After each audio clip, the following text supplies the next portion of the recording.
media representatives and wildlife enthusiasts. I, Dr. Mili Panigrahi, Vice President Evergreen Forum, welcome you all to the 4th Odisha Wildlife Conclave 2026 and National Conclave on Wildlife Conservation Issues and Concerns on the auspicious eve of World Wildlife Day organized by Evergreen Forum. Evergreen Forum, an organization renowned for its unwavering commitment to service, sustainability, and societal upliftment in Odisha, established in the year 2000 by Dr. Prakash Chandra Jena, a visionary leader and National Youth Awardee, the Evergreen Forum has flourished into one of the most recognized social organizations of our state. Over the last 25 years, the Forum has made an indelible mark across the diverse domains, including youth enrichment, environmental conservation, wildlife conservation, women's empowerment, cultural enrichment, and advancement in science and technology. Wildlife is not merely a part of our ecosystem. It is the very foundation of ecological balance and sustainable development. Today's conclave brings together policymakers, scientists, conservationists, and citizens committed to the protecting our invaluable natural heritage. We begin this morning with the inauguration of Wildlife Book Exhibition, Photography Exhibition, and Poster Presentation in school category.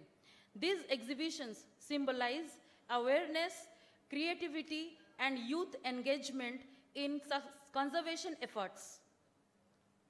Proceeding to our inaugural ceremony of Odisha Wildlife Conclave 2026. It is indeed a moment of great pride and privilege for all of us to have such an august and distinguished gathering on the dais this morning at Odisha Wildlife Conclave 2026.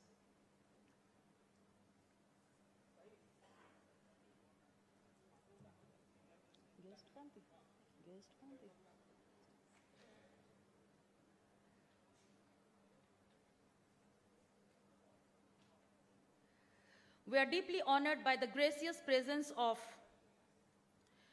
our chief guest, Sri Saroj Kumar Patnaik, IFS retired, former Chief Wildlife Warden, Government of Odisha. Sir, kindly adore the dais with your presence.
Inaugurating the photo exhibition.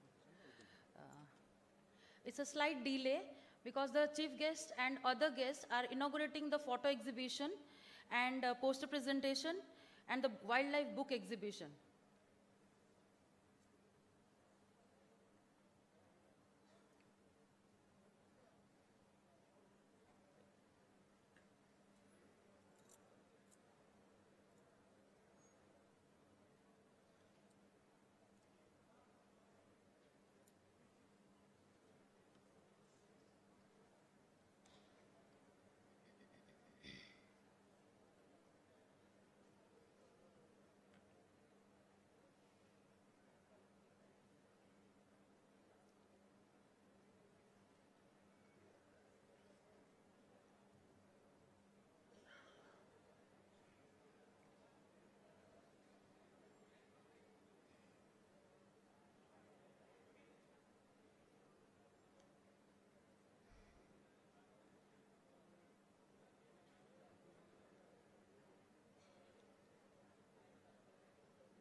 Now we proceed to the inaugural ceremony of Odisha Wildlife Conclave 2026. It is indeed a moment of great pride and privilege for all of us to have such an august and distinguished gathering on the stage this morning at the Odisha Wildlife Conclave 2026. We are deeply honored by the gracious presence of our chief guest, Sri Saroj Kumar Patnaik, IFS retired, former Chief Wildlife Warden, Government of Odisha. Our chief speaker, Dr. Kalyan Sundaram Sankar, retired director Salim Ali, Center for Ornithology and Natural History, Coimbatore, and the former scientist, Wildlife Institute of India. Esteemed guest, Dr. Jai Singh Parihar, ex-mission director, Earth Observation Application Mission, Space Application Center, ISRO, Ahmedabad, Gujarat. We are equally honored by the presence of our guest of honor, Sri Julin Barua, popularly known as the Rhino Man of Assam, President of the Nature Care and Tourism Education Foundation. Presiding over this inaugural session is our esteemed chairman of Odisha Wildlife Conclave, Sri Ashok Kumar Biswal, retired IFS, former principal chief conservator of Forest of Arunachal Pradesh, Mizoram and Andaman and Nicobar Island. We welcome esteemed convener of the conclave, Professor Dr. Sarath Kumar Palita, former Vice Chancellor in charge, Central University of Odisha, and last but not the least, the driving force of this conclave and the organizing secretary, Professor Dr. Prakash Chandra Jaina, founder, president, and of the Evergreen Forum. Please give a big round of applause for all the dignitaries on the dais.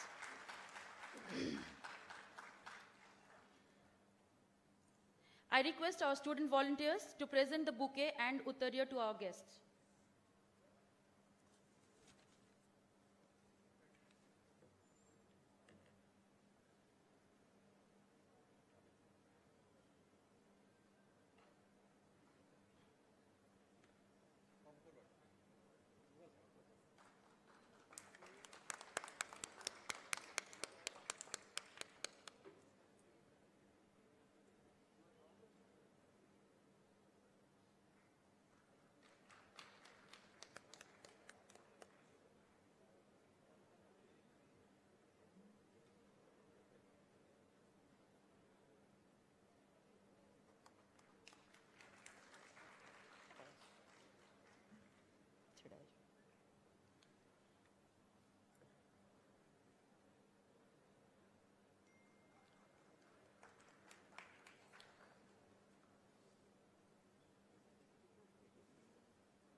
Thank you all.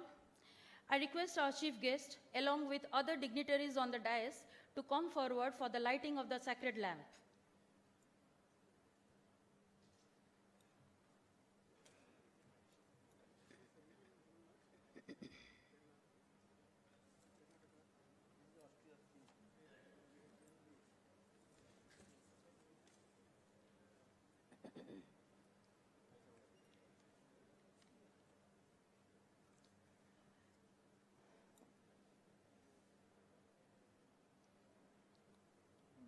Vakratunda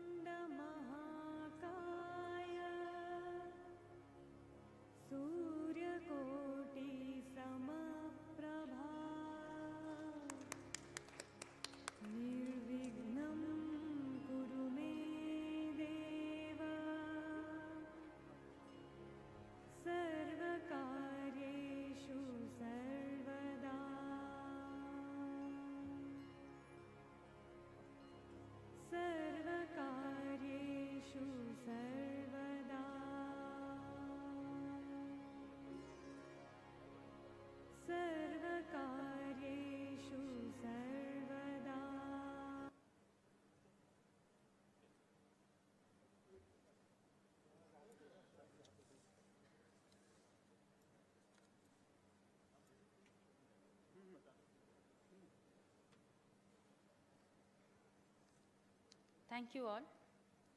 It's my great pleasure to introduce the person behind this extraordinary event, a man of incredible energy and vision. Dr. Prakash Chandra Jaina, the president and founder of Evergreen Forum, is a distinguished educationist, wildlife conservationist, and social worker born in a humble farmer's family at Kendrapada, Odisha.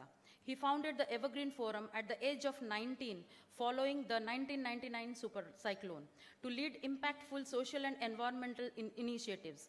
Recognized for his tireless efforts in plantation, environment protection, wildlife conservation, he has been honored with numerous awards, including National Youth Award by Ministry of Youth Affairs and Sports, Government of India, State Youth Award by Department of Sports and Youth Services, Subdivisional level Biju Patnaik Wildlife Conservation Award, and 6 times Prakruti Bandhu Award by Forest Department of Odisha. A passionate advocate of social challenge, Dr. Jaina has completed 12 elephant corridor study and focused for the protection of wildlife corridor for Debrigad of Odisha and Gormada of Chhattisgarh. I heartily welcome you to deliver the welcome address.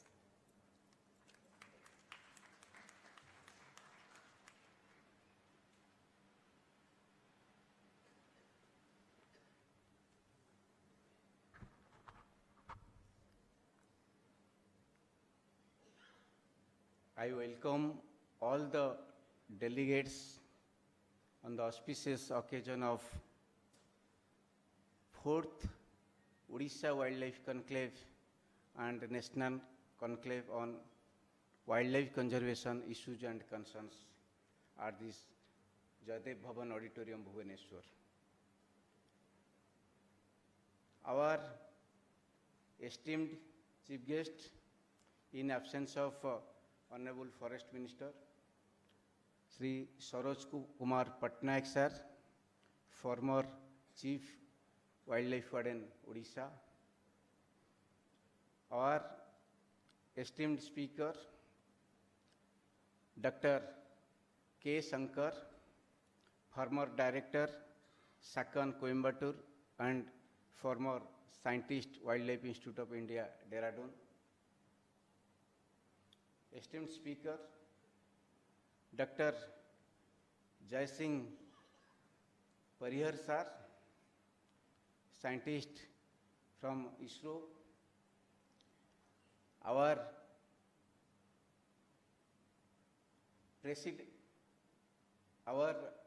working chairman, Odisha Wildlife Conclave and former PCC of Arunachal Pradesh, Mizoram and Andaman, Sri Ashok Kumar Biswal sir. He is leading this event in absence of our chairman, Dr. Anup Kumar Naik, as he is now in USA. My younger brother, Julin Borua, popularly known as Rhino Man of Assam. He is from Assam.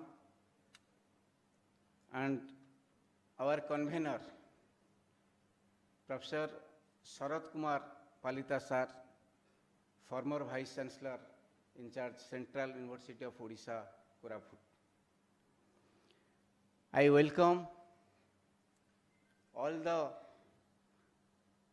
wildlife scientists, educationalists, students from different universities, OUT, Centurion University, Fakirmon University, Utkal University, Vidyasagar University, West Bengal.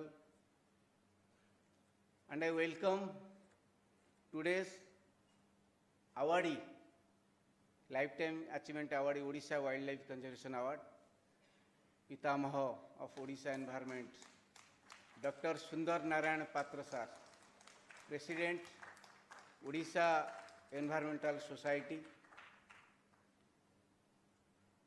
Our Bonyaprani Mitra Award winners, Dr. Pratyush P. Mahapatra, Scientist, Zoological Survey of India, Kolkata, Gahar Abedin, eminent bird conservationist and grassroots worker for wildlife conservation, Dr. Subrat Devata, Manager Wildlife Conservation, Tata Steel Foundation. I welcome Biodiversity Management Committee members, especially as they are also a part of this event. They are from different districts of Odisha. Special thanks to Odisha Biodiversity Board, Dr. Niharanjan Nayak sir, Member Secretary Odisha Biodiversity Board, Scientist Dr. Prasad Das, Dr. Satyanarayan Behera, and Dr. Subhranshu Nayak for their support for this event. Media persons and many stalwarts are here, starting from Dr. L.A.K. Singh sir, Ajay Jena sir, former PCCF Vijay Ketan Patnaik sir, Sanjat Sahu sir, Manoranjan Mishra sir, Dr. Jay Krishna Paningrai sir, and many, Arun Mishra sir. I welcome all the delegates.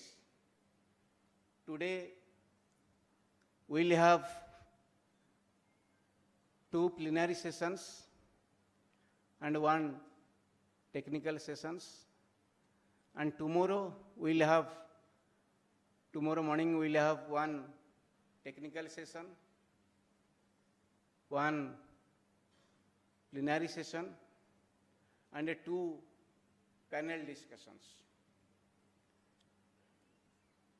Today, we will also have different sideline events like wildlife photography exhibition, wildlife book exhibition, poster presentations, wildlife live painting, quiz competitions.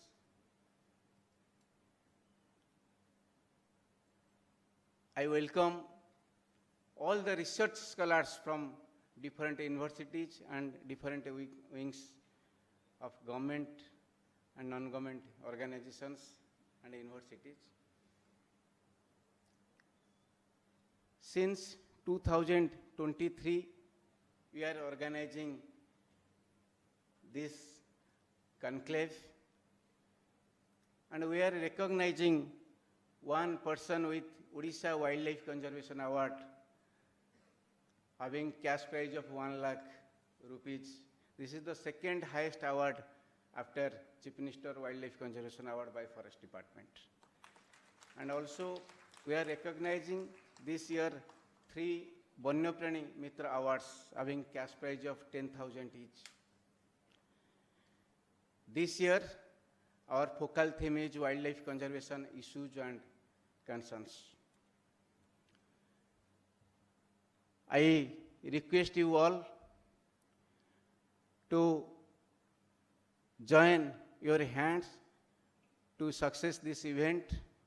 Thank you all.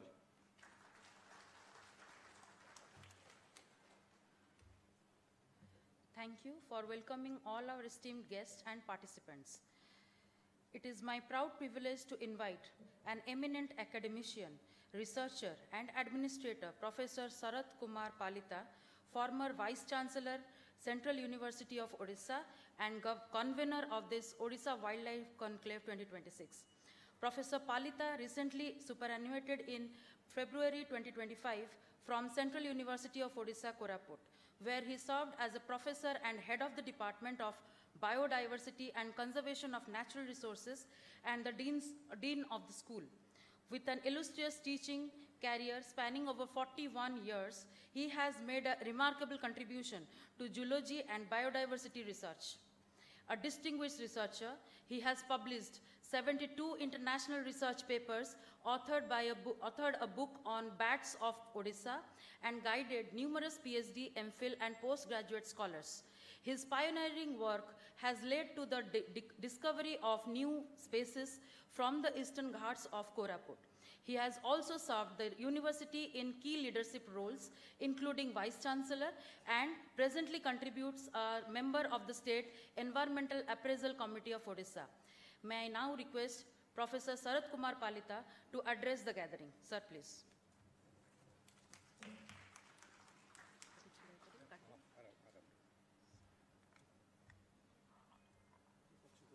No. Good morning, everybody. Sri Ashok Kumar Biswal, IAFS retired, former Principal Chief Conservator of Forest, Arunachal Pradesh, Mizoram, Andaman and Nicobar Islands, and working chairman of Odisha Wildlife Conclave, and the chairman for the session. Our respected chief guest, Sri Saroj Kumar Patnaik, IAFS retired, ex-Chief Wildlife Warden, Government of Odisha. Our revered invited speakers and guest of honors, Dr. Kalyan Sundaram Shankar, retired director, SACAN and SACAN Coimbatore and former scientist, Wildlife Institute of India. Also our invited speaker and guest of honor, Dr. Jai Singh Parihar, ex-mission director, Earth Observation Application Mission, Space Application Center, Ahmedabad, Gujarat. We have also guest of honor, Sri Julin Barua of Rhino Foundation, Assam, and on the chair, our organizing secretary, most loving personality behind this grand show, Dr. Prakash Chandra Jena, founder, president, Evergreen Forum, and member, Odisha Biodiversity Board and organizing secretary of this conclave. In front of me, there is a galaxy of tall personalities, which includes former PCCFs.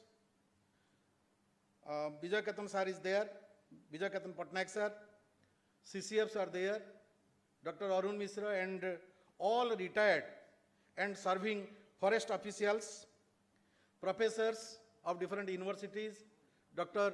Professor Sanjat Sahu and many others, faculty members, researchers, and members representing forest department, and all the entire forest force of working under government of Odisha.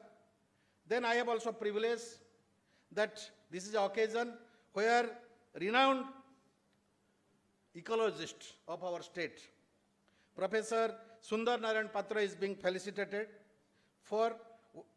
towards Wildlife Conservation Award, and 3 young researchers of our state who have done research on their own and done tremendous contribution, such as Dr. Pratyush Mahapatra, scientist, Zoological Survey of India, Mr. Gauhar Abedin, a renowned bird observanist and presently the principal of Mahamangala College, Kakatpur. Then Dr. Subrat Devata, another young person who is working as a manager, Tata Trust in the Environment Department.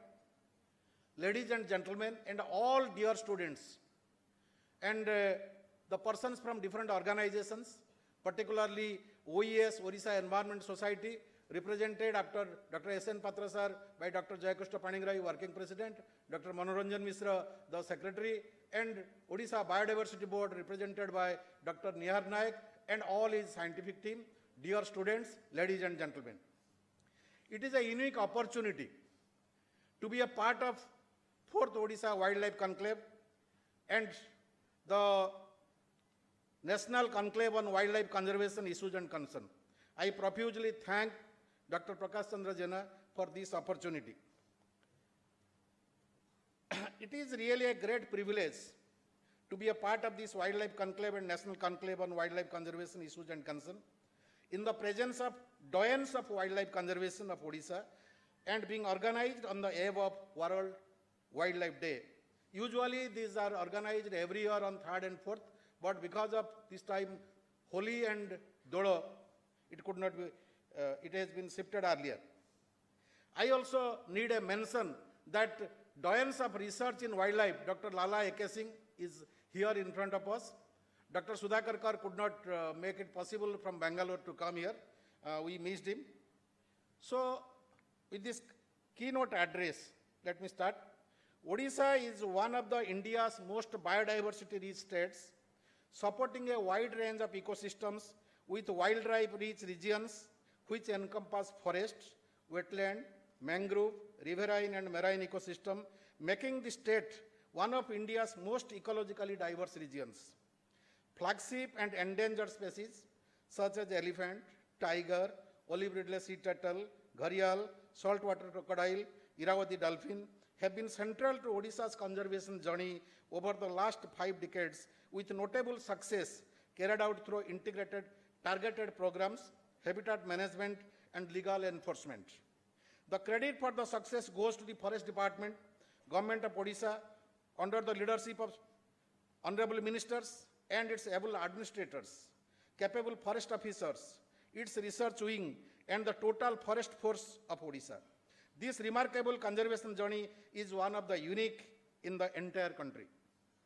The success story includes species recovery programs, the major ones, the breeding of 3 crocodilian species, gharial, saltwater crocodile, and magar at Tikarpada and Dangmal, and Ramtirtha to mention, the protection of olive red turtles along the coast for mass nesting, and success is attributed to Operation Kachap and strict no fishing zones, and the rehabilitation of the Indian gaur, which has been made possible through the community-based restoration. Community-based conservation. A major success story is Mangala Jodi, where former bird poachers transformed into protectors. The Balipadar Bhetnoi region successfully protected the black buck through community initiatives. Protected area network. The state established major protected areas, including Similpal Tiger Reserve and Bhitarkanika National Park, protecting diverse habitats. Nandankanan Zoological Park, established in the year 1960, it has become a premier center of research and captive breeding in the entire country. Increasing forest cover.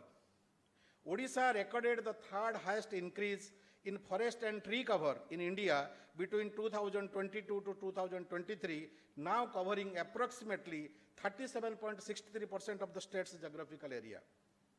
Effective conservation outcomes increasingly rely on recognizing local communities as partners in stewards, making livelihood security a core element of long-term biodiversity protection. However, there are some areas where wildlife conservation faces obstacles, which includes man-animal conflict. Increasing conflicts involving elephants, tigers, and leopards have resulted in casualties, a cause of concern for everyone. Odisha reported the highest elephant-related human deaths in India, 171 in 2024-25. Causes for elephant deaths include electrocution, train collisions, and poaching. Forest fire. Odisha is one of India's most fire-prone states, consistently ranking among the top contributors to national and forest fire incidents. Other problem areas include development-induced displacement, which have caused significant forest fragmentation and habitat degradation. Challenges such as human-wildlife conflict, coastal and marine livelihood, conservation trade-offs, infrastructure development and mining, and climate-induced ecological change underscores the need for adaptive, inclusive, and science-based approaches. Long-term success depends on landscape connectivity, community engagement, and governance that balances ecological integrity and social equity. It is a matter of happiness that though Forest Minister could not make him available today, he will be available tomorrow as it is reported, but we have stalwarts of forest departments who once developed this department to a dynamic department are here. I would like to place something. It is a matter of happiness that Government of Odisha employs modern technology to monitor wildlife and mitigate human-animal conflict. Special softwares and technology, geo-ICT and real-time tracking. Over 1,000 wildlife managers use mobile apps for real-time elephant sighting reports. The data is integrated to a web GIS system to visualize movement patterns and broadcast alerts to villages within 5-kilometer radius of any herd, particularly elephants. M-Stripes, the GPS-enabled application, is used for digital patrolling and ecological data collection, particularly in tiger reserves. Drones and artificial intelligence. Drones have been used in Similpal National Park to track elephants in dense thickets. Machine learning algorithms such as YOLOV 8 are being explored for high accuracy species detection and identification. Conservation genetics. Genetic research is used to determine tiger numbers in low density areas and to establish standard operating procedures for translocation based on genetic composition. I would like to place some important facts that needs consideration by the government of Odisha. First, Debrigad Tiger Reserve proposed. The National Tiger Conservation Authority, NTCA, has approved the conservation of Debrigad Wildlife Sanctuary into a tiger reserve, the third in the state. The sanctuary has seen significant increase in prey species, with Gaur Indian bison numbers rising from 659 to 788 and high summer density, 40 per square kilometer. Proposed, so request is that this proposal be converted into action and declaration. Proposed Sunabeda Tiger Reserve. The proposal for converting Sunabeda Wildlife Sanctuary in Nuapada as a tiger reserve has been pending for years. It has a robust leopard population of over 70, although no resident tigers are presently available, though tigers migrate and live, improving habitat condition and healthy prey density. However, it is awaiting state government's final declaration. So, I place it before this august body for consideration. Issue of declaring new elephant reserves. As of 2025-26, Odisha holds a significant population of Asiatic elephants, over 2,100 reported, and has established 3 main elephant reserves: Mayurbhanj Elephant Reserve, Mahanadi Elephant Reserve, and Sambalpur Elephant Reserve. New proposed reserves. There are proposals to constitute 2 new reserves: the Baitarani, that is also called as Brahmani Baitarani Elephant Reserve, and the South Asian Elephant Reserve pending with the government. This body requests the government and all the people concerned for consideration. Pending 14 elephant corridors. Friends, we know that elephants are moving to all places where they are not reported once. Earlier they were found in 26 districts. Now they have footfall in almost all 30 districts. Although 14 major corridors were identified in 2010 and 11, they have not been fully notified or protected, causing fragmented habitats. These proposed reserves and corridors require formal notification, leading to its effective management that can help better movement of elephants, reducing man-animal conflict. Another issue requires urgent attention by the government. The Odisha government proposed the Mahendragiri Biosphere Reserve in 2021 as the state's second biosphere reserve, spread across Gajapati and Ganjam districts in the Eastern Ghats.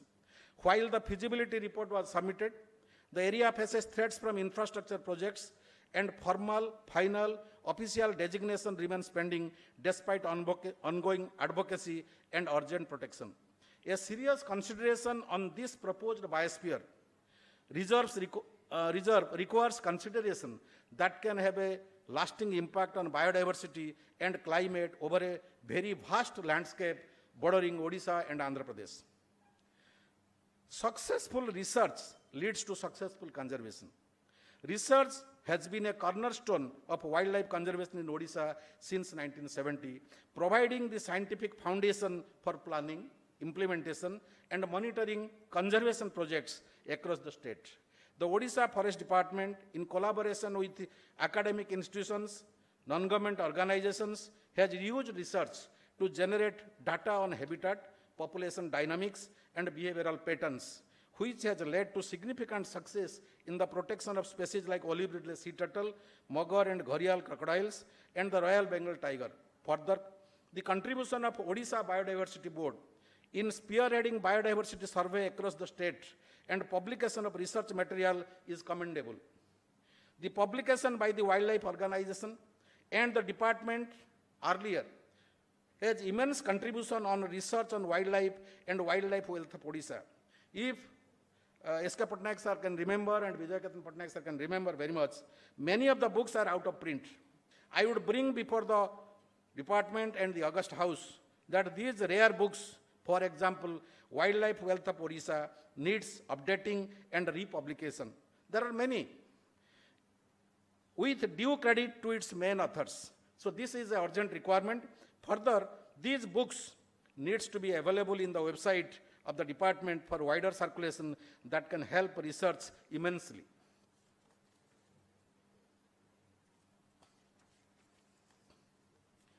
wildlife conservation in Odisha is closely intertwined with people's livelihood and everyday survival, particularly among forest, wetland, and coastal dependent communities. Effective conservation outcomes increasingly rely on recognizing local communities as partners in stewardship, making livelihood security a core element of long-term biodiversity protection. Before concluding, I would like to say that here on the dais and below the dais, pretty eminent people who have involved themselves in research in Odisha, as well as Dr. Shankar, Dr. Poriyar, who are still working after retirement. I would like to say that this is the conclave, is an effort at an individual level, non-government level, a very vast scale. I wish we wish its success because now we are all partners in progress. We cannot entirely depend on government. Yes, without government nothing moves, but our support, cooperation certainly make things much easier. This two-day-long national conclave on wildlife conservation issues and concern by the Evergreen Forum under the leadership of Dr. Prakash Jana, the founding president and organizing secretary, provides an important platform such dialogue, bringing together forest officials, wildlife scientists, and academicians for focused deliberation and bringing out sustainable solutions that will go a long way for the conservation of wildlife of Odisha.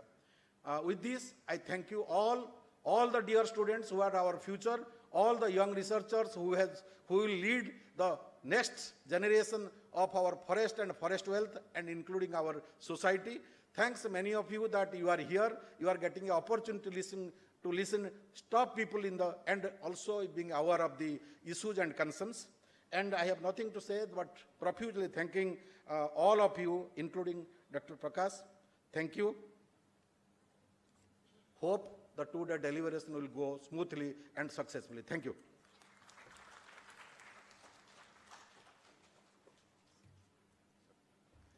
Thank you, sir, for recognizing and addressing all the stewards of wildlife and delivering the keynote address. Thank you, sir. I request our chief guest, Sri Saroj Kumar Patnaik, retired IFS, to felicitate Professor Sarath Kumar Palita, sir, as a small token of appreciation. Sir, please.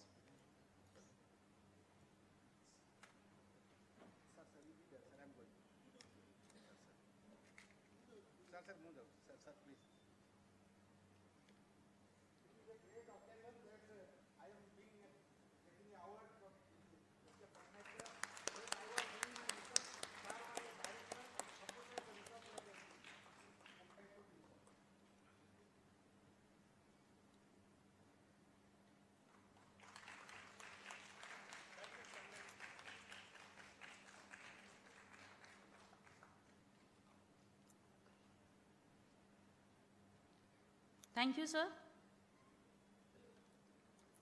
Now it's the time for the most significant, release the annual souvenir and the conclave proceedings. I request all the honorable guests to come forward and release the annual souvenir.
Thank you all. It's now time for the most significant and eagerly anticipated moment of the day, the presentation of the most prestigious Odisha Wildlife Conservation Award of the cash prize of rupees 1 lakh, and the award goes to Dr. Sundar Narayan Patra, President Odisha Environmental Society, in recognition of his outstanding contribution to the wildlife conservation. To do the honor, I kindly request our chief guest to present the award. Dr. Sundar Narayan Patra is a distinguished botanist, educator, and environmentalist. He served as a college teacher, about 35 years of experience in government degree and postgraduate colleges of Odisha.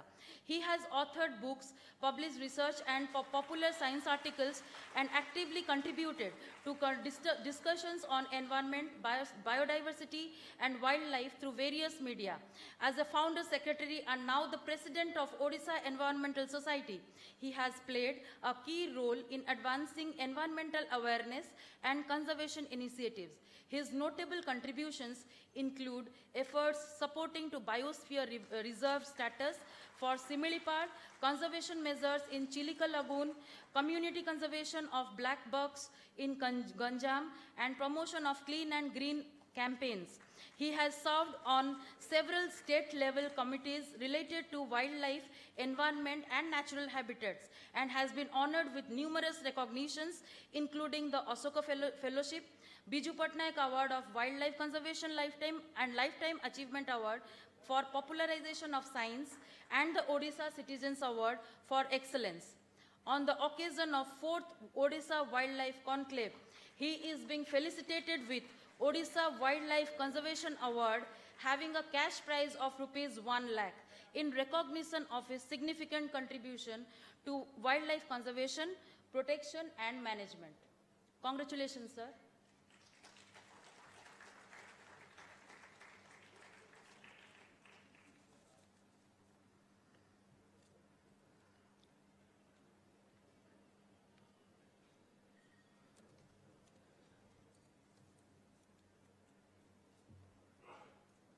I kindly request sir to share few words.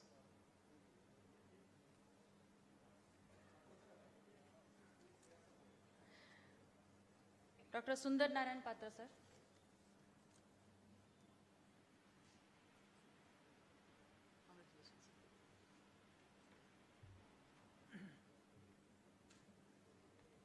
जय जगन्नाथ समस्त को नमस्कार।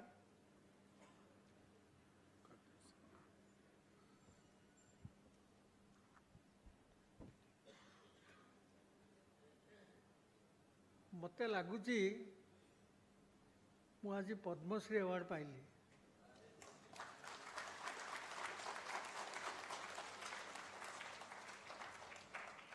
अनेक सरकारी संस्था अच्छी जो आप दरखास्त करेंगे से चयन करा ये अनूप नायक ये संस्था सहित जड़ित अच्छा प्रकाश बाबू संस्था सहित मु बॉम्बे आजिकल रहे फोन कले आपण वाइल्ड लाइफ कॉन्क्लेव अवार्ड पाइबाई आम स्थिर कर किसी मु तो दरखास्त करनी किसी ना दरखास्त नहीं आम जो मैंने काम करुँच आम बाछी बाछी दौर जो बाछी बाछी गोटे पुरस्कार जन को दि जाए ताकू ही मुझे कहबी पुरस्कार तेणुक से दृष्टि मुझे गर्व करने कथा कि नुहे आपण मान चिंता करूँ 1982 मसीह जेतबेले राज्य सरकार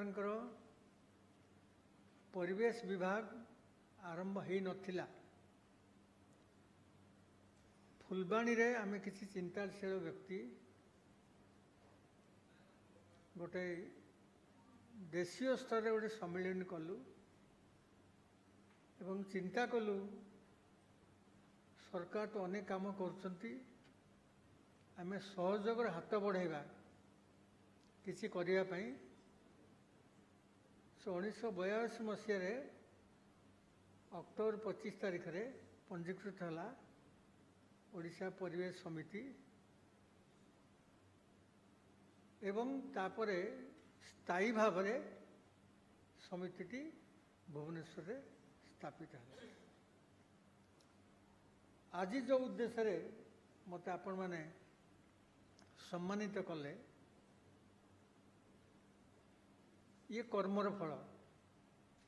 मु आज्ञा जड़े साधारण छात्र जीवन में गोटे भी पुरस्कार पाई नथिली, गोटे पुरस्कार पाई बेस्ट अटेंडेंस अष्टम क्लास रे। चाकरी कला परे चाकरी सहित किसी सेवा कार्य करने चाहिए। जो सेवा कार्य मोर जो चाकरी अध्यापक तार परिपूरक हम से परिवेश प्रति श्रद्धा थिला, प्रकृति प्रति श्रद्धा थिला। आम से देखिलु शिमिलपाल जंगल सरोज बाबू तो अच्छा, विजय बाबू अच्छा, लाला बाबू तो बहुत दिन से थे। शिमिलपाल जंगल समग्र भारतवर्ष केवल नहीं समग्र विश्व एक गौरव। शिमिलपाल जंगल रे गोटे टाइगर प्रोजेक्ट थिला, पर टाइगर रिजर्व है। सेठी गोटे क्रोकोडाइल प्रोजेक्ट है, लाला बाबू दायित्व रहिले। खैरी बाघ कथा शुणी थे, सेंचुरी है, नेशनल पार्क है। मुझे एमपीसी कॉलेज बारीपदा अध्यापक थाए आउ गोटे कार्यक्रम है जोटा मन को पाइला ना। Odisha forest development corporation already अच्छी। शिमिलपाल फॉरेस्ट डेवलपमेंट कॉर्पोरेशन नाम गोटे कॉर्पोरेशन गठन करागला। मु तो उद्भिद विद्या विभाग अध्यापक। मु कहली सेंचुरी अच्छी, अभयारण्य अच्छी, जातीय उद्यान अच्छी, ता चारिपटे कमर्शियल एक्सप्लॉयटेशन ऑफ फॉरेस्ट केते युक्तियुक्त। सेठू मरिकी स्वर्गर अच्छा स्थानीय एमएलए प्रसन्न कुमार दास, मरिकी स्वर्गर अच्छा अमर लाल बोस, जे कि Biju Patnaik award for wildlife conservation award पाई। बर्तमान से चीफ मिनिस्टर अवार्ड होगला। एमती आम कि गोष्ठी मिसिकी आंदोलन करूँ। से समय रे यूनेस्को गोटे नुआ कनसेप्ट आसला, सेटा हूँ बायोस्फीयर रिजर्व, संरक्षित जैवमंडल। ता माने गोटे जातीय उद्यान रहिबो, ता चारिपटे अभयारण्य रहिबो, ता चारिपटे जेतिकी इको डेवलपमेंट एक्टिविटी हम जो स्थानीय लोक मैंने सामिल हेबे ताकू कहगला संरक्षित जैवमंडल। सो आम से कहलु शिमिलपाल गोटे संरक्षित जैवमंडल हम बायोस्फीयर रिजर्व। ताकू गोटे आंदोलन करने को पड़े। आंदोलन माने रास्ता प्लाकार्ड धरिकी नुहे, सरकार सहित कथबार्ता करके जो मैंने गवेषणा करछन्ती, आपण माने भलिया जो मैंने बसछन्ती, गवेषणा लब्ध ज्ञान को आनिकी ताको एकाठी करिकरी गोटे बायोस्फीयर रिजर्व होगापी कौन आवश्यक आम चिंता करके सरकार सहित सहयोग करके 14 वर्ष संग्राम कलु। जो संग्राम गोटे अनुष्ठान दरकार थिला, से गोटे ओडिशा परिवेश समिति गठागला। शेष 1994 22 जून रे शिमिलपाल बायोस्फीयर रिजर्व है। से भली महेंद्रगिरी जोटा गजपति जिलार अच्छी, शिमिलपाल ईस्टर्न घाटर नॉर्थ, यहाँ है गजपति साउथ। भारत सरकार राज्य सरकार को 1984 मसीह गोटे वाइल्ड लाइफ इंस्टीट्यूट स्टडी करथिला। ता आधार लिखिले जे महेंद्रगिरी गोटे सेंचुरी करो, तापर बायोस्फीयर रिजर्व करो। हैला नहीं। ओडिशा परिवेश समिति संग्रह कला, तथ्य बही कला, डॉक्यूमेंट कला करिकी सरकार को कहला। सरकार गोटे फिजिबिलिटी कमिटी कले। फिजिबिलिटी कमिटी बायोस्फीयर करने अनुमोदन कले, मत देले। बर्तमान सुधा हो पारि नाही। आज मंत्री था मुझे आम आमर ओडिशा परिवेश समितिर कर्मकर्ता मान जाकि देखा करथिलु से भला चिलिका चिलिका डेभलपमेंट अथॉरिटी मार्भेलस काम कला अति चमत्कार एशियार सबुठु बड़ वेटलैंड ब्राजिल गोटे अच्छी तापर पृथ्वीर द्वितीय बड़ जलाशय चिलिका उपरे गोटे कम्प्रेहेन्सिव डॉक्यूमेंट नथिला ओडिशा परिवेश समिति चिलिका उपरे गोटे सम्मेलन करिकी बही तैयारी कले से बही हला तापर ओडिशा सरकार गोटे वर्कशॉप कले ओडिशा परिवेश समिति ओडिशा सरकार मिसिक गोटे इंटरनेशनल कॉन्फ्रेंस कले चिलिका डेभलपमेंट अथॉरिटी तापर ता बाटे चलला सो एमती तो बहुत उदाहरण अच्छी मु जड़े ये तो वक्ता नुहे मत सम्मानित कली कहली एमती सेमती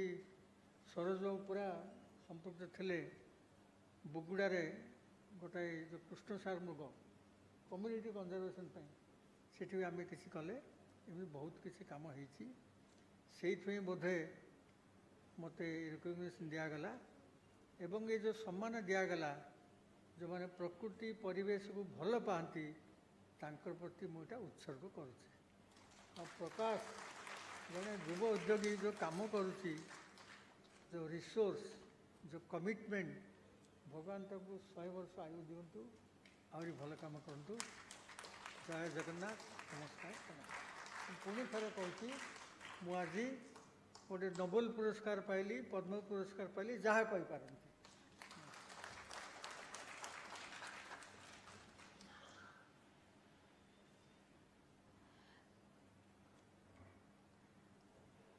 Thank you, sir, for sharing your experience and with our audience.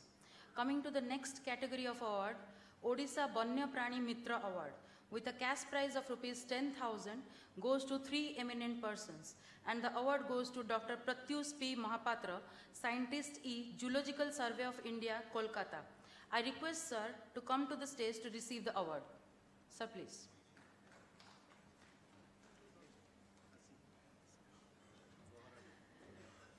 Next the award goes to, I'd like to invite Mr. Gahar Abedin, bird conservationist, to come forward to receive the award.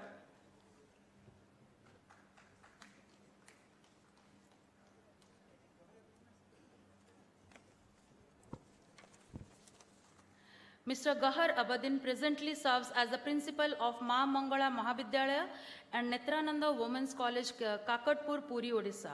He holds a master's and MPhil in economics from Utkal University and has around 30 years of UG teaching experience and served as a lecturer and the reader. Driven by a deep passion for wildlife and nature, he has been actively associated with bird watching, photography and census activities since 1987. He has contributed to bird census efforts in Chilika, Bhitarkanika and Hirakud Dam Reservoir, participated in Asian water flow census across 28 wetlands of Odisha, prepared bird checklist, surveyed vulture nest and assisted in leopard sensor work. He has developed a private green habitat supporting diverse flora and fauna, now home to numerous bird species and small mammals. In recognition of his contribution to wildlife conservation, he was appointed as Honorary Wildlife Warden to Puri for 3 consecutive terms. On the occasion of 4th Odisha Wildlife Conclave, he has been felicitated with Odisha Banyaprani Mitra Award, having a cash prize of rupees 10,000 for his significant contribution to Odisha wildlife conservation. Congratulations, sir.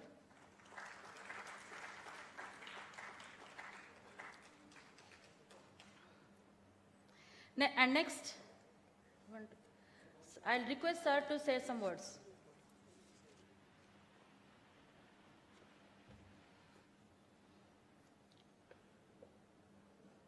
Good morning, everybody.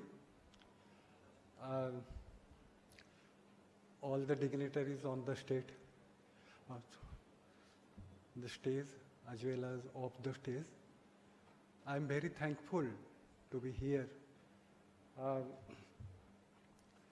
Usually people believe, and it is also that usually people from science faculty are working on geological people, botanical people are working on conservation wildlife, but I am not from science here. My background is economics, and Dr. Uday Narayan Dev, my Gurudev, who brought me to this level, and late Manas Ranjan Rai, who taught me a lot of wildlife as well as many species of birds. And here I am very privileged to get an award from Soros sir, and lot of people has got I will like to thank Saroj Patnaik sir, here Ajay Jana sir, Suresh Mishra sir, Eleki Singh sir, and Arun Mishra sir are here sitting in front of me, Paningrai sir. So I have learned little thing from everyone, and till date I am learning. I just give my gratitude to all forest department. So I have learned from department guard, because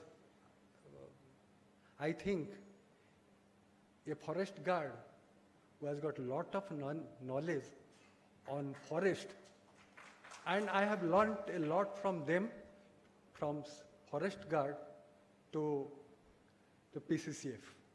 So I am very much thankful. I am thankful to Palita sir, and all the names are coming to my mind, but time is very short.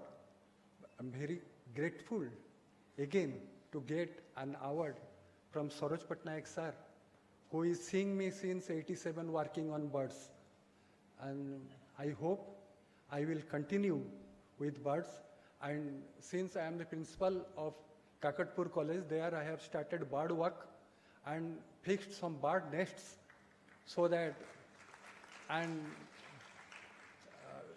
making an environment over there to bring birds back to my campus. And it's when I joined 11 months back, only 15 species of birds were seen, and presently now I am getting 32 species in my campus. And with my own effort, I have made a private jungle of my own, where 46 species of birds are nesting now.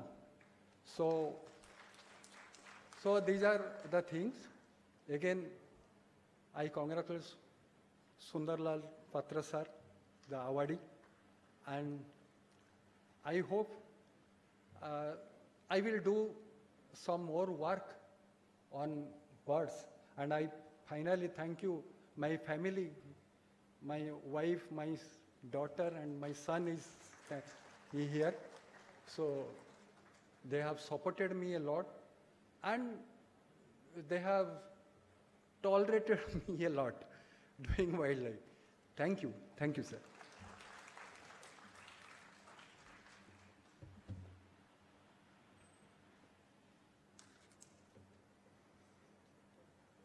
Thank you, sir, for sharing your experience with our audience.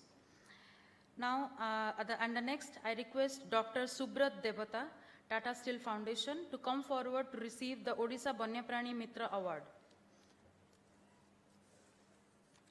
Dr. Subrat Devata is a diversity professional with over 12 years of experience in wildlife conservation, ecological restoration, and community-based natural resource management across India. He currently serves as a manager of wildlife conservation at Tata Steel Foundation, leading community-driven initiatives for conservation of olive ridley sea turtles and black bugs, while promoting resilient livelihoods in Ganjam district. Previously, he worked as a scientist at Bombay Natural History Society, contributing to wetlands and migratory bird conservation under the Central Asian Flyway National Action Plan. He also conducted research with the government of Odisha on human sloth bear conflict and the breeding phenology of riverian birds, particularly the endangered Indian skimmer. Dr. Debata holds an MSc in Wildlife and Biodiversity Conservation and PhD in Biodiversity and Conservation of Natural Resource with doctoral research on bats on the eastern ghats of Odisha. He has authored 48 research papers and 5 books. Congratulations, sir, for receiving the Odisha Banyaprani Mitra Award with a cash prize of rupees 10,000. Thank you, sir. Thank you all the dignitaries for doing this honor.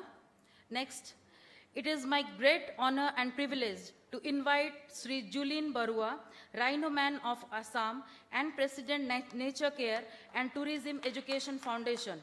Mr. Julin Barua, widely known as the Rhino Man of Assam, is the president and the founder of Nature Care and Tourism Education Foundation. His most remarkable achievement is in the leading historic 28,000 kilometer pan-India Save Rhino awareness campaign across 29 states and 1 union territory over 231 days to raise awareness against rhino poaching. I request sir to come forward for his address. Namaskar, Jai Jagannath. First of all, honorable dignitaries on the dais, honorable forest officials, retired and present, and the present entire spectacular people out here. Thank you. It's been a long journey, approximately 15 years. It started way back in 2012 when my younger,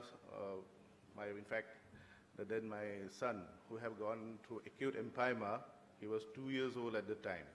We have not been able to cure him in Assam.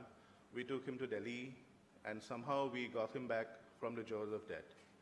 Then and there, in gratitude to God and the doctors, we started doing rhino conservation. That is what it is all about. Now, the rhino conservation is one of the most successful wildlife conservation of the world. And it was in 1905, approximately 5 rhinos were there in India.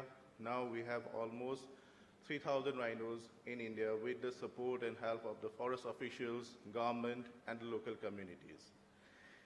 Well, we have done a lot of things in the past, but now we are coming ahead with a world campaign that is from 27th of March from India to South Africa on road across 3 continents, 88 countries, with the help and support of the people of India. Today, I don't have much to say, but with a request, if anybody from your entire thing can join us, that will be really wonderful, and really thankful to Gina sir for inviting me out here. Thank you.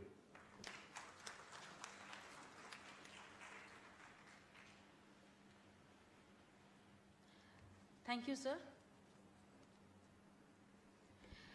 It's my great privilege to introduce Dr. Jai Singh Parihar, former outstanding scientist at ISRO Space Application Center, Ahmedabad. He served for nearly 40 years in leadership roles, including Mission Director, Earth Observation Application Mission, and Deputy Director. He conceptualized and led the FASAL program for crop forecasting, which led to the establishment of Mahanalobis National Crop Forecast Center by the Government of India. He guided major national projects on methane emissions, wetland, snow and glaciers, coastal zones, desertification and cropping system, and played an international role in formulating GeoGLAM under the Group on Earth Observations and now hosted by FAO under AMIS.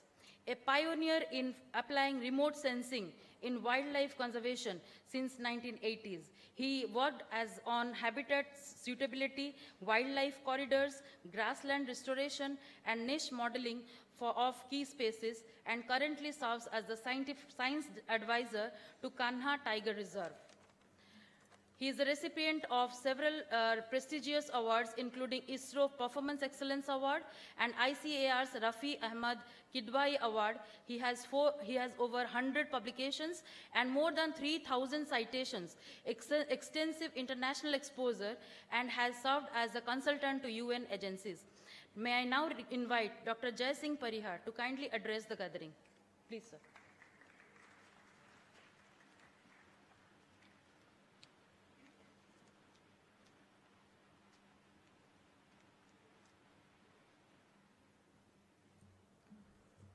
Jai Jagannath, Namaskar. Thank you for a very generous introduction. Respected, honored dignitaries, doyens of conservation in Odisha, on the dais and off the dais, respected delegates, participants, ladies and gentlemen, and youthful volunteers and students.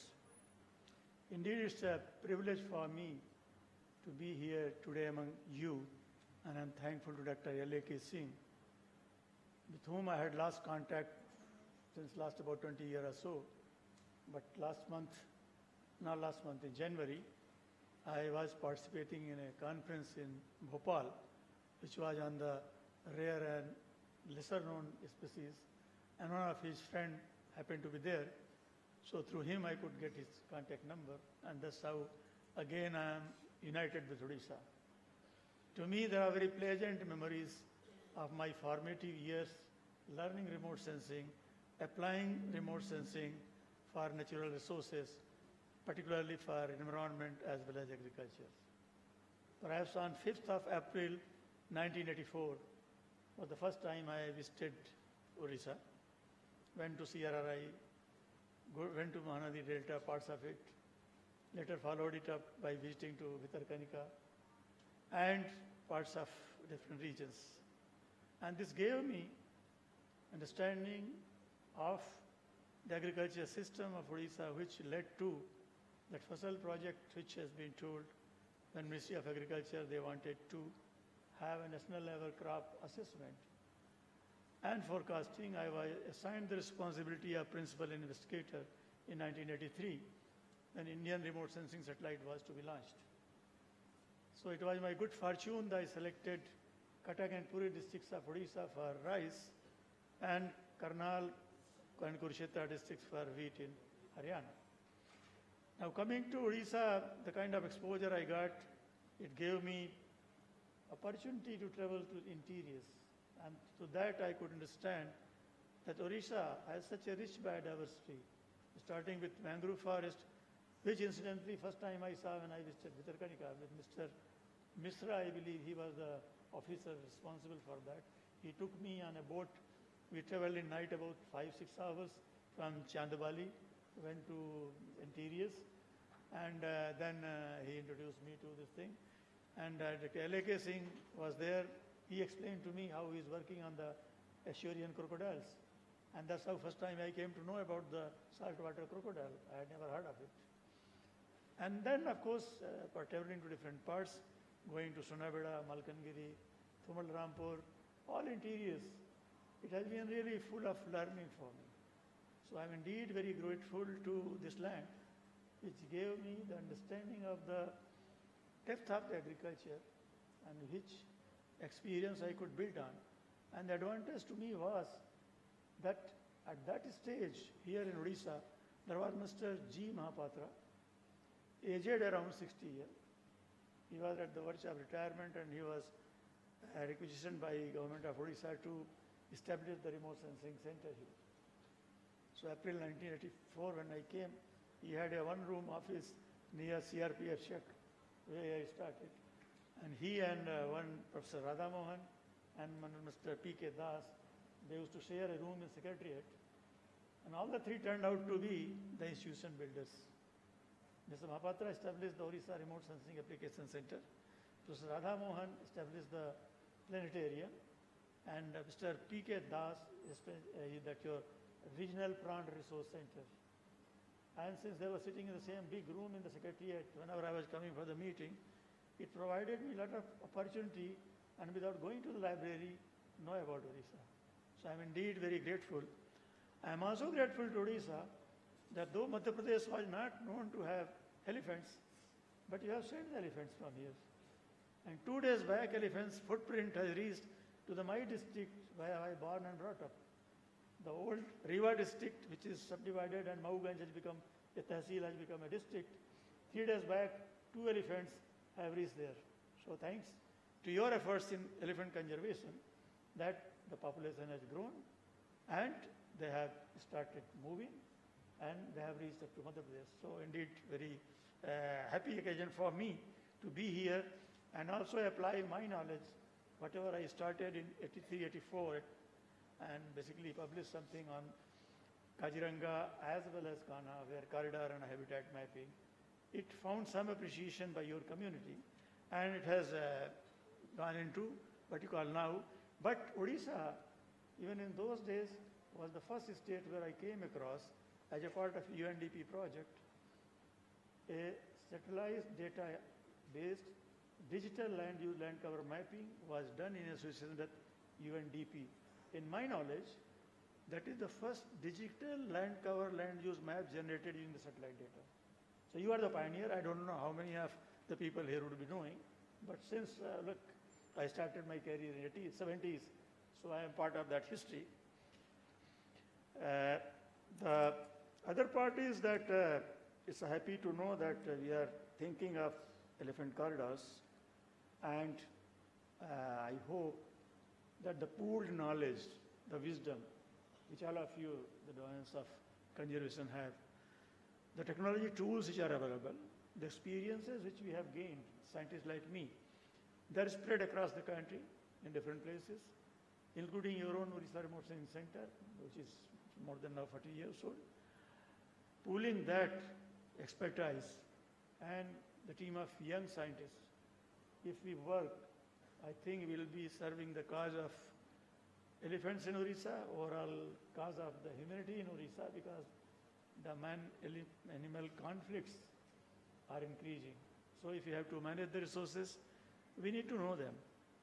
We need to find the ways to live in harmony. And to do that, unless we have good, proper inventory, mapping, and monitoring system, it's difficult to manage those resources. And with this, I would like to conclude once again with thanks, expressing my gratitude to Dr. Jaina and Dr. L.A.K. Singh to bring me here, and whatever little I will be able to contribute, I will consider it my good fortune. Thank you very much. Thank you, sir, for such a remarkable address to our audience and throwing some light to technological interventions to wildlife. I request our chief guest, Sri Saroj Kumar Patnaik, to felicitate Dr. Jai Singh Parihar.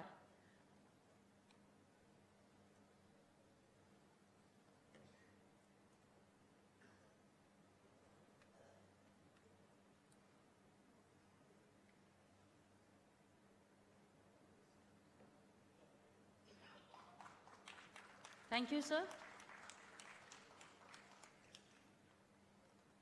May I now request Sri Ashok Kumar Biswal sir, retired IFS, to felicitate Mr. Julin Barua with a small token of appreciation.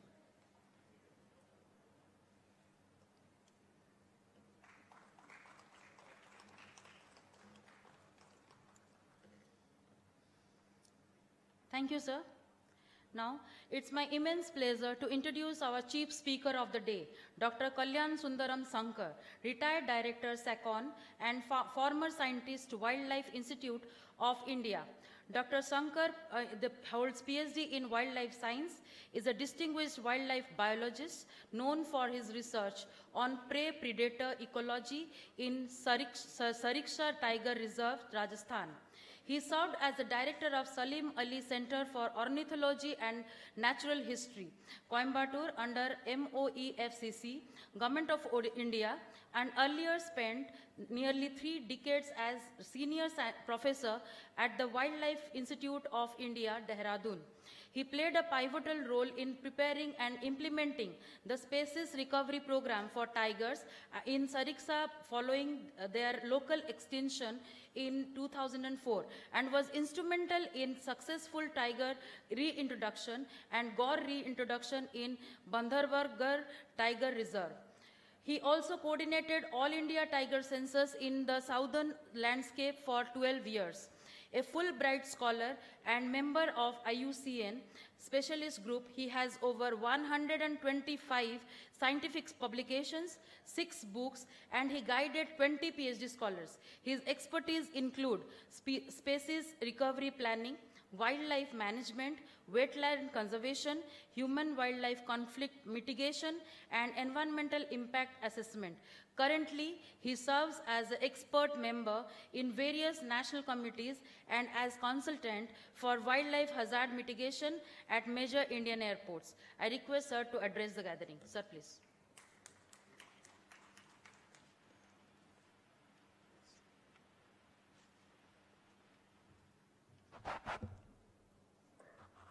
Good morning, everybody. Hope I am audible. I am giving a talk just after this session. I think now we have already running short of time. So I'll be very brief in talking. At the outset, I thank the conference organizers for inviting me to come over here and then grace this occasion, as well as delivering a keynote speech. And so other than that, I mean, for 35 years I worked in wildlife field. I studied masters in wildlife science, and then I got my PhD. So in 35 years, largely I worked in Madhya Pradesh, Rajasthan, then in southern Indian landscape, Odisha somehow, I mean, I couldn't find time to work. But I am happy to inform you that I am now getting associated with Odisha Forest Department for the conservation of gaur in the state. And I see a lot of, thank you, I see a lot of students over here. And if you are graduates, there are postgraduate programs in wildlife science, wildlife biology, then ornithology and conservation biology, which is a new course started by me in Salim Ali Center for Ornithology and Natural History in Coimbatore. There are about 10 institutions offer these courses, So you can take up your masters in any of these courses if you are interested. And so with due interest only you have come for this conference. And I mean, I'm sure that once when you sit through the proceedings and attend all the delivered lectures, you will develop much more interest in this field, And Odisha is a great state and then very rich in wildlife, and there is a lot to learn from here. So I think with this, I thank all of you for coming over here, and then who will be listening to me talk in the next session. Thank you very much.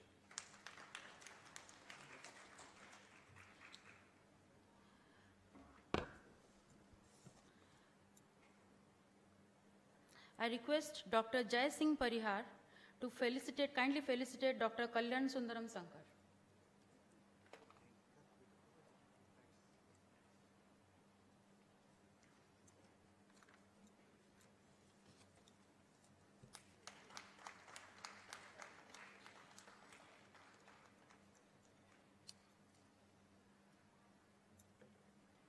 Thank you, sir.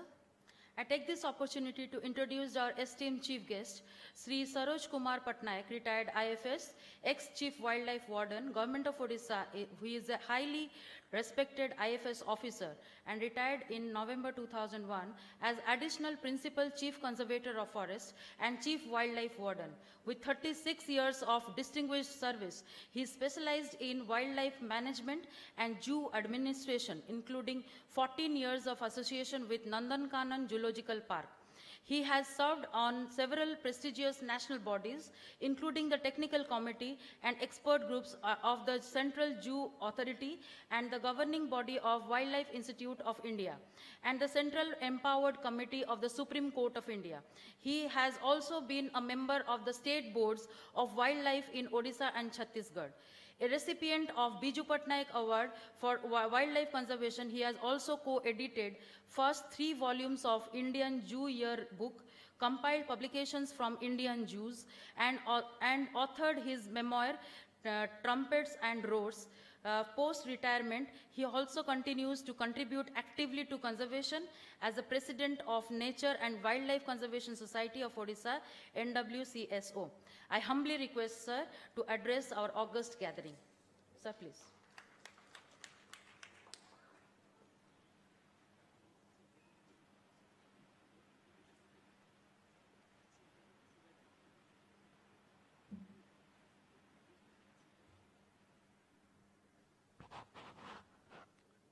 जय जगन्नाथ नमस्कार समस्त को नमस्कार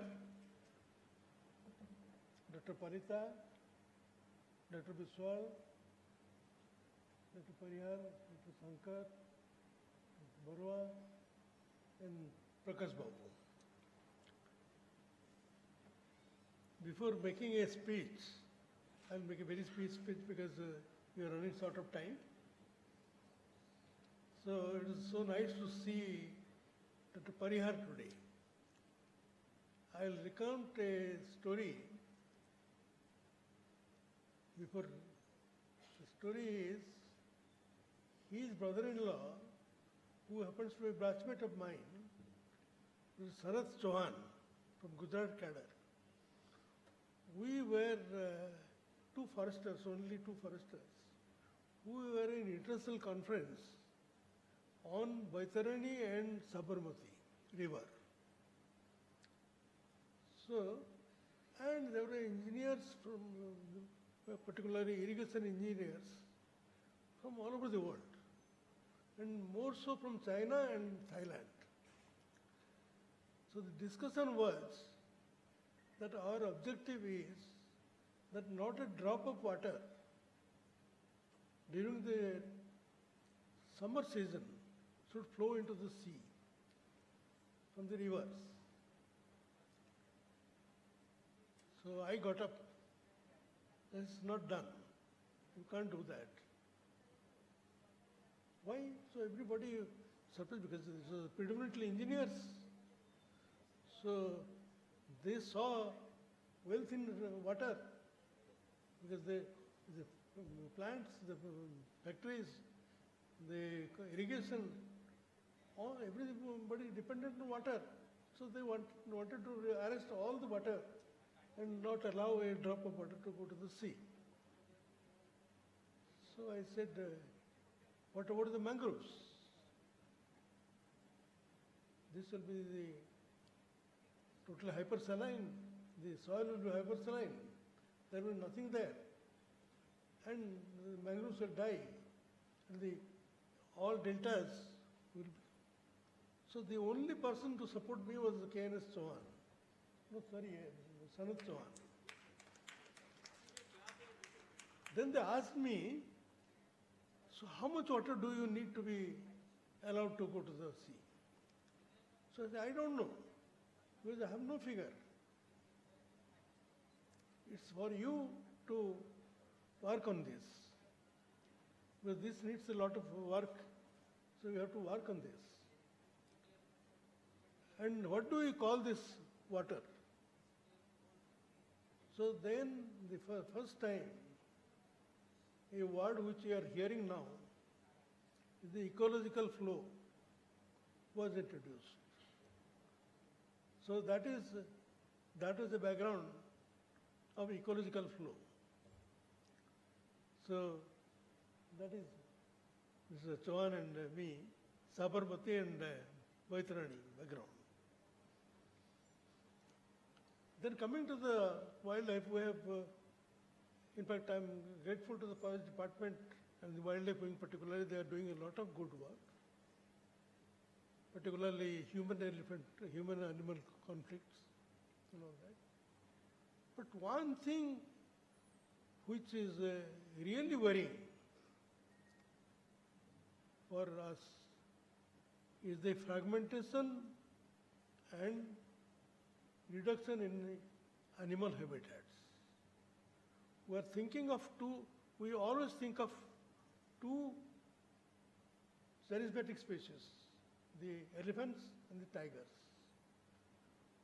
Don't think of the little ones, the snakes, the pangolins, the rattles, the mosses and lichens, and all these things we are forgetting about it. So the fragmentation is going on in a breakneck speed. unless that is prevented, we can only delay the process of annihilation. With all these measures that we are taking now, lots of measures are being taken. I'm sure lots of, and my Dr. Palita also aptly, he described all the steps that has been taken by the department. We are worried, people are concerned, they are taking excellent steps to prevent this, but this is only the delaying the process of annihilation. So we have to now work to prevent fragmentation of animal habitats. I don't say elephant habitat. It's a wildlife habitats, which includes plants and animals both together. So we have to see that the fragmentation, the reduction in habitat for mining, for habitation, for industries. Here, those who are in service of those who are advising the government, let's say, somebody wants a piece of land for a factory to be established. We don't ask him whether he can, the area that he is requesting for can be reduced. Can he manage with this smaller area? Because this, so we have got to stop fragmentation and reduction in wildlife habitat. Unless that is done, I don't think we can, for maybe 100 years, 150 years, thereafter we'll be losing all our wildlife. So I don't want to take longer time. Thank you, thanks everybody. Bande Utkal Janani.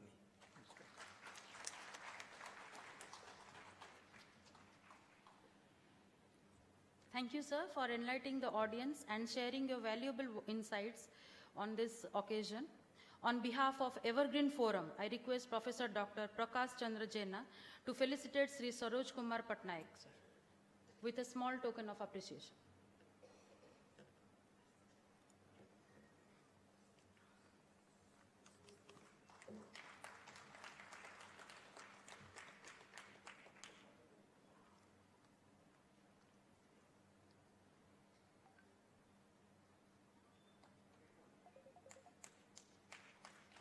Thank you, sir. I am highly honored to invite Sri Ashok Kumar Biswal, retired IFS and former Principal Chief Conservator of Forests, Arunachal Pradesh, Mizoram, Andaman and Nicobar Islands, and the Working Chairman of Odisha Wildlife Conclave 2026 to address the gathering. Sir, please. He will be delivering the presidential address.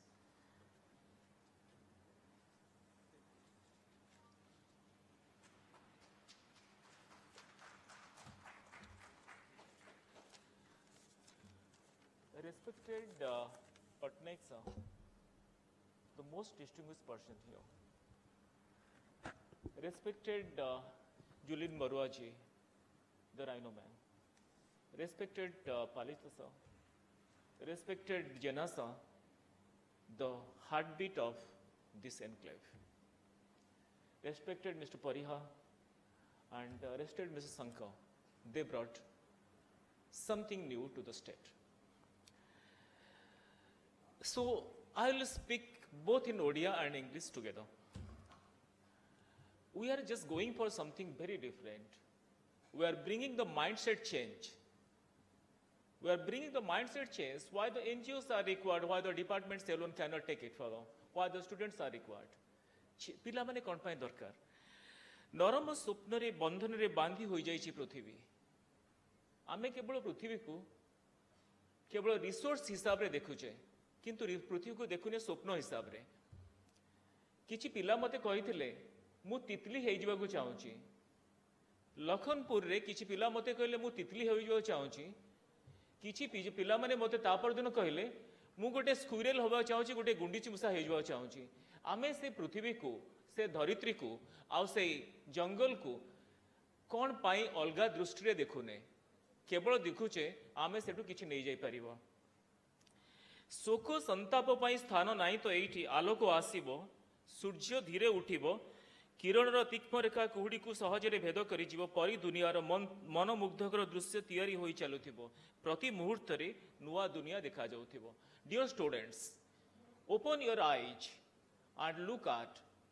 World is new जो कुछ आपने सुन whatever you have seen here whatever they have talked from their experience but it is for you to open, it is for you to see.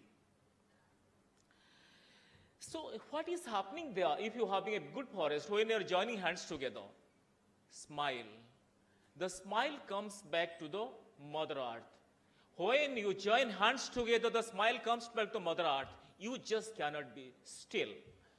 सेठी किछि नाही रागिबार प्रश्न नै समस्त hostel जतले मु नॉर्थ ईस्ट रे कथा कहउथली when I was talking about the north east because I spent most of my time in Northeast with the people who are far away and they smile. I am dark skinned, they are white skinned, they are better figured. I am not. But when we look at each other, they smile. I was thankful to Mr. Berlin. When I talked to him, he's smiling. That is the beauty of the forest over there. You must be listening a lot of things. But this is the smile. When the forest is around, the green is around. Have it. So here, when we are supporting, when we are joining hands together, we were creating an arc of life. When we are joining hands together, when the researchers are thinking something beyond, the students, when you are thinking something beyond, then you are creating an arc. That's called arc of life. The line was strange.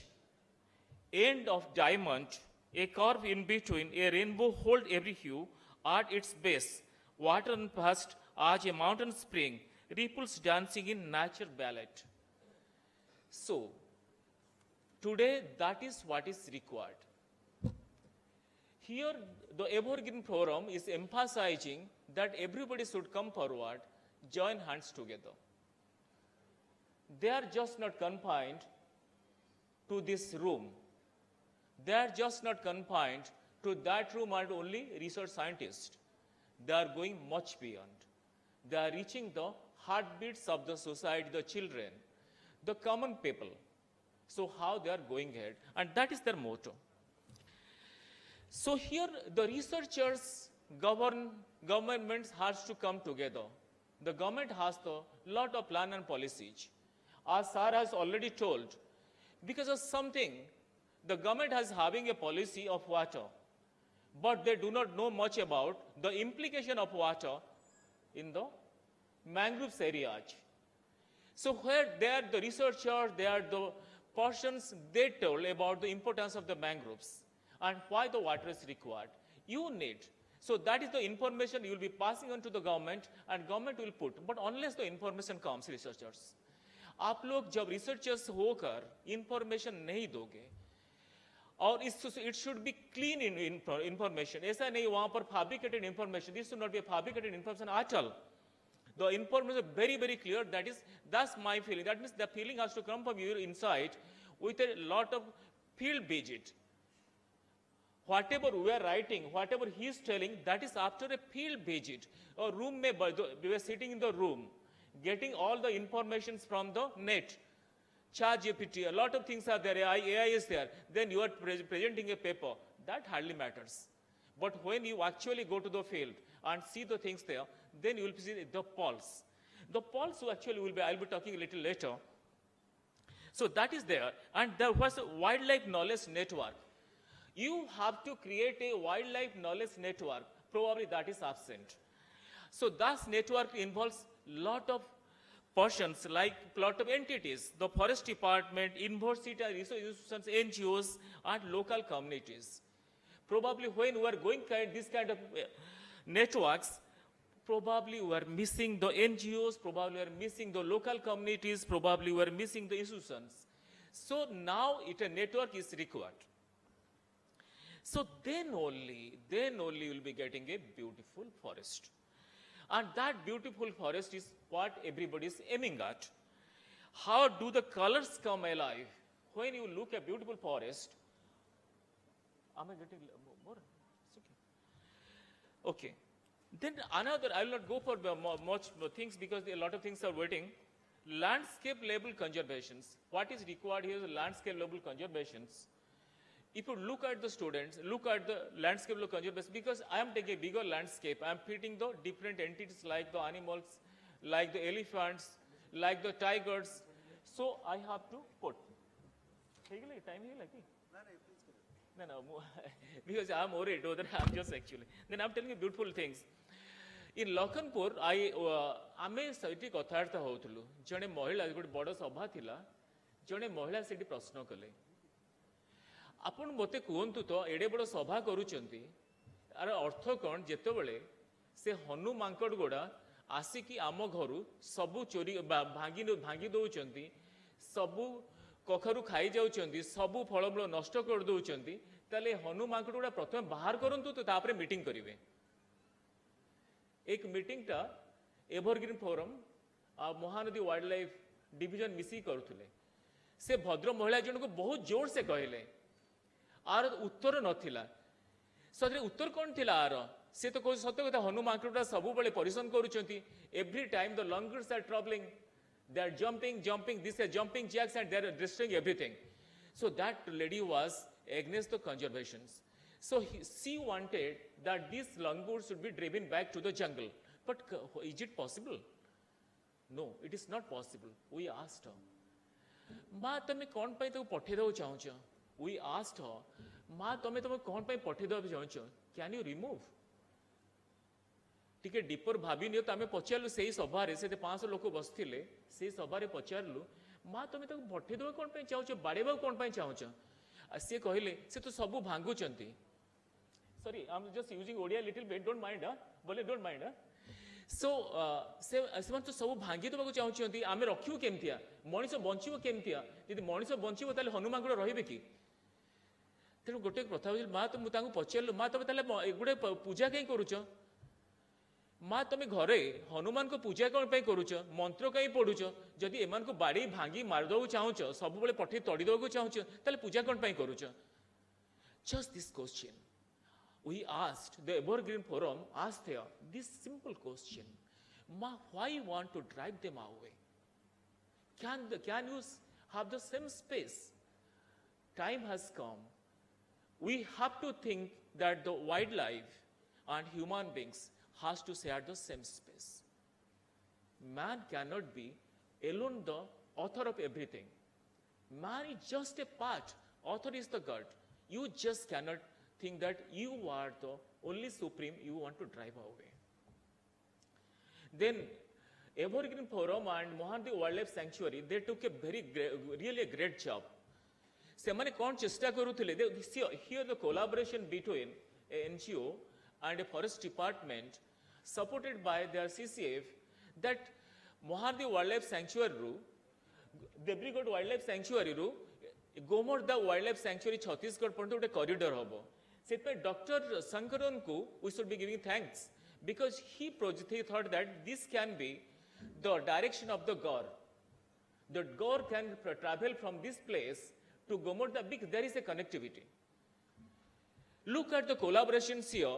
The idea has come from Mr. Sankaran and then it was taken by Mr. Jena and she is there, Ms. Das. So both of them, they thought, let us have a try. And there the Chhattisgarh Forest Department, Mr. Agrawal, they thought that yes, we took it is further. Look at the collaborations here, the school children, the school, the Panchayat members, everybody joined hands together. Then there was a public meeting, couple of public meetings. In one public meeting, the question was, how can you expect the elephants to walk next to our houses?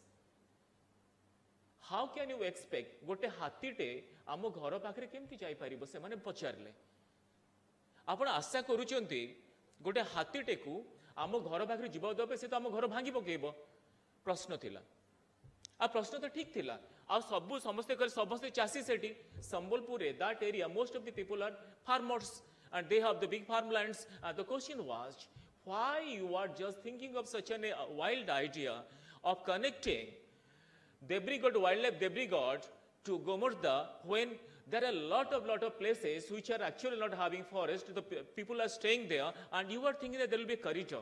It's a stupid idea. So that was the thing. And Dr. Sankar, the idea started from you. Of course, you are not there, but it was taken by these two people, C and this guy.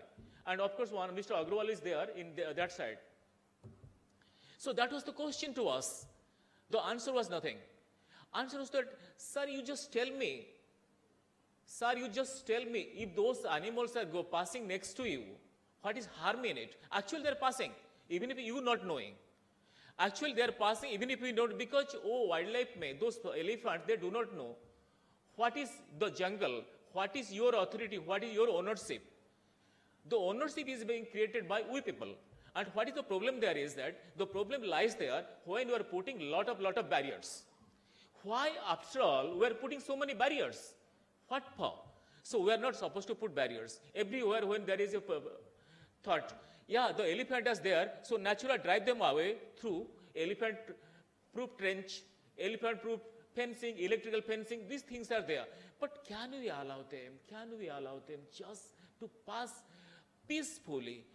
शांति से ताको जीवा को दियो ना यदि ताको शांति रे जीवा तो से लड़ाई कोन पई करिवो तुम सहित कहार बळ अछि कहार इच्छा अछि मनुष्य सहित लड़ाई करिया दरकार भी नाही कहार जीव जंतु को केबे भी इच्छा नाही कहा सहित लड़ाई करिया पे तांको से माने बळ खर्च करंतिनी दे कंजर्व एनर्जी से माने मोटे करंतिनी एक्सेप्ट 1-2 केसेस जोटे स्ट्रे केसेस सेठी प्रश्न से माने करथिले अरे से गोटे तो हाथी मारी दोउची सेठी तो आपण किछि कहू नांती हाथी तो मारी दोउची सेठी केमती कहू नांती सेठी बड़ प्रश्न थिला सତରେ तो हाथी मारी देइची बहुत लोग मरी जाइछन्ती किंतु जति आउ टिके भाबी के देखिबे गोटे हाथी तो दुष्ट हाथीटे नथिबो ताकू आमे दुष्ट करि दिछे सपोज से मस्त कंडीशन रे अछि केतरा मस्त कंडीशन रे अछन्ती 1% लेस देन 1% से केतरा हाथी को जगी देले जिंस उडा थिंग्स आर को okay but we are not ready for that and then traditional knowledge गारे रहिबे जंगल पाखे रहिबे देन यू एक्सपेक्ट दैट आपण पाखे नॉलेज आसी is it possible not at all so that is the things which are actually missing out here the NGOs here the forest department here the institutions the schools all are joining hands together they were convinced yes this will be part of all now the question there are other bigger things this is Odisha everybody is speaking about Kalinga empire everybody is speaking about the Kalinga empire लक्ष्य हाथीर देश थिला कलिंग लक्ष्य हाथीर देश थिला कलिंग आज 1000 हाथी नांती आ समस्ते चित्कार करूछंती हाथी मान को मारी दिया जाओ दौड़ी दिया जाओ घड़ी दिया जाओ आ समस्ते चित्कार करूछन से गोटे शब्द हाथी मान को बाहर कर दिया जाओ कारण ए माने हमको मारी दोछन किंतु लक्ष्य हाथीर कलिंग साम्राज्यर ये जे थिले समाने जदि आपण महाभारत युद्ध देखिबे दुईटी देश गोटे one is Assam our second Kalinga. These are the two countries, two states where they are really prominent for the elephants. Very, very specifically mentioned about the elephant wars in our epic Mahabharata. ताठु बड़ कोन identity अछि से identity परे तापरे आपण माने चाहउछथि हाथी मान को मार दिया जाओ so unfortunate we have to open our eyes when we are looking for our own identities how can we forget the elephants किछिटा घटी जाउछि घटी तो जाउछि बट ता आगु को हमको जीवा को अछि थैंक यू सेतिक अछि तापर आउ केतोडे कहर अछि then we have to go for the community based conservation knowledge has to come without knowledge we just cannot आउ गोटे बड़ कथा सार कहउथिले समस्त कहउछने पानी पाई के there are lot of conflicts for water but the point is are you trying hard आमे निज घर पाखरे कोठी किछि करिबानी गछटे लगेबानी गछटे लगला परे काटिबा को व्यस्त होई पड़िबा आउ ताकू नष्ट करिया व्यस्त होई पड़िया सब जगह रे हमें वाटर बॉडीज को पोती दबा तापरे कहबा पानी रो समस्या आछे ए भुवनेश्वर चारिपटे सबडी वाटर बॉडीज को पोती पकेलेनी तापरे पानी रो समस्या आछी आउ तापरे हमें भाबिबा एते समस्या अछि हम पानी कोठु आनिबा किंतु निजे किछि करिबानी कारण हम पाखरे पैसा अछि but it a beautiful words जोटा कि मते सेपटे नॉर्थ ईस्ट रे अरुणाचल रे मते बड़ हेल्प करथिला that was I was asking a stream where are you going I asked a stream so sweetly it was singing then smiled it said softly to life it beholds the belief forest is divine it beholds the belief forest to life so except for water what is there it is life you just cannot stop life. So forest is life, you have to believe that way. Then I'm just coming down to a beautiful verses of Gita. Mayi sarvani karmani sannyasa swadhyatmam chetasa niryataya dharmam prachistamai sarvolekan hitan. Means, one who dedicated all actions to the divine, acting with selfless mind, focused on spiritual purpose, performs duties for the well-being of all being. Means, if I am a human, if I am following dharma, ମୁଁ ଯଦି ଧର୍ମକୁ ଭଲ କରୁଛି, ଧର୍ମକୁ ମାନୁଛି, ତାହେଲେ ନିଶ୍ଚିତ ଭାବରେ ମୁଁ ସମସ୍ତଙ୍କୁ ସମ୍ମାନ କରିବି, ସମସ୍ତଙ୍କୁ ଭାବିବି, ସମସ୍ତଙ୍କ ଦେହରେ ସେଇ ଆତ୍ମା ଅଛି ଯୋଉ ଆତ୍ମା ମୋ ଦେହରେ ଅଛି। ଏତିକି ମୁଁ କହିବାର ଅଛି। ଆଉ last the closing lines is, the forest is not dark as many profess. It holds a quiet key to life's own flame, a light of knowledge that dispels all fear. Here shadows shield and wisdom glow remains ever bright. The night never comes near. Night never comes near to the forest. Find the beautiful fireflies. Everywhere, when the really dark is there, you will be getting the fireflies. With this much, let us join hands together. Let the NGOs, let the research entities, let the forest department, let the other entities, other department, politicians, media persons, everybody should join hands together to make this world beautiful. Thank you very much.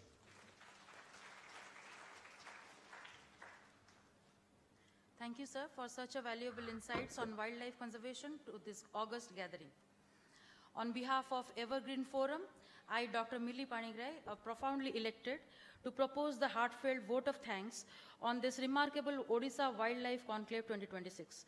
This gathering has been an enlightening journey into the conservation efforts and the wildlife protection strategies shaping the future of our natural ecosystem.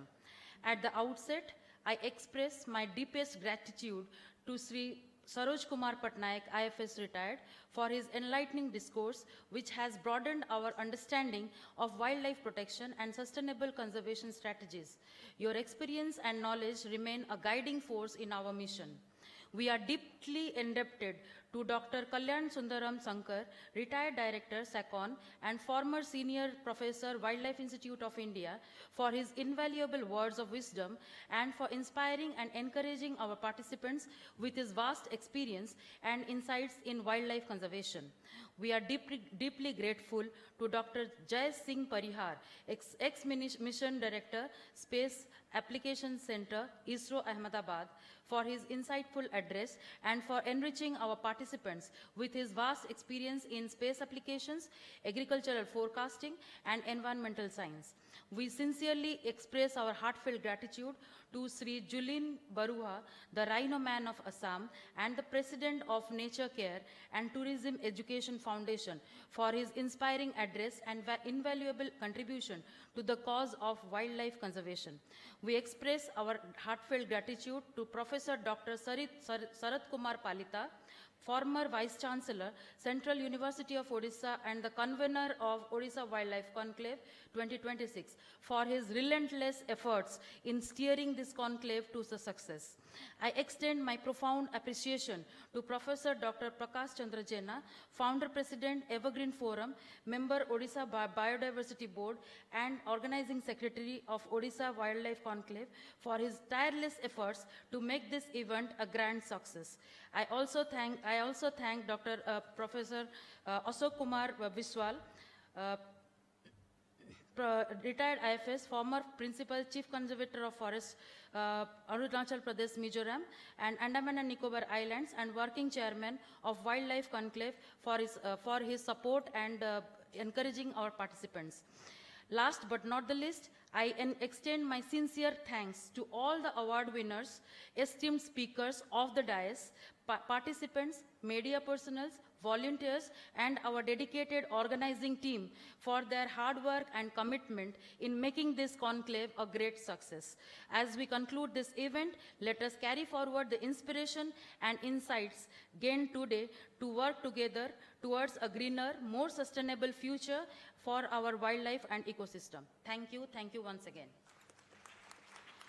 I request the student volunteers to escort our dignitaries off the dais. We'll start with the plenary session 1.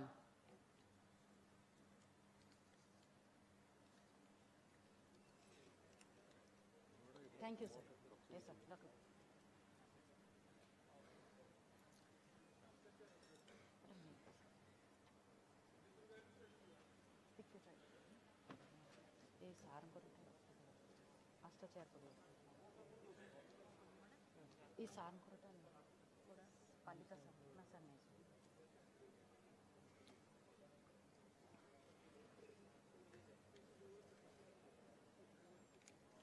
We'll start with the plenary session 1.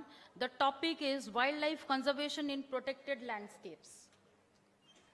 The session chair for this plenary session 1 is Dr. Bijay Ketan Patnaik, retired IFS, retired PCCF Wildlife, and Chief Wildlife Warden, Government of Odisha. Our session co-chair, Dr. Nihar Ranjan Nayak, Member Secretary, Odisha Diversity Board, Government of Odisha.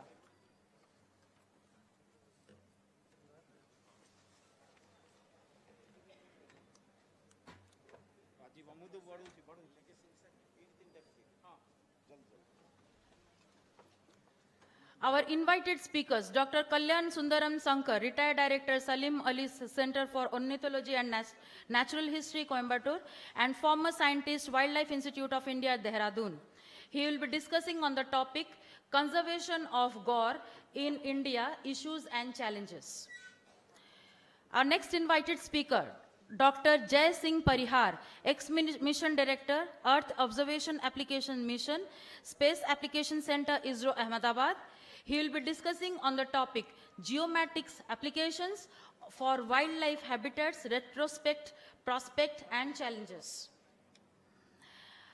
And last but not the least, our next invited speaker, Dr. Lala Aswini Kumar Singh, retired Senior Research Officer Wildlife, Government of Odisha, and member IUCN, SSC Conservation Planning and Specialist Director Group. He will be discussing on the topic, measuring tigers' behavioral integrity under increasing human interface. I request all the dignitaries to come to the dais for the plenary session 1.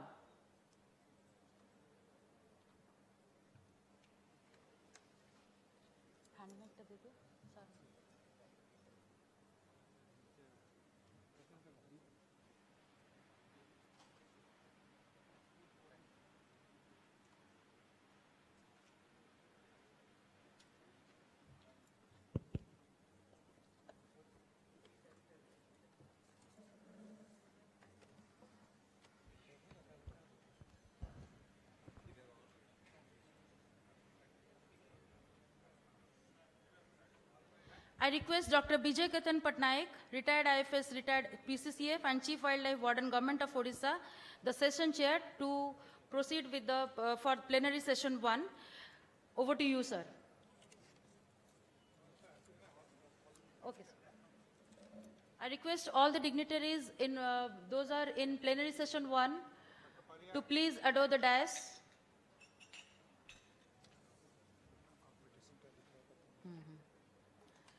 The participants who will be participating in quiz competition, please register your name at the registration desk. For quiz competition, please register your name at the registration desk.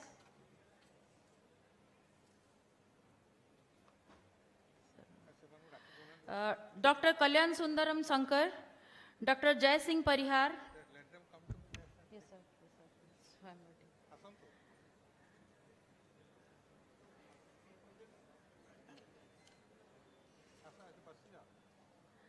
And Dr. Lala Aswini Kumar Singh.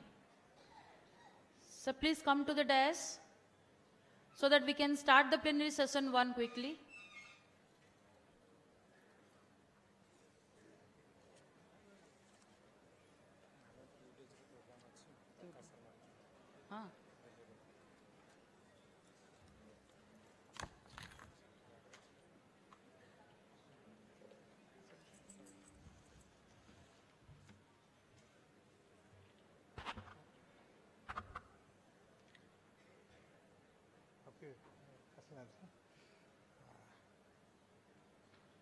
जय Jagannath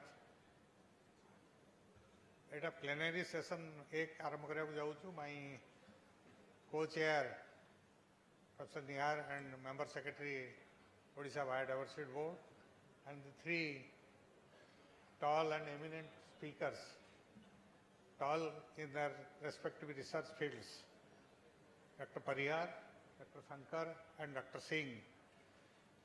I had the opportunity to work for few, I think one year or so with Dr. Singh, but not with two others, and all the other dignitaries present beyond the dais. So it's my job to start the session. I think before I can speak something, I think I could speak after the talks are over. So let us start the talk, and time for each talk is 30 minutes, as told by Jana. 30 minutes, haba na nahi? Haba nahi? हाँ इतना ऐसे हो बदे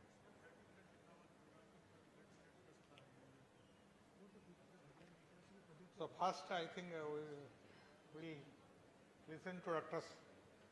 Kalyan Sundaram Shankar, who is retired director Salim Ali Center for Ornithology and Natural History, Coimbatore. Actually I was much interested to hear Dr. Shankar because he is working on gaur, and there was a recent, sometimes back there was a news in the paper that in last 1 year 28% of gaur has increased in the Brigade Sanctuary. Some of my friends, they objected to it biologically, it is not possible. So let me get clarified from Dr. Shankar's speech whether it is possible, biologically possible or not, that animal population increased by 28% within a year. I think I can ask Dr. Shankar to start with.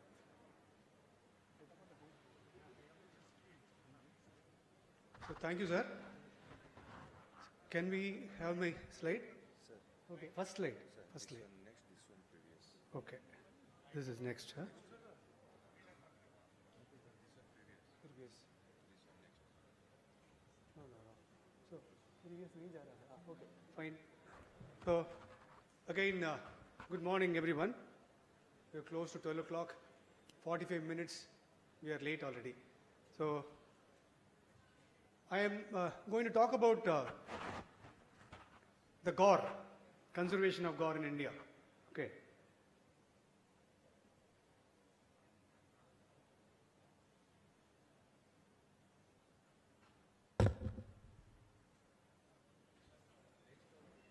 No, whatever it is, both the sides is not working.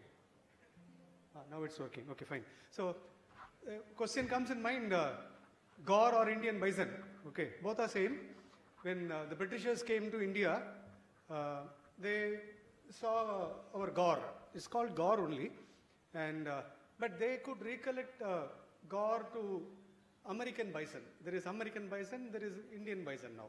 Okay, and so Britishers started the name Indian. Our gaur they started calling as bison. So many of us now call gaur as bison. There is no problem. Both are same. And it belongs to the order Artiodactyla, Bovidae, 3 subspecies, and the first subspecies, Bos gaurus is found in India, Nepal, Bhutan, and Bangladesh, and then the rest 2 subspecies are found in Southeast Asia. Okay. So this is the global distribution of gaur, and if you can see, from India to Southeast Asian countries, the distribution ranges well. Okay. And it's a mega herbivore. So which are the mega herbivores? Elephant is the mega herbivore. Gaur is a mega herbivore. Wild buffalo, mega herbivore. Then 4th one, what is it? What is the 4th one? Rhinoceros. Okay. So they are all mega herbivores, and evolved, gaur especially, evolved much before, human being evolved on the earth. Okay. And so, it is in Schedule 1 of the Wildlife Protection Act, highly protected. Appendix 1 in CITES, IUCN describes it as a vulnerable species, and it's a parental stock for the domestic cattle. So the domestic cattle that we have, can people stop talking? Can I draw your attention, please? Excuse me. Can I draw your attention? Only then I can speak. I get distracted when people start talking. Okay. Then it's a parental stock. Gaur is a parental stock for all the domestic livestock in India. Okay. And so it's very important for doing any genetic work, If you want to work on any disease aspect in domestic cattle, you need to go to this parental stock. But we have not done anything, But they are there in the zoos, and we have a good population. We can go back to Gaur, to work on any diseases, which are striking the domestic livestock, and then we are losing them and a lot of money, right? A lot of hybrids and milk-yielding milk-yielding livestock. So Gaur is a parental stock for all of them.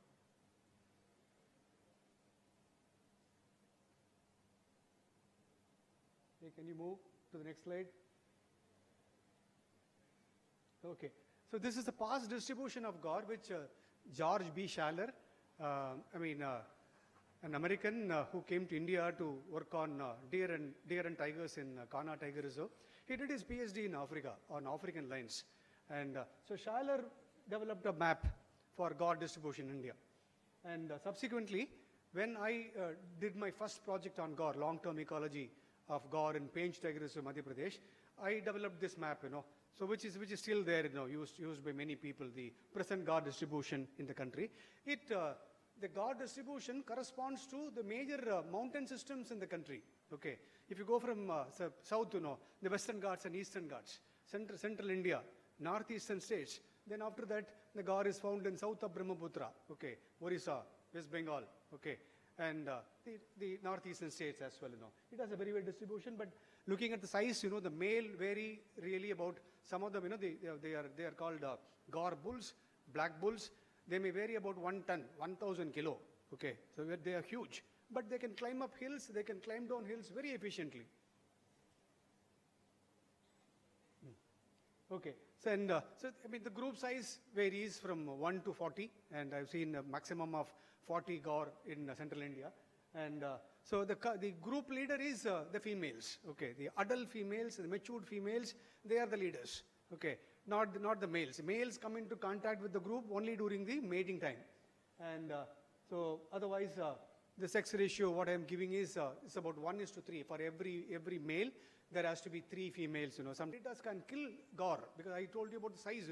The females are about 350 to 450 kilos, and the males, about 800 kilos to 1,000 kilos. Tigers do kill Gaur. Okay, amazing.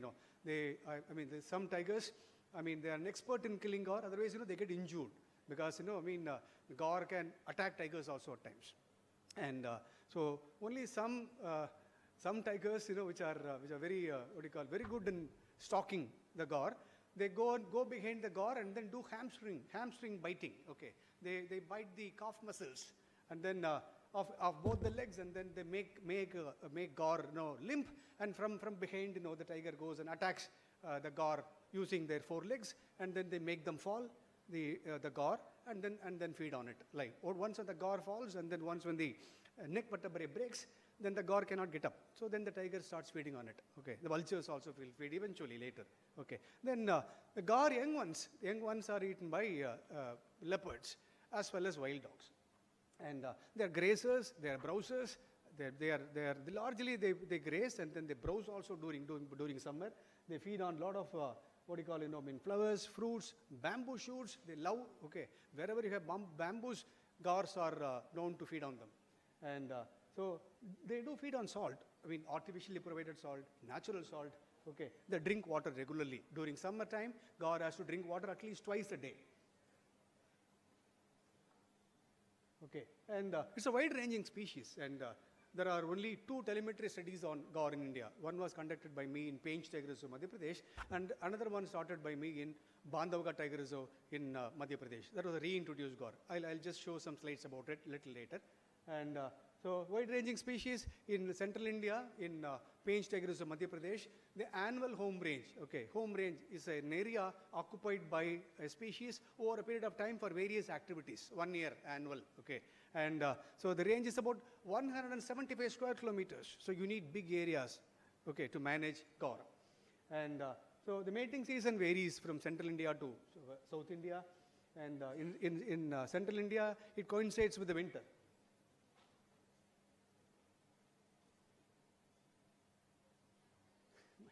And they have alarm calls and mating calls. Okay, alarm call is given by both the sexes, males and females, and then the mating call is given only by the male. Okay, females do not give mating call at all. Okay, so during the breeding time, the male gives call to attract the females. And so when they get disturbed, when they see a predator, they do 4 feet trampling. Okay, they use their 4 feet to stamp on their, it's called 4 feet stamping. They stamp their 4 feet on the ground, tuck, tuck, tuck, tuck, and so then they can give alarm calls subsequently. And the sense of smell is acute. They can smell very well, but hearing is not that developed.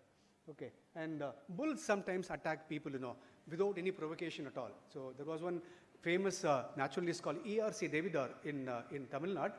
He was gored by a gaur when he was taking photographs in the forest. One gaur came from some distance, and then just attacked him, tossed him up, and then went away. So he was badly gored, but then he escaped. He survived that attack, and later on he passed away. And bulls are known to attack people, very dangerous. If you know, so you should not walk alone. You need somebody to walk with you, right? And so cattle are gaur are susceptible to cattle-borne diseases. Domestic livestock transmitted diseases are the most dangerous for gaur, which are the rinderpest, foot and mouth disease, and anthrax. 3 diseases, all are violent diseases. Okay, and so they cause a lot of damage to gaur. We'll see. We'll talk about the gaur diseases in the next slide. And there are very few studies conducted on gaur in India. Okay, and long-term ecological studies, there are only a very few. Okay, and so we reintroduced gaur in Bandhavgarh Tiger Reserve in 2011.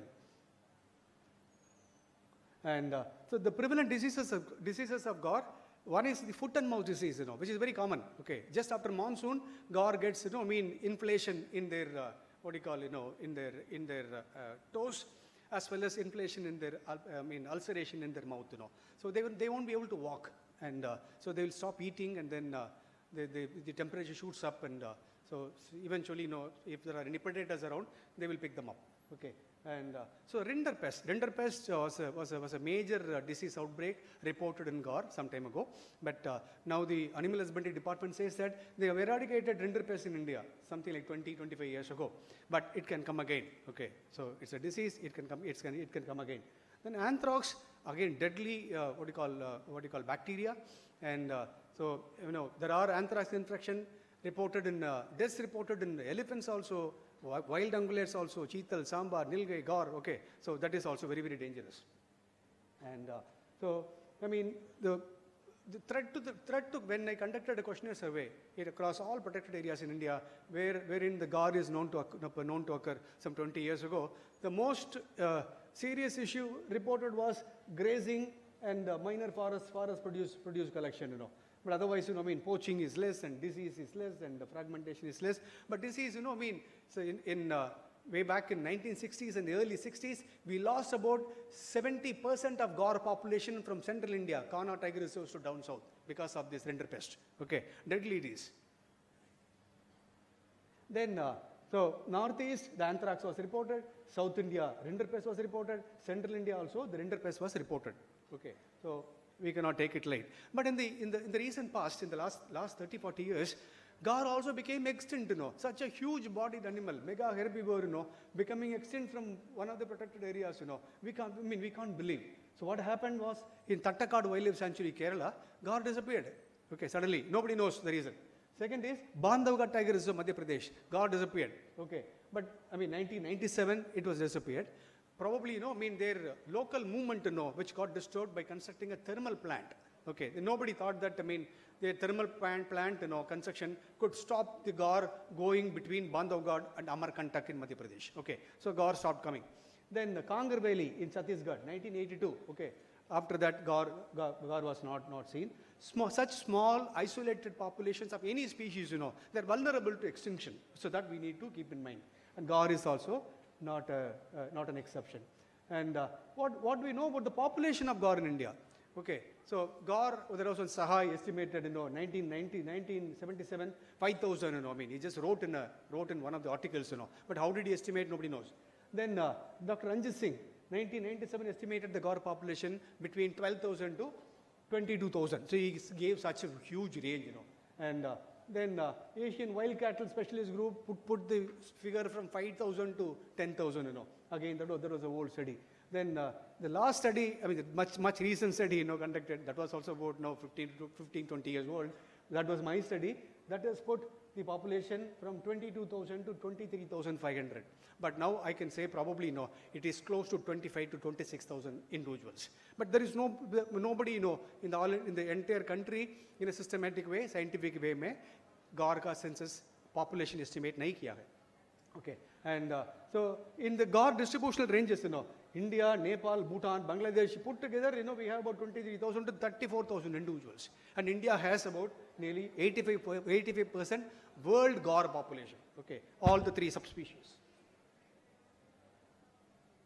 Okay, and so we also, we also reported the Gaur strongholds in India based on my study conducted all over the country using questionnaire survey, and right from Madhya Pradesh to Maharashtra to Karnataka to Tamil Nadu, Kerala, Assam, and then now Dibrigad, Odisha is also having a very good population.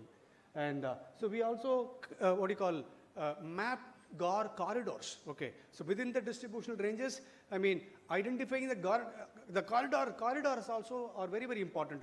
Morning in one of the during the plenary session, I mean, somebody mentioned about elephant corridors in Odisha. Okay, you have about 14 corridors which are not recognized by the government. Okay, that means not officially declared as corridors. Still in papers. I mean, yet to be approved. So these corridors are also very good for Gaur. Okay, so we need to concentrate on corridors, which is a connecting link between populations. So the genetic viability increases if you have corridors connecting the population. Okay, and then I mean we came out with major Gaur conservation units across India, and this is a map showing it. Okay, then so what is important is we need to assess Gaur population. We need to have a scientific monitoring of Gaur population. We need to assess the densities and also the total population across their entire distributional range. Okay, and because I mean Gaur is also one of the important food component of tigers in the country. Okay, so wherever the Gaur and tiger they coexist, the tigers do feed on them, and about percentage contribution of Gaur to the diet of tiger varies from place to place, and it varies from 5% to 20%. So highest is in Bandipur Tiger Reserve in Karnataka, where Gaur contributes quite a lot to the tiger diet. Okay, and so then we have to prevent cattle grazing in Gaur, in Gaur areas. Fine, and so why we need to prevent cattle grazing? Because through domestic cattle only, the diseases will spread to the Gaur. And then we need to extend vaccination program for the domestic livestock in and around the areas. Okay, and which would completely prevent the diseases. Okay, then in select areas we need to go for Gaur reintroduction or restocking. Reintroduction is where it was present before, then absent now, and then we need to bring new population. Restocking means there are few individuals left, but then you need to still bring some individuals to improve the population. So both we need to go for Gaur.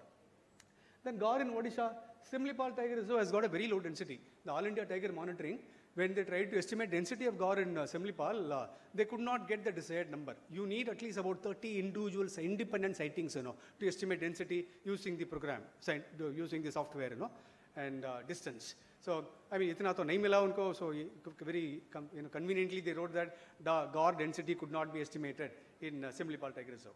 And so Dibrugarh, I mean, has got a 353 square kilometer, and then the present gaur population is about 848. And then this map shows, I borrowed this map from Anshu ma'am.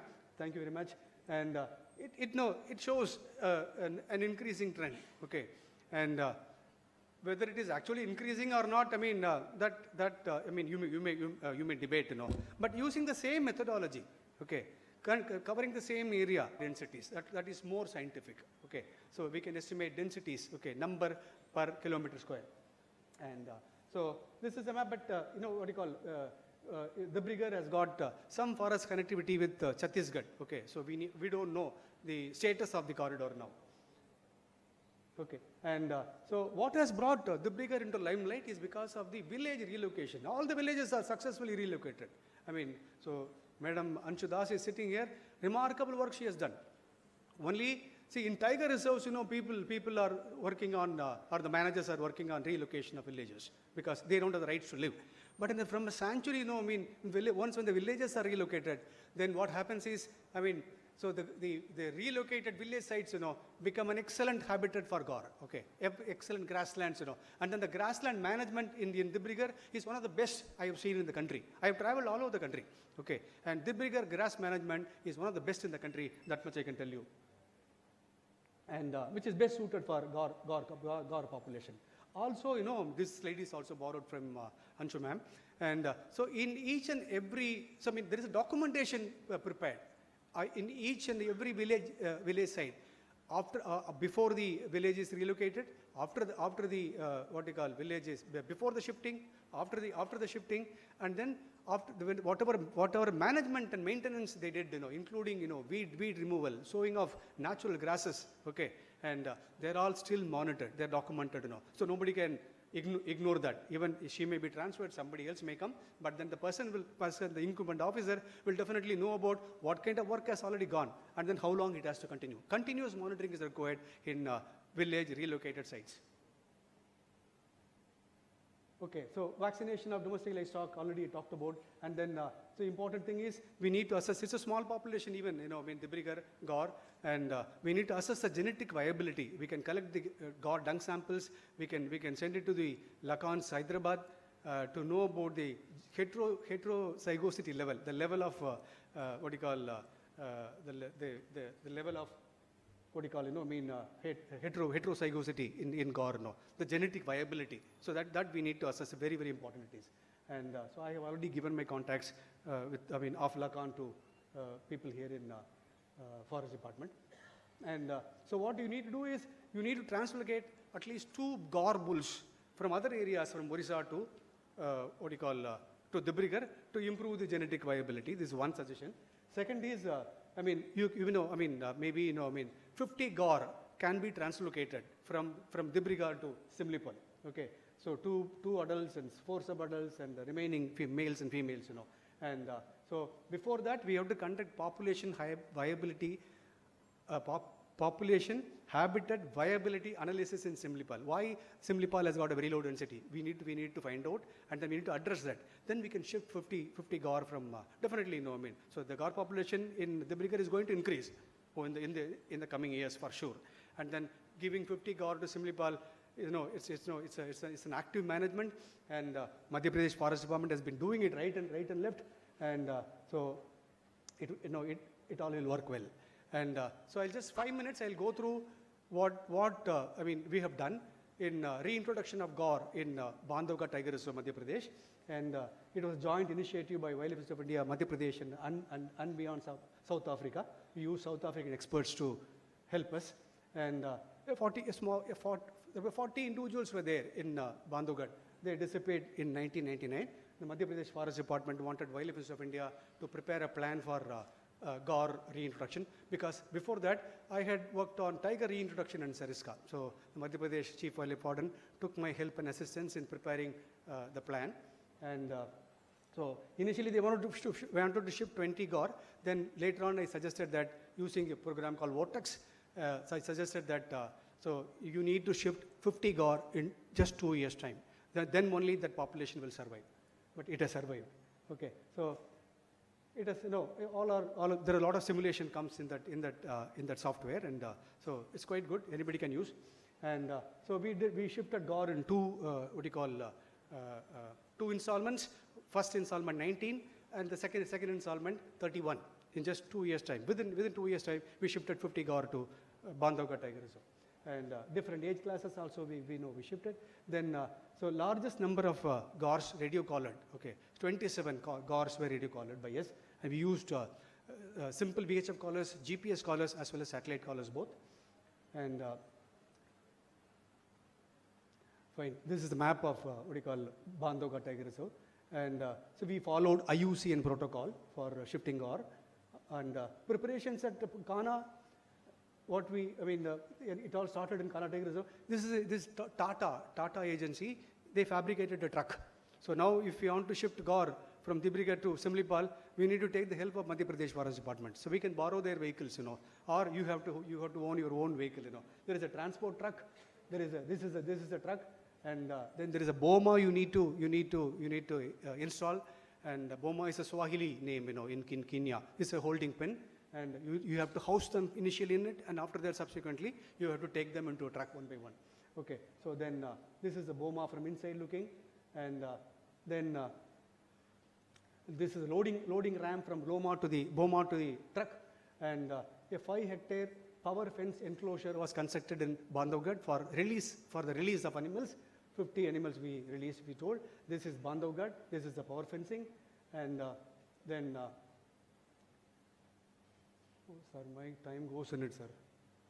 Hey, can you shift, sir? Next slide, okay, no, go back. So, we gave, this is the Bandhavgarh enclosure. Next slide, please. Then we had a dedicated team who were trained for handling GOR. Next. And then each GOR was weighed. Okay, one GOR weighed about 1,000 kilo. Okay, huge task. We couldn't lift him at all. Next, then so these are radio collars. Next, then immobilization, capture, and transport. So we used DAN inject. Next, then we used narcotics. Okay, narcotics are very dangerous to handle. So South Africans helped us in buying the right narcotics, and so we used etorphine.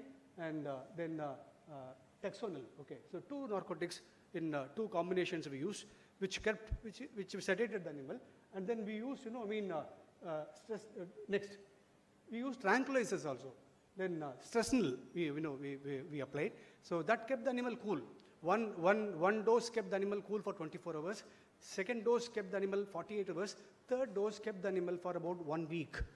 The captured GOR, translocated GOR, behaved very properly for 1 week. Next.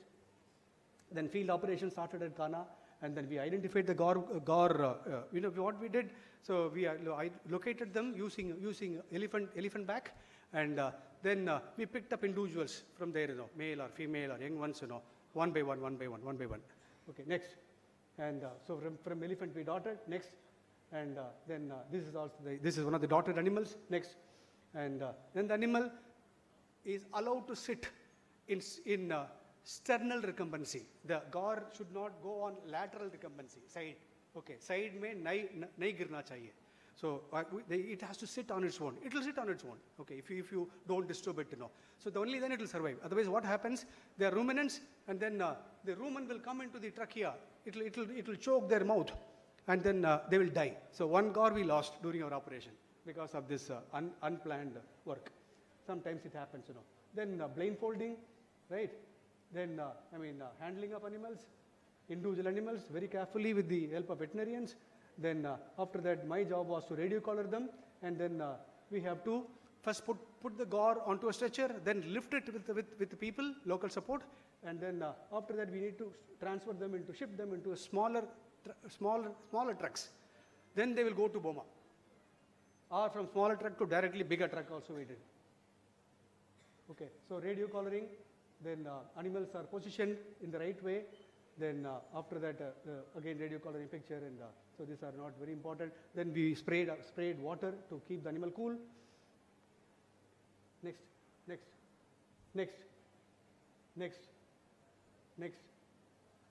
Next. So this is the truck in which the animals were there inside. Next. Then the Ghana to Bandhavgarh is 250 kilometers. Then it took about 8 to 10 hours. We preferred night time to travel, cool time. Okay.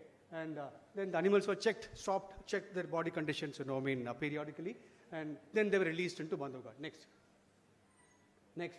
So this is a release photo in Bandhavgarh now. Next.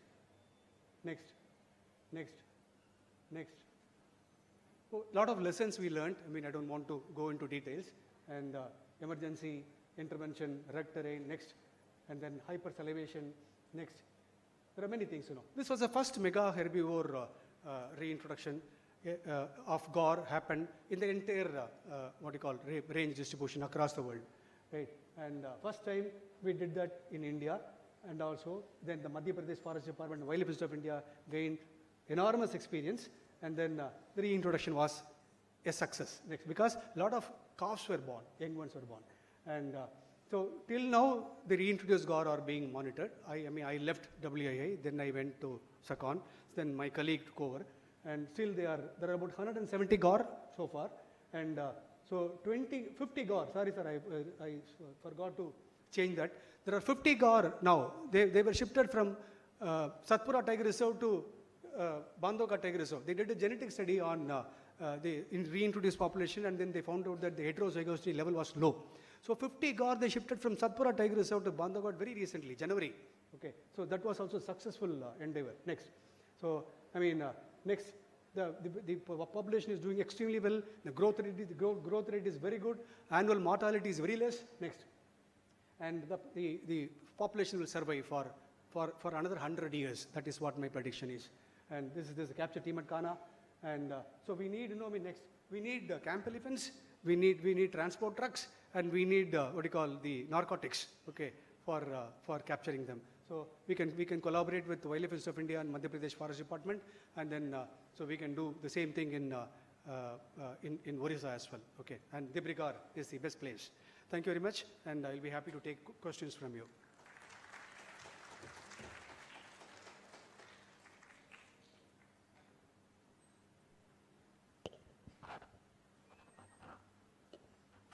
Thanks, Dr. Shankar. It's a nice speech, and you have also worked a lot on Gaur. And moreover, I am pleased that you are associated with our Dibrugarh Sanctuary. Actually, in 2008-9, when I was PCF Wildlife, the present PCF Wildlife, Mr. Jha, was the DFO, Sambalpur division, of which the DFO is Supagya, who is sitting here. Actually, at that time, we had started some ecotourism complex there itself. And after that, I had not visited for last 15 years. Last year only, I could visit the area, and I could see an amazing change. Lot of animals have now come up, and goats, etc. So only thing is that whether the question is that whether the gaur population has increased 28% within a year. Is it possible? Because you have told that there is only one calf born at a time, and the gestation period, I think, is almost 1 year. So is it possible that 600 gaur can give birth to 120 gaurs in a year and all these things? So that was one of my questions. But anyway, the management part of the brigade has improved a lot. So the proposal they are giving you and Das to make a corridor to Chhattisgarh so that the population can migrate there. That is a good idea. And now you can take some questions. I can any questions from floor? Give one or two questions. Sir, I just wanted to answer his question, And the gaur population in Dibrugarh is definitely increasing. Okay, whatever percentage you may show, but look at the same technique is used, and then look at the juveniles. I did not emphasize on it. The juvenile numbers also show an indication about a healthy population. So not only the adults are there. So the juveniles are there, young ones are there, newborn calves are there every year. Okay, and then they see young newborn calves, almost throughout the year. So the population will definitely increase because the area is big, lot of water, and then grasslands for them. But then we need to shift them to some other places also. Yes. Any question? Actually, we can take one or two questions. I think, or more than that. maximum. Doctor, mic set nahi ho. Sir.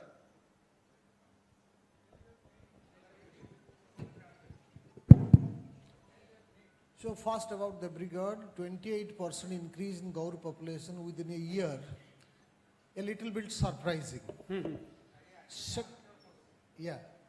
Second, can you please focus some light why the Gaur population in Similipal is declining? You have made a lot of study. Can you guess some reasons for which the population in Similipal is declining? Sir, first question, the answer is 15% increase, 20% increase, 25% increase is possible.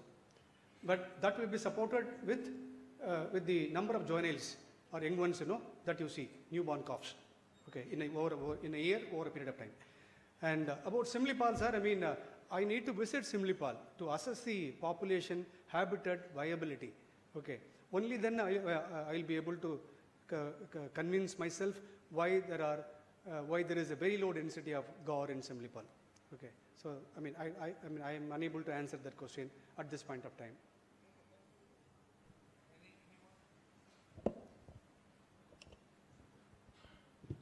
Good morning, sir. Yes, ma'am.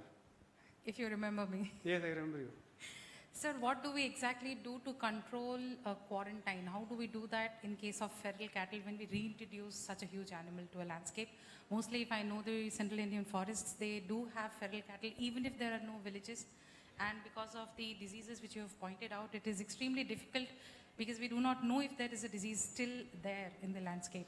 And the same goes for Similipal and Day Brigade in that same context I'm asking. Thank you. See, there are multiple vaccines available, okay. So, for FMD, Rinderpest, then there is one more, okay. There are multiple vaccines available. Animal Husbandry Department, if you take them on board, so in southern India as well as in central India, I have seen them, working with people. So around the villages, you need to vaccinate the domestic livestock. Only that is, all domestic livestock should be vaccinated periodically. And then the vaccines also will work only for some time, like our COVID shot, that you've taken. So 3 saal tak kaam karega, pata nahi uska validity kya hai. Okay, but there are vaccines available, ma'am. And so we need to extend a program for vaccinating the domestic livestock in and around the villages wherein we have Gaur. Okay. Dr. Shankar, very nice talk. One thing I want to know, we have heard all good things about the brigade. Is there any constraints of Gaur and the total population there? Sir, as of now, I'd been there to go the brigade twice so far, and I have not seen any constraints, sir. A sanctuary, has done so much of good work in terms of management. First time I'm seeing in the entire country, okay. And because villages bhi nahi hai, and so lot of water, and then grasslands, okay. So then that supports the other grazing ungulates also, spotted deer, sambar, okay, good nilgai population, wild pig. It was actually intended that if the proposal pending regarding a tiger reserve, so what is your assumption? Sir, without asking me and you, it has been notified. Yes, okay, yes, sir. yes. So it may be a political compulsion, So then, so we have to then follow the codal formalities. So when it becomes a tiger reserve, one good thing is you will get central assistance funding, central support, okay, for all management intervention, and then third is, there is nothing, sanctuary or a tiger reserve or national park, only administratively we have to manage. So, so tiger reserve ho gaya to uska status aur bhi badh jayega. Okay, but then there is no problem. We can still make it, but then we need to follow the protocol. Line transects and all we need to establish, okay, and annual census. Then once in 4 years, you need to go for nationwide census across the tiger landscape. It's good, sir. I think we can. I think, sir, thank you very much. We can talk during the lunch time if you have any more questions. Thank you. Thanks, Dr. Shankar, for your brilliant talk and as well as answering to many of our questions. So our next speaker is Dr. Jai Singh Pariyar, ex-Mission Director, Earth Observation Application Mission, Space Application Center, ISRO, Ahmedabad. He will be talking about geomatics applications for wildlife habitat, retrospect, prospect and challenges. Dr. Pariyar.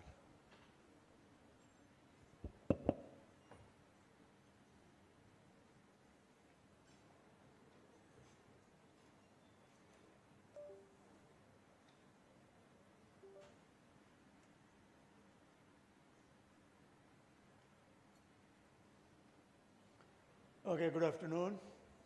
Respected Chairperson, Co-Chair, and fellow delegates. I'll be talking to you about the technique called geomatics applications, TS.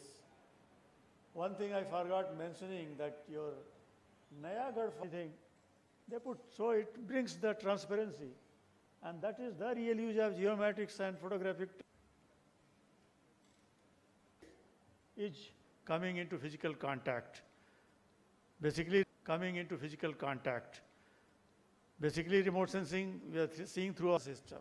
The transparency, are preparing a tracing map, you are putting tracing paper on the map. Now, you imagine when you have multiple layers, information system. The positioning navigation system, basically, GPS is the US navigation system. There are GLONASS, there is a Baidu, there are several others. We have our own NAVIC system. Now all this thing, core this thing is there are satellites which are in the orbit, lower Earth orbit. They keep on orbiting. Your device gets the signal from that.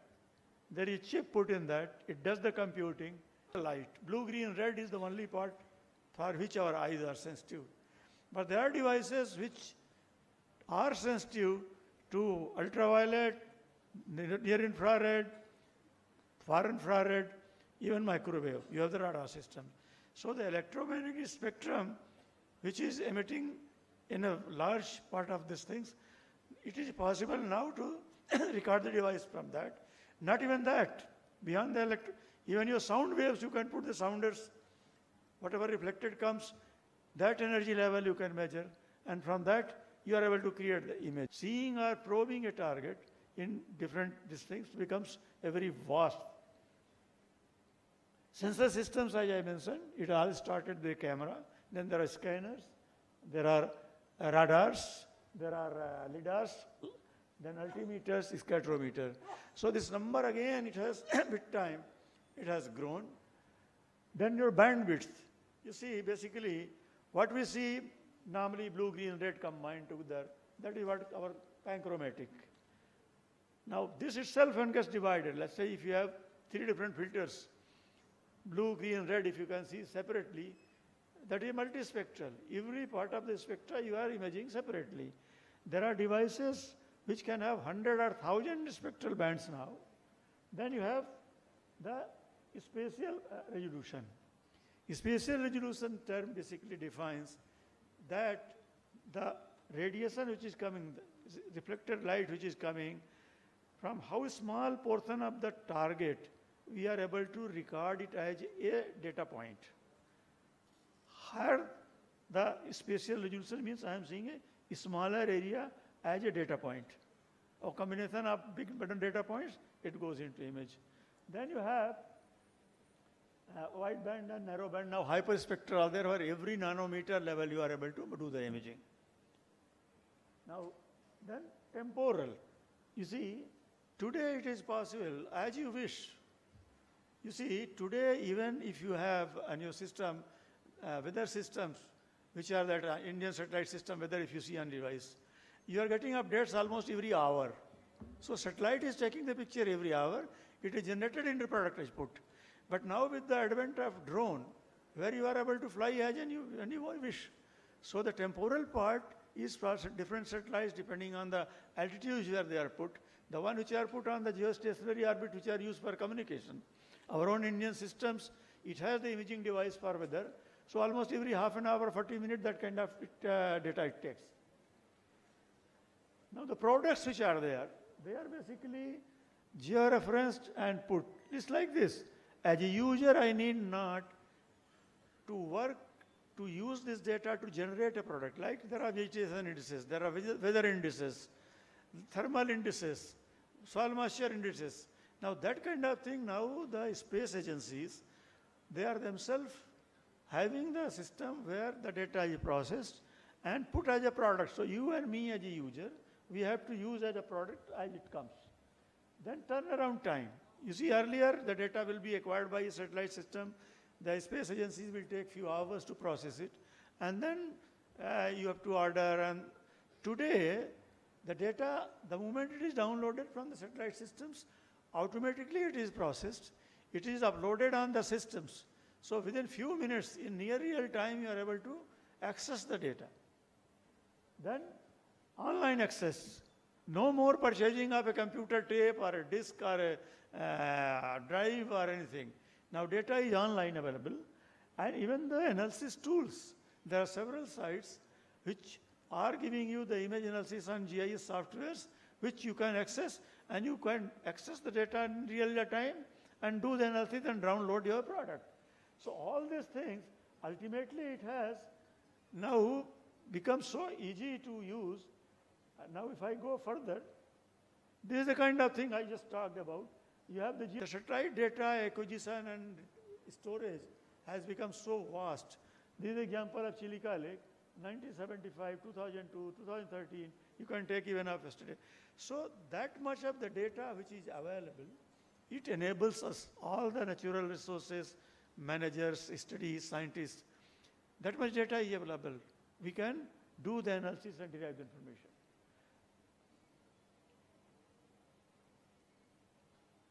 Now I'll show you some temporal this thing, how when we talk about wildlife in that context, vegetation becomes important, this thing. So I initiated a thing where you have, let's say, satellite data is being acquired every 5 or 10 days. I want to have some 2 or 3 observations in a month. You know, the country is tropical region, you have a lot of clouds. So every region may not be cloud free, but you can do the compositing. So if you divide the period of a month into 3 decades, 1st to 10th, 11th to 20th, 21st to last day of the month. So you can develop the, what you call the database, and you will see the images here. Why didn't I responding? Okay. This is what you see on the top right corner, 15th of October 23. Next. 15th of November. You see the greenness, it will keep on changing. The dark ones are the forested areas. The light greens are the things which are either agriculture or the grasses. Move next. You see again the yellowing has increased. Further, keep concentrating on the lighter green. Now this is what the senescence and drying of the vegetation. So seasonal vegetation versus the perennial vegetation, the phenology, that part of the thing which had become possible to monitor with this kind of data. You go to April. If there is a winter rain, there are this thing again the grasses grow. So in the context of the wildlife, this becomes, now you see this is the end of the season.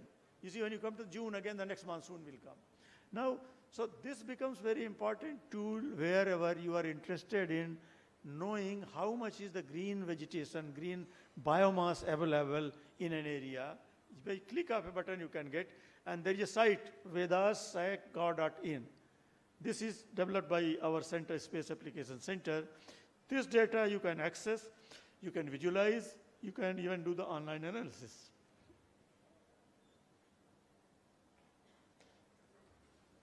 Please take care, please take care.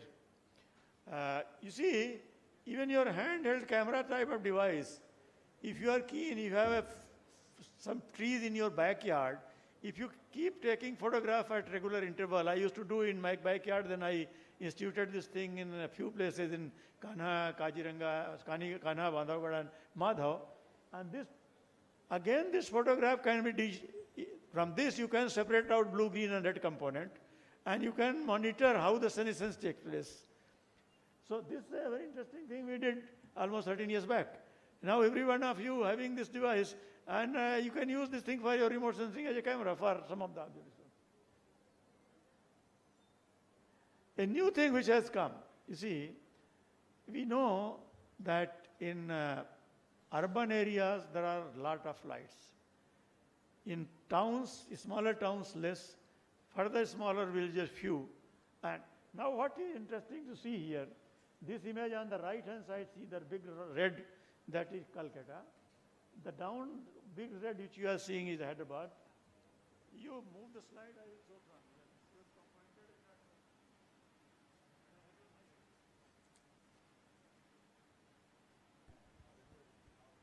Okay. Now what you see here is Hyderabad, Nagpur, Raipur, Chhattisgarh. This is your Odisha. All the dark things which you are seeing, this is the forested area where there is very little light. But if you see, there is a site, our National Remote Sensing Center has put the data right from 2010 to 2024 now, that how the night lights are changing. Now this night light, it has use value. Use value in the sense, there are some animals which are known to be nocturnal in habit. So if the light is increasing, obviously they would not move to that area. So it acts as a deterrent. But for us, it is a signal of, sign of development. You can see the Indo-Gangetic plain there. It is all red going Havra to Varanasi to Prayag. Then there is Jabalpur. And then. So this data, which is collected over the years by American Defense Mapping Satellite Program, it was earlier classified data. It was not released. Later they released it. And when it was released, then the community of remote sensing applications, people like us, we found that this data, though of course this spatial resolution, even this is useful in some of the things, and that too even for wildlife. I tell you how it is useful in wildlife habitat modeling. Now this is basically the biologically meaningful indices. You see the temperature data, humidity, rainfall, so many things are collected. The daily data for any of us, it has some value. But we are more perhaps comfortable if the data can be converted into some indices which are biologically meaningful, that tell something about either the phenology or the animal behavior or something.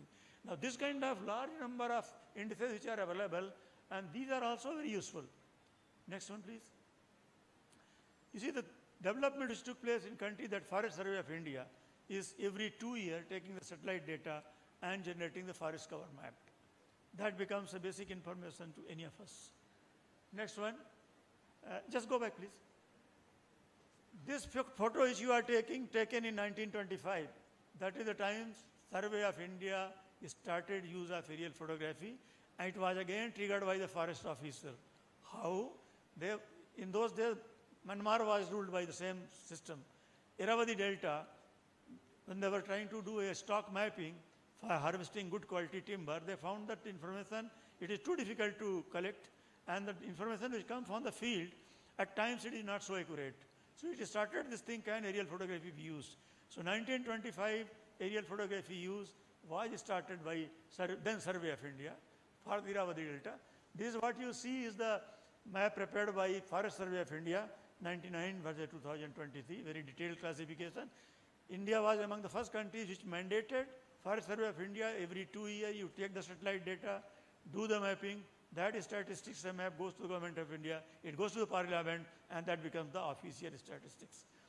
So you have basically mandated use of satellite data. It is almost similar time where Sanjay Gandhi National Park, Borivali, they had problem of encroachment. They were finding it very difficult to convince the people. So Maharashtra government first department, they approached our center, Space Application Center.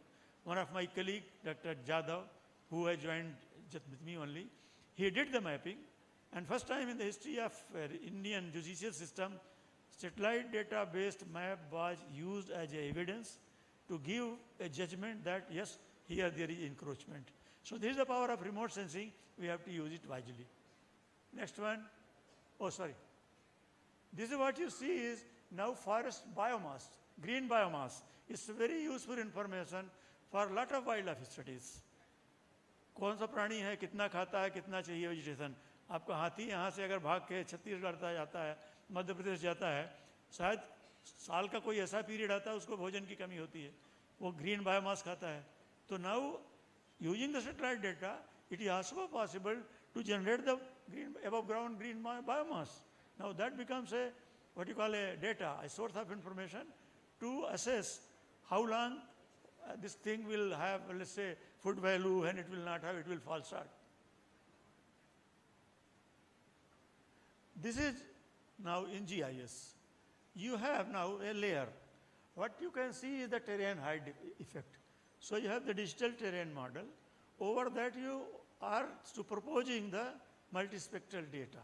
So you are able to see the slopes, the hills, the valleys, and then the different land cover depending on their. Now this is a case of Kanha National Park. All that ridge area which you are seeing, those are the part of the Kanha National Park. This blue, this thing which we have put another layer of the water holes. Habitat for an organism, animal. It needs the food, it needs some place to take shelter. Now this food, how much it is available, where it is available, how the food and water they are juxtaposed. So let's say an animal, it has its own ability, habit to move in a day. Now if you know the cruising radii and know the species and we know these resources, then we can take a judgment that, okay, that area is how good, suitable or unsuitable or limitations if any. Next one. So this is the study which I did way back in 1986 of Kanha National Park when there was no digital GIS. So I had to divide the area, just the grid which you are seeing here. You divide into n grids. You have the first the vegetation cover mapped. Now this vegetation cover you have to assign, knowing information from the wildlife biologist, a given vegetation, how good it is for a given animal. So that you need to know. What kind of terrain? Every animal will not be able to move around on all kind of terrains. Some they prefer the flat land, some can be in a hilly partial, this kind of thing. Water availability. Now using that, then you can assign the suitability rating. But then we graduated to digital analysis, NIS modeling, GIS-based modeling. And what you see here is a GIS modeling. That I will show you. Another very important thing which we came is the top line, which is 1970 to 2005. In wildlife protected areas, at many places, you are trying to see that the human population moves out from. When the human population moves out, they leave behind the land which was in agriculture. It was being plowed, very well maintained. The moment they move out, cultivation stops. It need not remain as a grassland. The intention was that we have good tree cover, we should have large area grasslands. So if you have to see that it remains as a grassland, you have to monitor. Here what is the case you find? वापस जाएंगे इसमें यहाँ पे एक लाल line जो दिख रही है इस पे this cursor is not working. You see the tree species has moved almost a kilometer inside the grassland. So like this tree ingress, that becomes a problem if you want to keep that land as a grassland. Next one.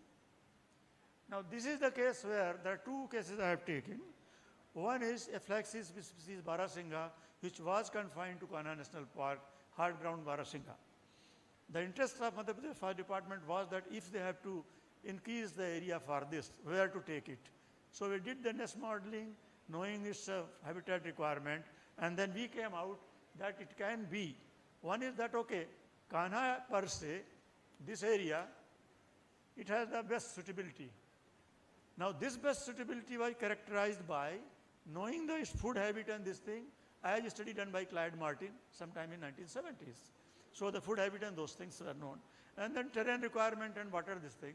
What emerged is that even these parts here and here, they are also moderately suitable.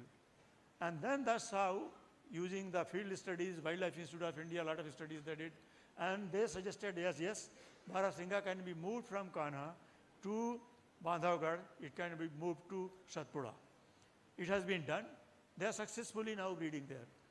Now what I have been trying to do is, last 2-3 years, if we see that at the new place, Barasingha adaptation in terms of whatever vegetation is found there, that means the food basket which was studied by Clyde Martin in 70s, it was confined only to two grasslands in Kanha, Kanha meadows and Sauf. Now when you have put it at that wide thing, what all it is eating? That means if now we put this additional information, maybe perhaps larger area will turn out to be better suited for Barasingha. Because after all, Barasingha, 100 years back, its footprint was a much larger region. It is our limitation of the knowledge that what are its food requirement, what habitat requirement, that with this model.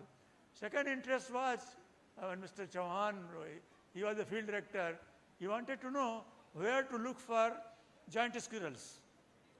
We collected information about some of these drays and this thing, habitats. We did the NIST modeling, and we came out that the northeastern part of the Kanha, these areas, they were found to be suitable for giant squirrel, and we did a campaign, field campaign, and we verified we could locate about 30 plus drays and the live animals.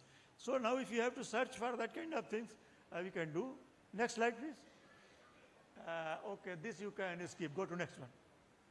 This is a case of latest what we did, caracal cat. Madhya Pradesh Fire Department was looking for caracals. So the Fire Department gave the postcards, photograph of the caracal in all western Madhya Pradesh and that Gwalior Chambal region to the villagers that if you see such animal, you please post us that you have seen from this village.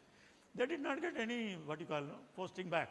So they were looking for that, okay, whether we can do some modeling to zero down the area where to look for caracal. So we did again the NIST modeling, and from NIST modeling we have come that part, what you see, Shivpura and that area, that's again adjoining Kuno where the cheetah has been put. And part of Gandhi Sakar here in Nimachmam shore.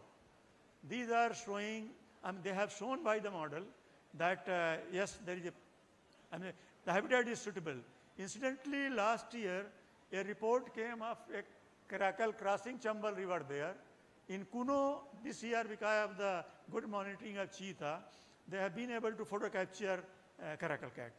So this is the way you see this, how these tools, they become a good tool for the wildlife managers, those who are in the forest. Because in forest, collecting information, then analyzing it, it all is very arduous. It is not that easy.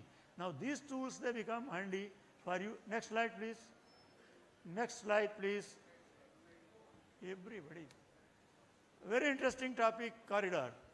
1984, when I mapped corridor in eastern Madhya Pradesh, what you see here, Chhattisgarh used to be part of Madhya Pradesh. In the black, you are seeing that hash line, that is the corridor I had mapped. We had put some of those red marks in that. That means those are the weak areas in the corridor, or there is a gap. Now, at that stage in 85, 86, when Wildlife Institute of India was just being set up and Mr. Pawar used to be the director there, whenever I'll go, there was one Mr. Rogers, UNDP consultant. He will make fun of me that tell me, Jay, whether the tiger will go in search of a girlfriend. About the corridor, it said, this para I have put there, that this should be carried out and monitoring on this thing.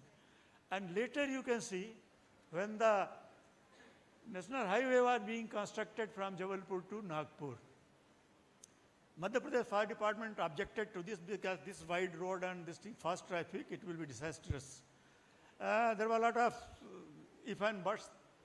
Supreme Court constituted a committee. Then Mr. P.C. Kotwal, who was the research officer in Kana, we had worked together. He called me, Pariyar, whether we have this map and report. I said, okay. So I searched out the map. In 2008, it was presented to the Supreme Court, created that committee. In those days, NGT was not there. The committee accepted that argument that, look, there is no politics. Space images have been used. ISRO has done, it is a special report from ISRO. And protecting that corridor got accepted. Then the elevated road has been made where there are soundproof barriers, light-proof barriers, and they have put the camera traps, and you can find that there are animals crossing, using it. Next slide, please. So like this corridor you see when you are studying, now many corridors they are being studied. Actually, after our that study, 2008 acceptance of is as a proof, as a solid proof, there was a flood of papers. You can see all these papers. After to all my young colleagues, if you have some original thoughts, do your work, publish it. Don't worry about the criticism. If Ma Saraswati has this thing, Ashirwad on you, someday somebody will look. The day you have proved right, there were 100 of people copying you. Don't become Xeroxing machine. Do your original work, have your conviction, publish it, insist that it is correct. But it should be based on the solid ground truth. Any remote sensing without ground truth is remote from truth. So remote sensing has to be backed by ground truth. And here my request to all the forest officers is that look, any remote sensing which has to be done, kindly support that worker. Because if you want a good quality result, the fellow has to first know the ground and then do the mapping. Because if he derives some information, it will be having limitations. So please support that. Next one. Okay, yes, I am 2 minutes. Now this what you see when we say the corridor, there are various implications of corridor. Important point here is you are seeing some rectangles they are put. They have used 10-kilometer grid. For each grid cell, now you have to see how grid-wise the forest cover is changing, or how in the area, in the corridor, if this is for the tiger, if there is a predation taking place, then there is again conflict situation. If the crime is taking place, look, you see, Satkosia, you borrowed a tiger from Madhya Pradesh, you could not save it. Perhaps the monitoring system would have been put not only for the local area, but some more this thing at the grid level, it would have been useful. Now that is where this information on the corridor, whether it's for elephant, we are going to talk in detail tomorrow, this will be very useful. Next one, please. The change which are taking place inside the forest, they alone are not responsible for continuity or discontinuity of. That was a habitat for the leopard and many of these things for a larger period. Now what I have found is, this analysis I did about a month back, 66-70 basis, if you see, the Kharif sorghum area has gone down by more than 100%. Kharif rice has gone up by more than 200%. Now this kind of land cover transformation, land use transformations in corridor. So when we talk about the elephants, there also we have to find in the corridor and around the corridor what kind of agricultural crop, because we may like or not, but elephant will eat when it doesn't have enough food inside that confined area. Next one.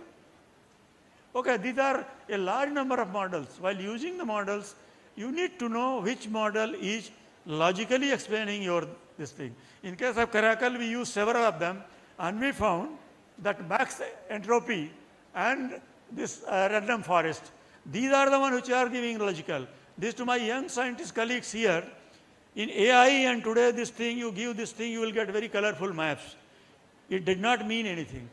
You must see that logically, physically, whether explaining the process which you are looking for. Next one. Next one. Okay, information which you have, it could be of different kind. It has very limited this thing as long as it is in this kind of table. We tend to put in a graph or we want to put in a bar diagram. It will have that kind of sticks standing. That also has its own limitation. A manager, wildlife manager, a forester, he or she needs information where? And that is where that data, if you transform into this, it becomes a map. This is a raster map which can be put on. So anything and everything, that geographic location, that becomes very important for any action, be it forestry, agriculture, hydrology, geology, anything. Next one. So with this, I'll come to the end. You see, when we are using remote sensing or anything, we must understand the total system. Otherwise, it is like 5 blind men, somebody touching the tail, saying it is rope, somebody touching the trunk, saying it is a snake, somebody touching the leg, saying it is pole, and somebody touching the body, it is saying wall. You must learn to see the thing in completeness, not just one small part of it. अरे मेरा slide भगा दिया आपने एक projector का okay anyway I have completed it. I had another good slide. Whatever we are doing in the wildlife habitat, let us previous to this चाहिए next चाहिए next so what we are doing now, wildlife, many of our colleagues who are environmentalists don't become fanatic. No more natural system has remained in a state where it is good enough for the wildlife. So a wildlife manager has to do the manipulation. And this is what is called that you are doing wild by design. Habitat, you have to design, you have to intervene. So a lot of criticism comes that why you are doing this thing or that thing, allow the natural system. Natural system perhaps would have collapsed. If you are depending on the nature, the Barathanga would have not increased or the cheetah would have not come. So the balance of mind is very important, And the whole thing is very complex. Last slide, I am ending. If I want to see how many emails are coming, who is coming, I have to spend 18 hours to know because everybody doesn't come at the same time. So whole process of wildlife habitat and wildlife study is a very complex. Have patience and be truthful, and forest officers please support the field data collection. Have a good teams to work. All this work is only possible if I got the support from forest department and various agencies. We could do something. With this, I would like to thank the organizers and patience. I have been perhaps overstepping the time. Thank you very much. Thanks, Dr. Parihar. Actually, it is heartening to note that you are initially associated with remote sensing development in Odisha, in our state, which has, which now it has grown to a big organization, that is Odisha Remote Sensing Application Center. Any question? We can be short because we will be running out of time. So I think we can allow 1 or 2 questions maximum. Okay.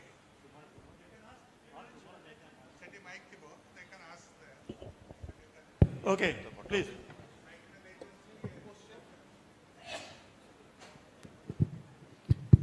The models you have suggested, so for specific example in case of Madhya Pradesh, this Barasingha example, whether when you are making a specific model for conservation, whether you are considering that animal in isolation or you are considering the totality of wildlife there.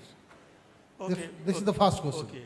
Second question, whether the Madhya Pradesh Forest Department has accepted your model and implemented or not. Okay. Number one, as I told you that Barasingha, if as a species you take, whatever information about its habitat requirement, which can be called authentic, only Claude Martin's paper is the authentic information.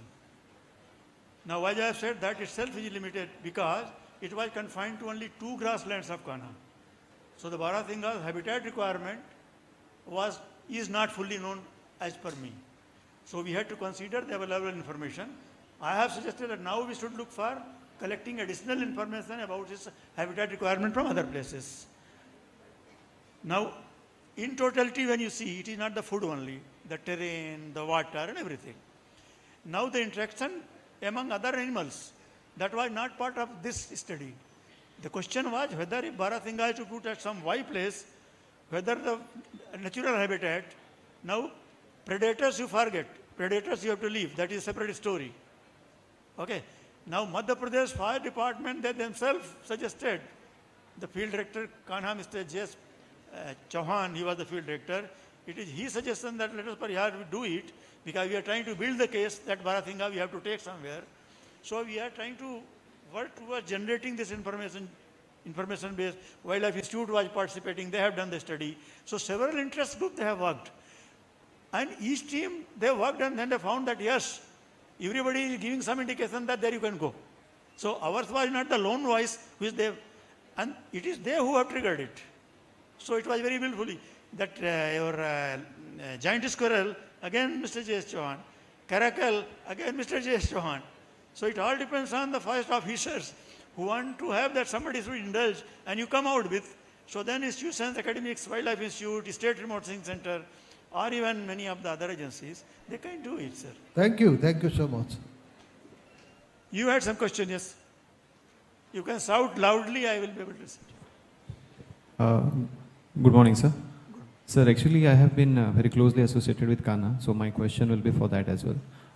Sir, we have seen some successful relocation programs, like we have sent gaurs from Kanha to Bandhavgarh, and then we have sent some to Satpura.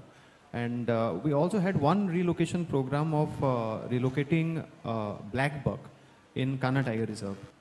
So the habitat was quite selected, the terrain was quite suitable. Even after proper monitoring, why did that not become successful? Why we lost with black buck where we succeeded with gaur? Well, that study, I am not aware whether somebody has studied in Kanha. So I cannot speak about the Kanha specific why it failed. I can do some get work. I hope there is no press media here to report that J.S. Parihar has said something. Because I am little... You see, it's like this. If you go by the black buck total living condition earlier, it was foraging in the agricultural land, where the plowing, fielding, everything is done. On the field burns, there will be cynodon, dactylon, and some other things. It will eat some linseed also, it will eat such things. When you have brought back to grassland system, you have seen the Kanha meadows. Soft meadows and the Soft meadows, grasses this much.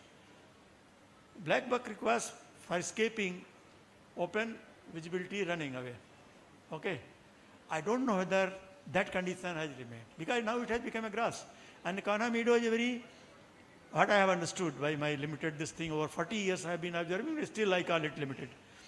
The tall grass patches, the short grass patches, almost bare, and then adjoining area you go forest. It is all interplay of everything. Now black buck, okay, it finds open area to graze. Tiger also finds the tall grasses to hide and come with that. Okay, so it is equal opportunity to everybody. Now black buck may have fallen victim to that, because tiger will come very close, so for the black buck opportunity to escape and run. But these are all guesswork. Okay. Proper reply would come perhaps from if somebody has done the study in Kanha National Park. So don't quote it as a Kanha National Park. It's just a guesswork I'm trying to. Thank you, sir.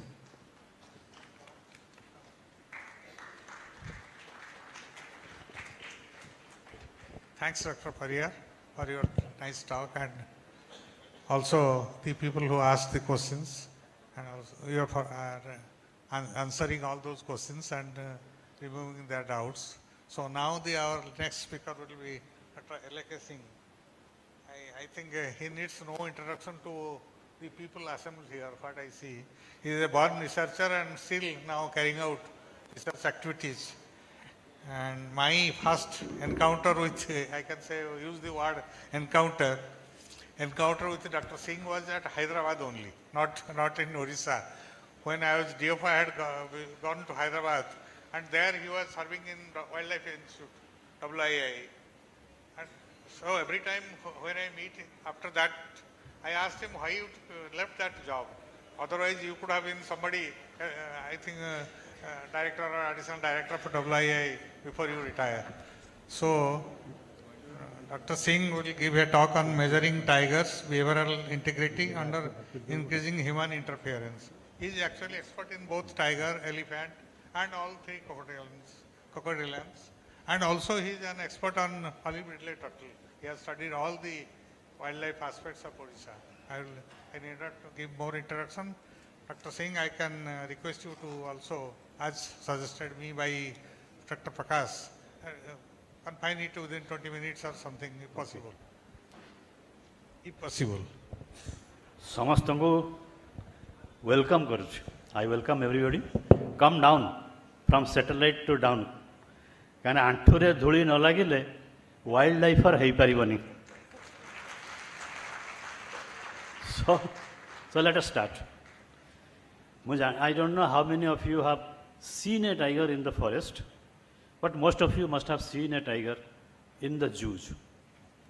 What's the normal behavior of a tiger? You must have read also.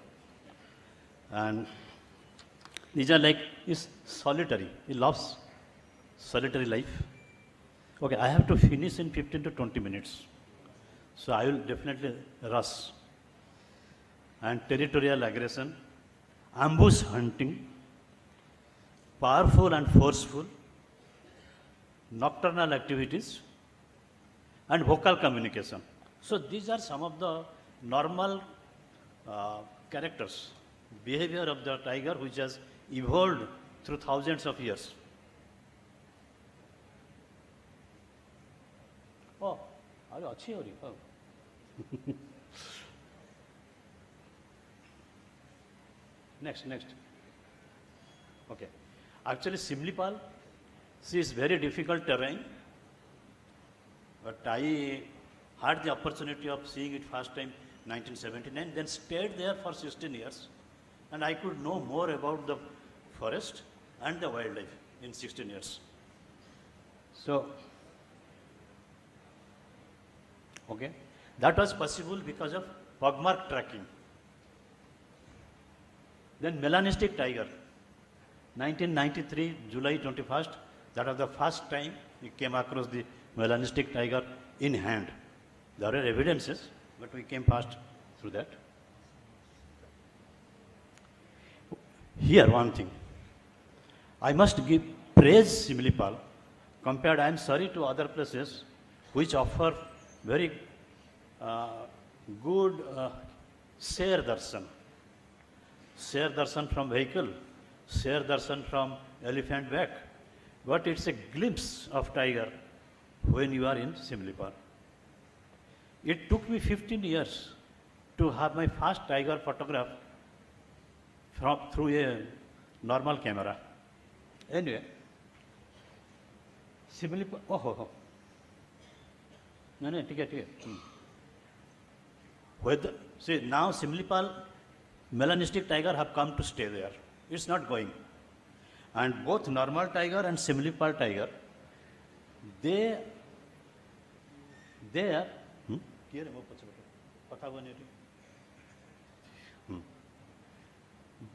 both of them, whichever color is there, they avoid humans. That is normal. They feed on wild herbivores. They breed and care for the cubs. They have fidelity to the natal area, the place where they are born. They have a fidelity to that. They like that place, they come back to that place. And in Similipal, what we do not have done is, we have not studied their stress hormone. And otherwise, they behave normally. And I must thank all the PCCFs who, when I retired in 2010, and I am 73 years now. Where shall I get my data?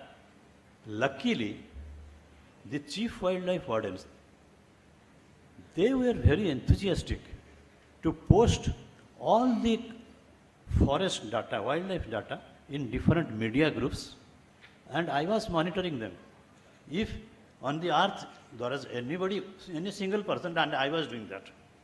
And that actually has given me the clue to many of the tiger things I talk about now. I thank them all. Okay, what has happened to India? 1972, alarm, only 1827 tigers.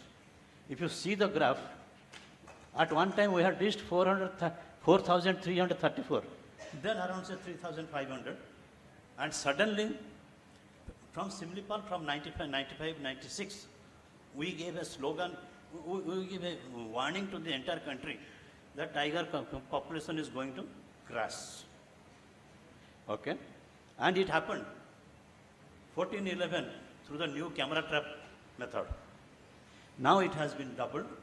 Whatever may be the call from Russia, Petersburg, or whatever it is. But now it is almost, it has come back to the 95, 97 figures. And what has happened is, we have conserved the tiger number from 1827 to 3000. Now it is 3600 or something like that. And one thing for 50 years we have been saying is that we keep tiger at the top of the pyramid. If tiger is doing well, that means everything else down it, they are also doing well. Save the tiger, save an ecosystem, that is the slogan. Fine.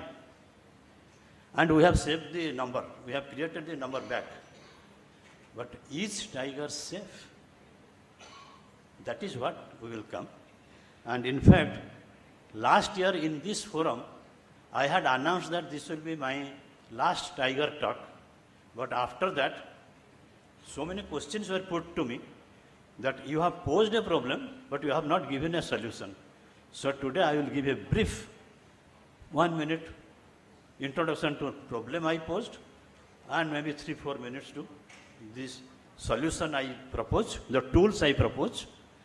I sent that tools to 2,000 audience, individually some 40-50 persons, and to several 6-7 WhatsApp groups. I got very encouraging replies, and very simple. It's not technical. Frankly, Dr. Parihar, I couldn't understand much. We will talk about it, when about the satellite thing, but I understand its implications. But this one is a very simple tool, I am telling you. Tiger numbers have been conserved, but whether the Maharaja is continuing to have that Maharaja qualities. Maharaja कौन महाराज are वर्ष जो देखी photo jeep पछरे महाराजा गोड़ दौड़ुंट कुकुर भाया जाके jeep mud flap को tiger is biting those are not maharaja qualities the royal Bengal tiger should not behave like that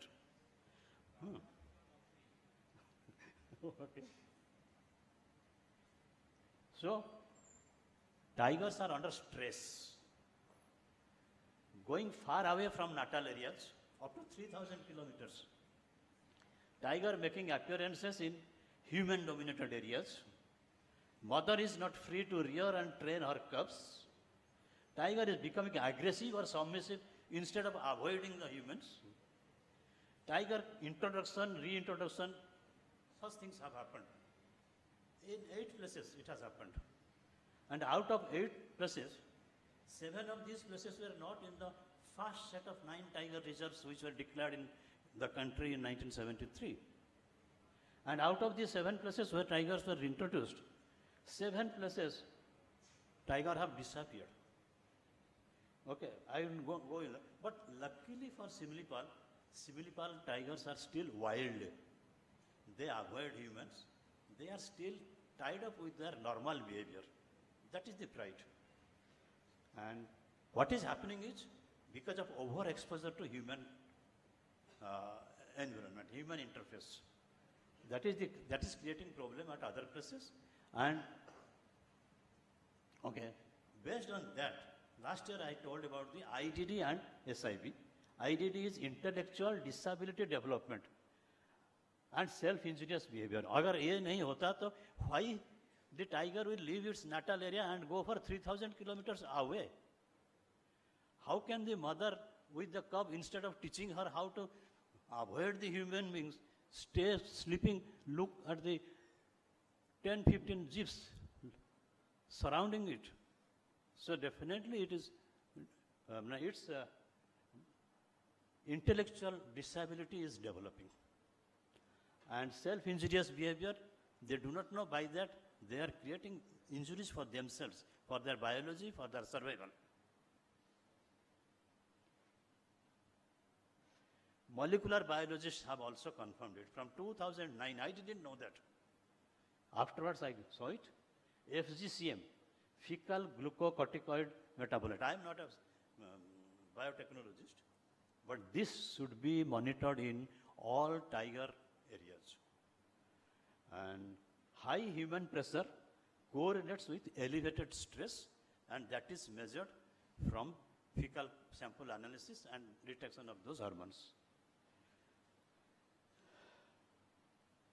Comparative, okay, very interesting thing here. Indian tigers, 20% higher stress than Amur tigers. Then captive leopards, 10 times higher stress than the wild counterparts. What is needed? Highlight is needed for low disturbance habitats. Study the fecal hormone. Now, thing is behavior. Tiger number is assured, but behavior is changing. How to measure the behavior? That is what I will give you. Behavioral ecological markers. If nocturnal rhythm is there, solitary ambush behavior is there, it is avoiding humans, then IDD flag is not there.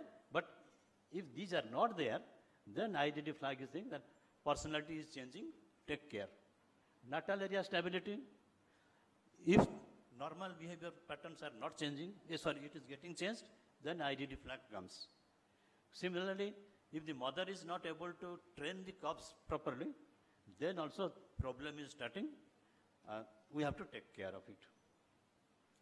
Okay, this is a simple table which I had circulated to 2,000 audience.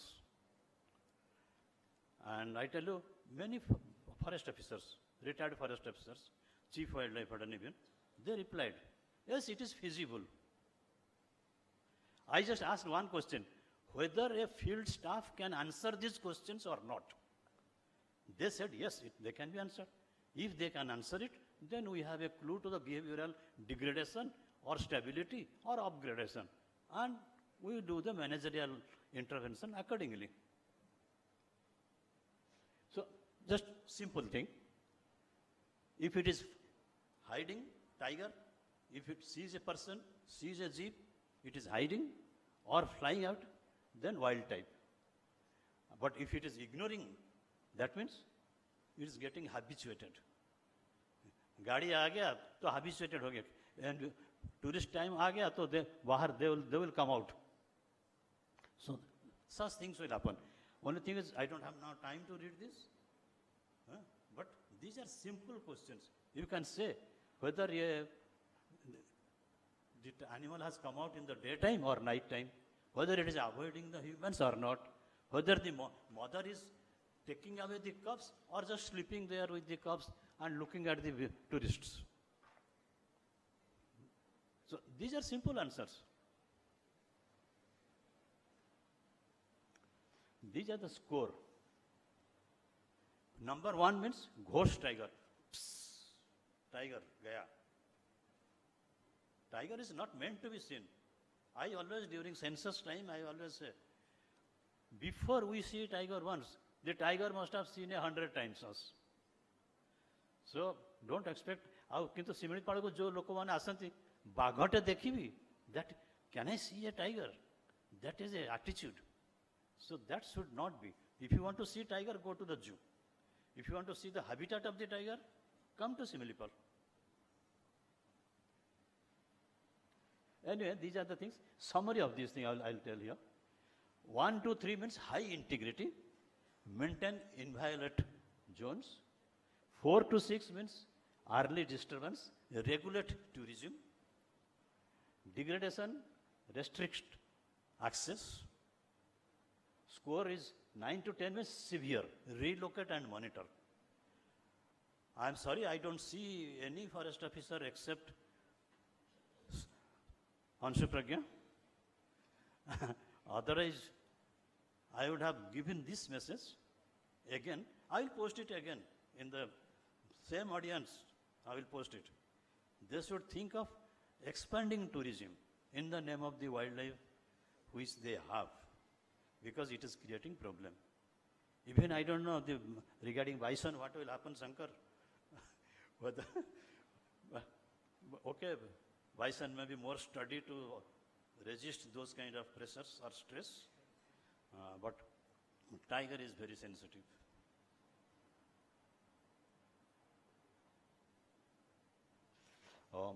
So next 50 years, first 50 years of tiger conservation, number saved. All right, fine. We are even international symposium, we are going for all the 8-9 species of large cats going to up. So what should be that? Instead of quantity, shift to quality. Quality of the tiger should be maintained. Maharaja of the jungle should remain as Maharaja. That is what I am saying it. I don't know in my lifetime whether I will see that, but those, half of them gone. And those who are here, the future is yours, so take care of all those things. And for forest officers, I would say that if these behavioral notes can be taken up, then this data will go to the this thing, what the NTCA and WA has prescribed, include with it. Then that will be okay.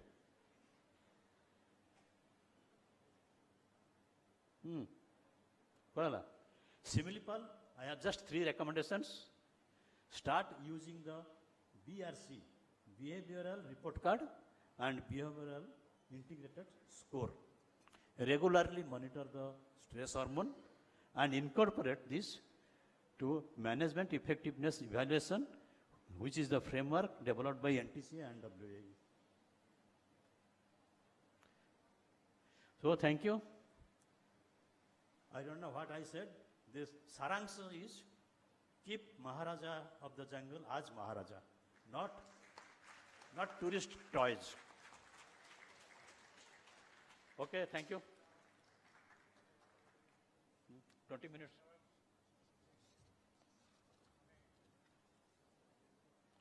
Question ଏଥର କିଛି ନଥିବ ବୋଧେ. Oh, okay. Oh. ସତ ନାହିଁ କାରଣ ଆପଣ ତ ମୁଁ ସବୁବେଳେ କହେ ଯେ ଫିଲ୍ଡ ଲେଭେଲରେ ଯିଏ ୱାର୍କ କରିଛନ୍ତି ସେ ପ୍ରଥମରୁ ଆରମ୍ଭ କଲେ ଆଣ୍ଠୁରେ ଧୂଳି ନ ଲାଗିଲେ you can't be a researcher. Anyway ଯେଉଁମାନେ କୋଶ୍ଚିନ୍ ପଚାରି ଅଛନ୍ତି ଶୀଘ୍ର ଟିକେ ପଚାରନ୍ତୁ କାରଣ will be running short of time. ଆଉ doctor Singh my request just answer them very in a quickest manner. Sir, I have a question here. Yes. Sir, what you have said, we also understand that, but can it be monitored? The behavior can be monitored from a research point of view and can monitoring. Entire Ramayana sari gala. From a I gave you, so that means you didn't understand Vice Chancellor sir. No. Listen, my point is that a young researcher who wants to It is not a thing of researcher because he will not have the opportunity to see a tiger in the jungle. I am asking. It is for the forest officers. Okay. Researcher, okay. 10, just those 10 score. If you see today you go to your home, see a dog coming towards you, how it is behaving? Whether, how it is just doing like this. So what is its behavior? Try to understand the behavior card. Okay, next.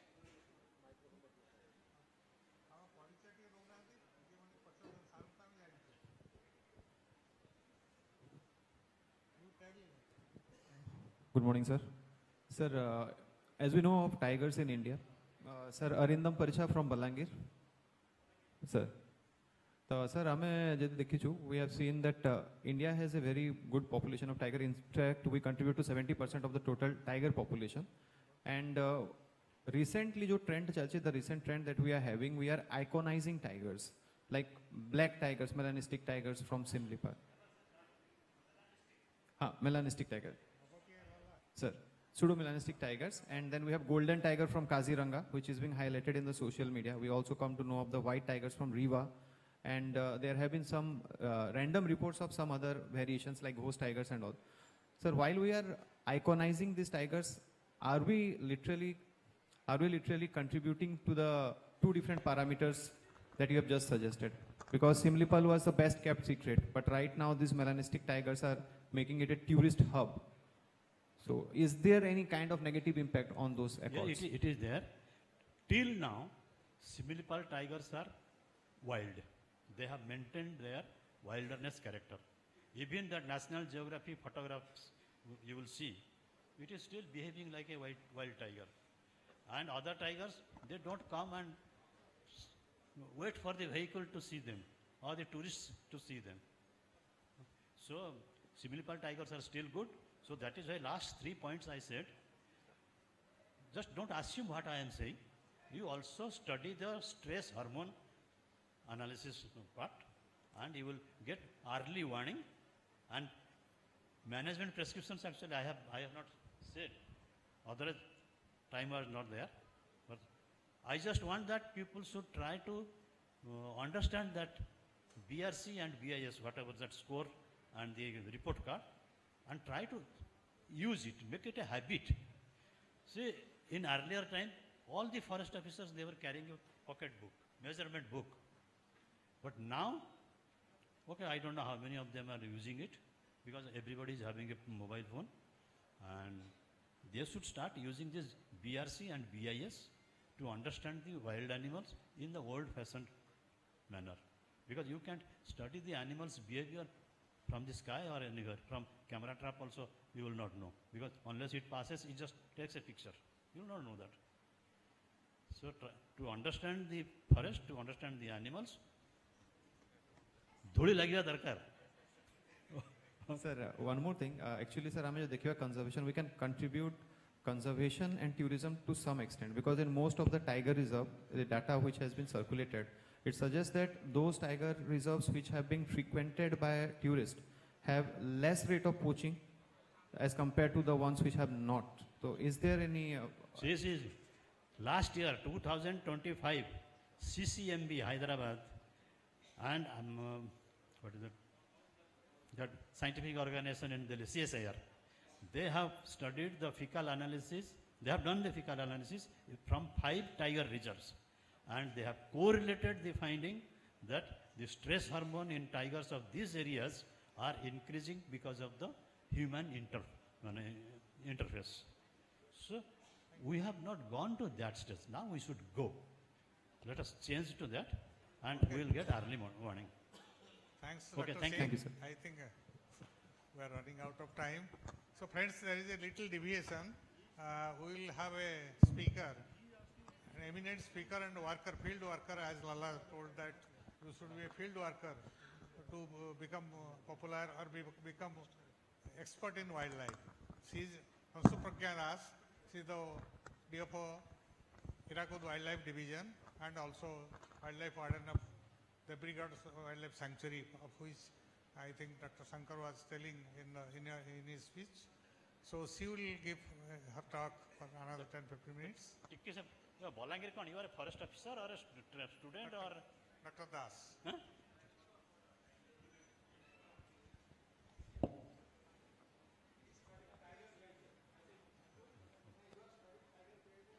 Okay.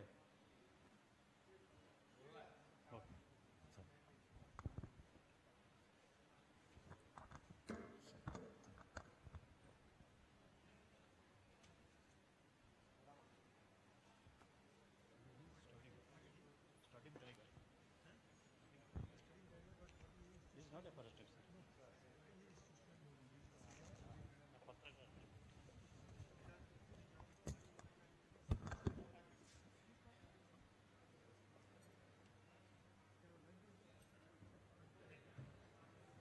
ସମସ୍ତଙ୍କୁ ମୋର ନମସ୍କାର. I am Pragya Das, DFO Hirakud Wildlife Division,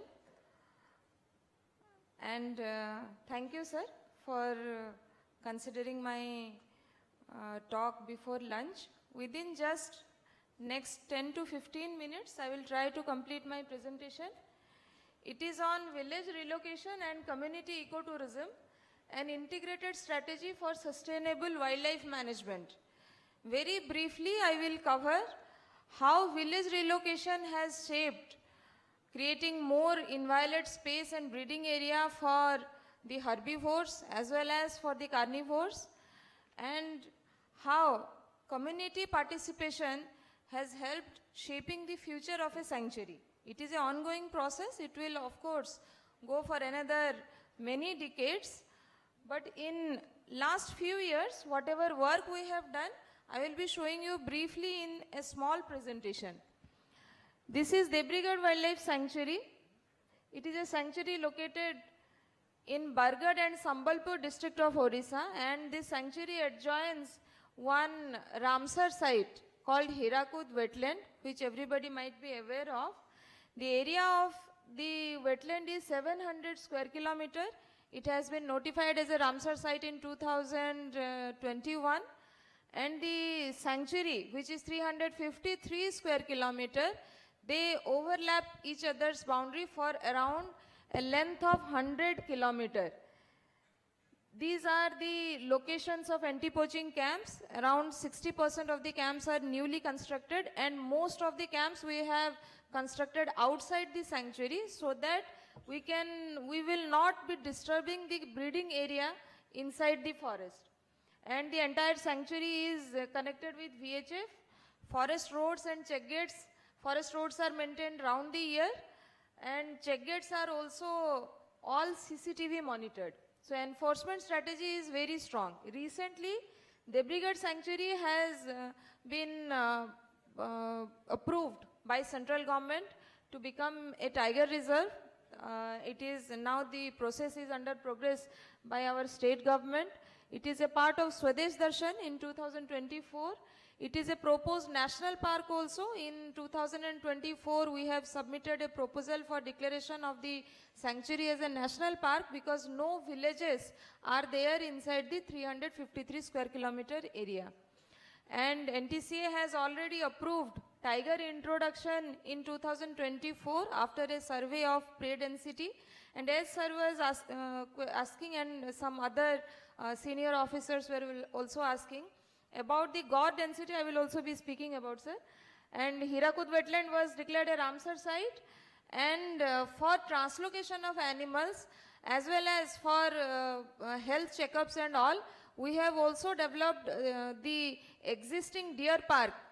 Last 30 years it was existing as a deer park. We have made it a Sambalpur Zoo and Conservation Center in 2023. Next please. This is the connectivity of the wildlife sanctuary with Madhya Pradesh and other states. The sanctuary is directly connected to Gomarda sanctuary with a 40-kilometer long forest patch. There is a reserve forest which connects Odisha and Chhattisgarh's Gomarda sanctuary. Gomarda sanctuary again is connected to Udanti Sita Nadi Tiger Reserve of Chhattisgarh and Achanakmar Tiger Reserve of Chhattisgarh, and all these wildlife areas are connected with Madhya Pradesh and Telangana through different forest patches. And this is the main reason why Debrigarh has a healthy population of wild animals, and in future also, if conservation measures are taken up very nicely, enforcement is done very strictly, it will have very good impact on the population of carnivores and herbivores in our state. Debrigarh Wildlife Sanctuary borders Hirakud wetland. For about 100 kilometers, they share a common boundary starting from Hirakud Dam up to Odisha Chhattisgarh border. This is the Mahanadi river basin, and we can see almost our forest areas, important forest areas of Odisha are adjoining the Mahanadi river, and it has played crucial role in increasing the population density of the sanctuary.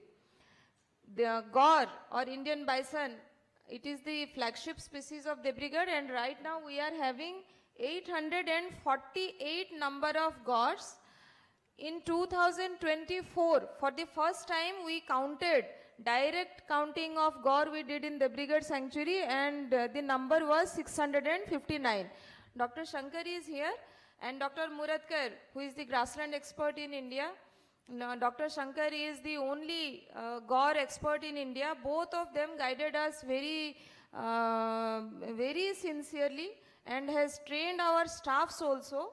So, first time in 2024 when we did gaur census, we found 659, and the number of juvenile was approximately 210. Then again after 6 months, to find out whether the calving season and breeding of gaur is going on in the sanctuary round the year, or it is just confined to a particular season. We did the census after 6 months again in 2025. The number we found 788, and 315 juveniles were recorded. Every month, every section, we are maintaining one register where every section forester compiles the data of the forest guards. The number of newborns, I mean the red-coated calves, are noted. How many red-coated calves are there?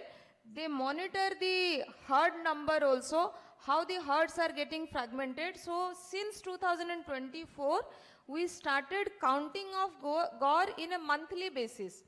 And how we are eliminating the overlappings?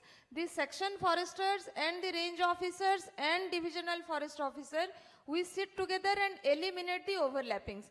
If we move around, maybe by foot patrolling or by vehicle, we will see gaur herds in every 5 to 10 kilometers inside the sanctuary, covering almost the eastern and northern and southern part of the sanctuary. Only the western part of the sanctuary, some of the areas, we may not find big herds, but still single gaurs are found to be moving.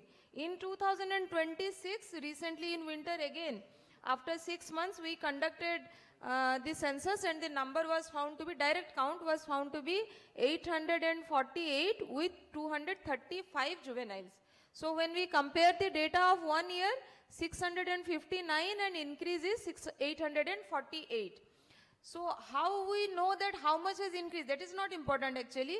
When we started counting to know the calving season and breeding season of gaur and the habitat management, whether we are doing it properly for the animals or not, how will we know?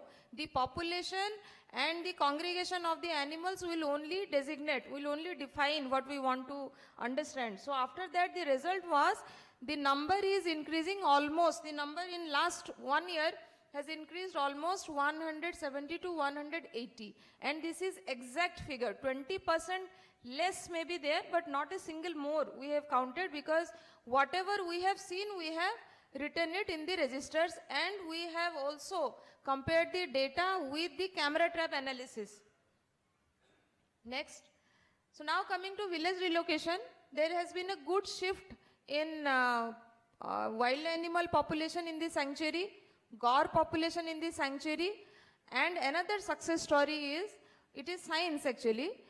After village relocation we completed in 2022, a tiger traveled from Kaval Tiger Reserve of Telangana, more than 1000 kilometers it traveled and reached Debrigad just after 6 months of the relocation has been completed. And it stayed in Debrigad sanctuary for more than 1.5 years. That was the time when NTCA approved the pending Tiger Reserve proposal of Debrigad, which was pending since last 6 to 7 years. And it stayed for 1.5 years in Debrigad sanctuary. After that, it started moving to Gomarda. 2-3 times it went to Gomarda sanctuary, it returned back. We were also tracking with the Chhattisgarh team. Our team was moving jointly. 2 states we have given protection to the tiger for around 2 to 3 months, but it was unfortunate. The tiger died out of electrocution inside the Gomarda sanctuary, because there are a lot of villages in the sanctuary.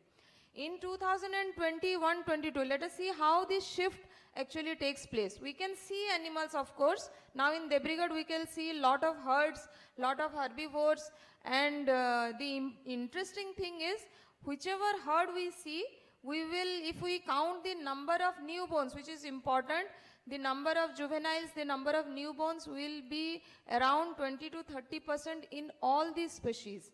So that shows that our habitat management and enforcement activities are actually going on properly in the sanctuary.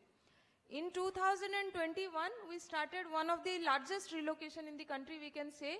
There were 400 families inside the sanctuary in 4 villages.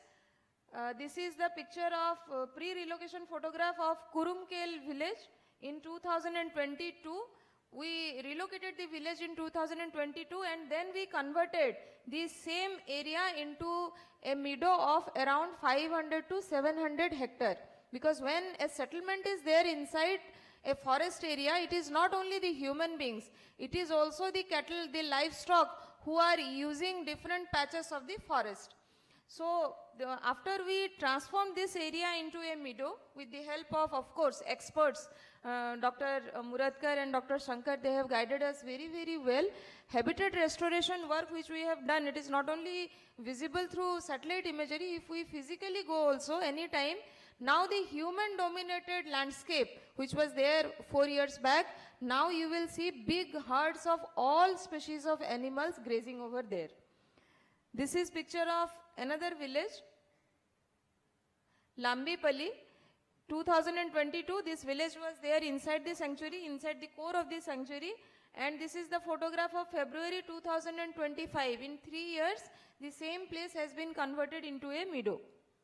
This is Bhutali, another village. This is the photograph of April 2025.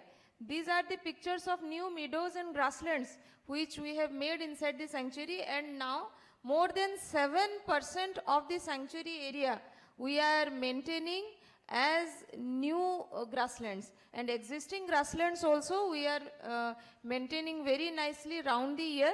The important thing how we are managing the grassland, I will be just going over the slides. These are some of the grasslands with the animals on the village relocated area.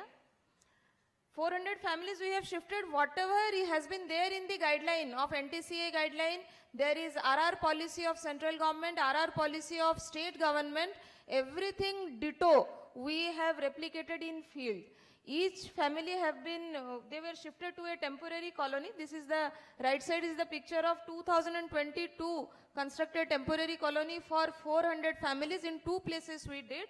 And the temporary colony also we gave all the facilities so that there will be no dissatisfaction among the people that we are shifted from the forest and we are again given a temporary living condition where no facility is there.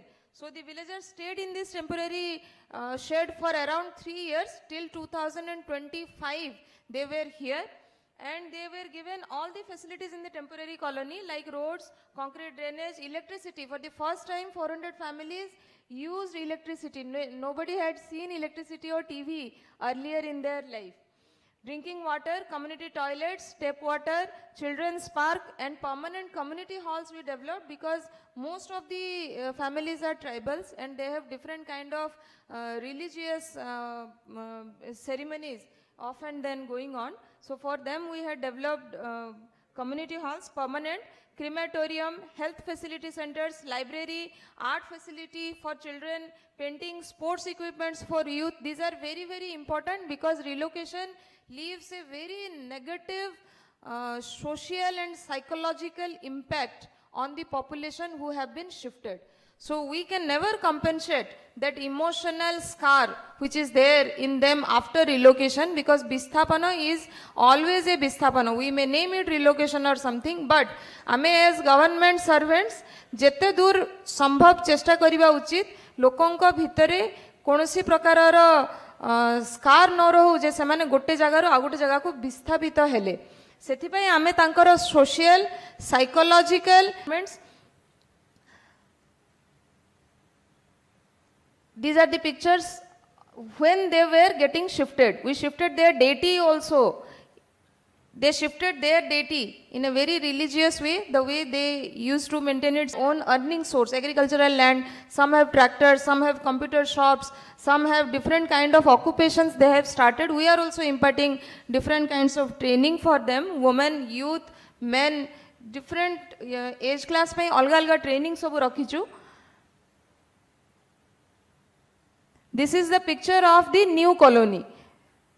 पछपटे जो सब building double storey building देखाउची लोक माने जो माने जंगल रो विस्थापित हेचंती जो माने relocated हेचंती से माने निजे ए पक्का घर सब गवर्नमेंट मनी रु तयारी करचंती. आमे तांकर कंपनसेशन अमाउंट को मध्य 3 वर्ष फिक्स्ड डिपॉजिट रे रखिथिलु so that nobody can misuse or they will not be financially ill treated by public. सेथिबई their fixed deposit money is safe, but with the money 2-3 people in one family, whatever money they got from government, they have constructed the houses by themselves. We had given them mason training on field. Now almost 90% of the population have settled in their permanent colonies. This is the ongoing work. 1 year back this was the colony. This is the recent picture. Now almost 90% of people have shifted to their permanent houses. 10% people are in the temporary shed, and by the end of March entire 100% 400 families will be getting resettled and rehabilitated also. This is how we are doing grassland management in the sanctuary. We should always keep in mind that everything that looks green is not food for the wildlife. That doesn't also mean that whichever is not the food, we will just eliminate it from the forest, because there are different kinds of habitats which animals, herbivores and carnivores require for their habits. Different kind of behavioral pattern they display. For that they require different kinds of habitat, which I think Sir was also saying in his slide. Different species require different kinds of habitat. These are the new grasslands created. We have trained all the staffs. It is slow. Seed collection by our staff. Almost all our staff now can identify all these species of grasses. We have identified 63 important species of grass in our sanctuary. Thymeda, chloris, vetiver, heteropogon, different dichanthium, important grasses are there. What to keep and what to uproot. that clarity we have given to all our field staff as well as to the laborers who are working in for grassland management. This is the way we have done. We have distributed pictures to all our staff and the laborers also, what needs to be uprooted and what needs to be kept. This is off-lease menace. As soon as we saw in 2022-23, we kept on removing the toxic weeds from the sanctuary. This grass started growing as a carpet all through the sanctuary. If today, after working 4 to 5 years in a sanctuary, I say we have only worked 50% of the sanctuary we have worked on habitat management. Rest 50% we are yet to work. We are yet to start the work. This is how we train the staff, and these are the new grasslands created and how we are maintaining the grasslands. This is the biomass management. It is seasonal. Every season the biomass management strategy differs. This is clearing of Ipomoea weed. It was there in the amphiterrestrial habitat, the wetland and the sanctuary, the overlapping area which is around 100 kilometer long and 5 to 10 kilometer wide, that ecotone belt which exists in between the wetland and the sanctuary, it was all covered with Ipomoea weed. We removed it at one go, and since 2022, every alternate year we are removing it. This is an invasive weed, it is an exotic species, and it used to create a barrier for the movement of animals from the sanctuary to the wetland. So after clearing of this area, these are the picture of the ecotone or amphiterrestrial belt, and animals are mostly seen grazing in this area.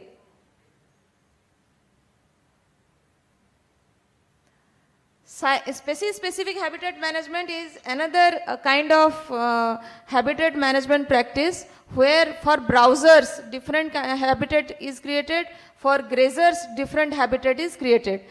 Gaur, sambar, spotted deer, Chosinga, they all occupy different habitats in a sanctuary, and their food behavior is also different. So according to their choice, the kind of habitat they want to use, we have developed 7 kinds of different habitats in the sanctuary. Coming to community ecotourism, yes, as sir said, ecotourism should always be in a very, very regulated manner, and our intention for doing ecotourism should be very clear that its objective is nature education, and jaha dekhiba seya ame bujhiba, dekhiba au shuniba ei di upay re hi manisha sikhibo. So sethipai people will come and stay in the sanctuary, they will experience safari, they will experience cruise, and by this process they will know the value of a wildlife habitat. They will see the animals, then only they can realize the value of a gaur, why sambar should be protected, why deer is important for the ecosystem. So for this, community ecotourism is a very good tool for engaging local community in sanctuary management through ecotourism activities, as well as it works as an alternative livelihood for the local community who are dependent on the forest. It creates positive vibe actually. There is no negative thing in community ecotourism if there is in mind that it is not for revenue, it is absolutely not for tourism, it is absolutely not to show animals, it is a livelihood activity for the forest dependent community, and the outcome is nature education of the people who don't know much about forest and wildlife management. These are the ecotourism activities we are doing in Debrigad, and Debrigad has now become one of the best in the country. Last year it earned 5 crore revenue with 85,000 tourists, and this year already in January the number, we crossed the last year's number, but the entire revenue whatever comes, it goes back to the local community. Forest officers are not engaged in managing the ecotourism properties. We just act as a media to support and help them so that they manage, so become self-dependent to manage the infrastructures and the tourists, and teach the people how to conserve nature and wildlife. These are different activities which are going on in Debrigad. Different packages, we are running around 14 packages. Next please. Cruise, next please. We have recently developed a birding trail with around 40 birds identified, and each bird's call also we tell people that this call belongs to this bird. We have recorded, we have made a very good film on that so that people start identifying birds by their calls. Next slide please. These are some of the success stories. We have engaged women as safari drivers, we have engaged women, tribal women in ecotourism activities, as eco guide, as safari driver, as well as we have deployed them in squads. And they act as very good informer and very good naturalist for the visitors coming. Next. Till now, total 18 villages, 123 community members are engaged in Debrigad ecotourism. And when ecotourism started long back, maybe in 2005 or 7, it started in small scale. Till now, not a single extra inch of sanctuary land has been used for ecotourism activity in Debrigad. Next please. And the entire sanctuary and ecotourism infrastructures we are maintaining as plastic free. Not only the ecotourism infrastructures, the entire sanctuary also is now free from any plastic. Next please. And this is the SOP. In 2024-25, we did a very strict SOP which has to be followed by our staff as well as by the eco guides and safari drivers, the ecotourism staff also. They follow this SOP very, very strictly. It is according to the NTCA guideline of sanctuary management, Ministry guideline of sanctuary management, how many vehicles should enter the sanctuary, how many people should enter the sanctuary daily as a visitor or as a tourist, and we maintain it very, very strictly. This is the eco-sensitive zone. Not only the sanctuary, we are managing the eco-sensitive zone also in the proper manner as it is there in the letter and spirit.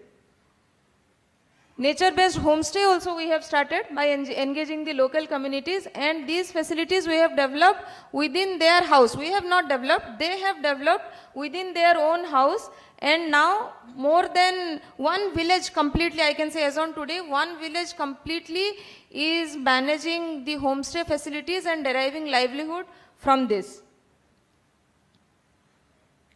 Every year, since last year, we have started Indian Bison Fest. It is not that we should celebrate only the carnivores. It is not always the tigers which are important. They are important in the ecosystem, but importance of other species like gaur, sambar, they are also very, very important for the ecosystem because their presence only will determine the presence of the carnivores in that landscape.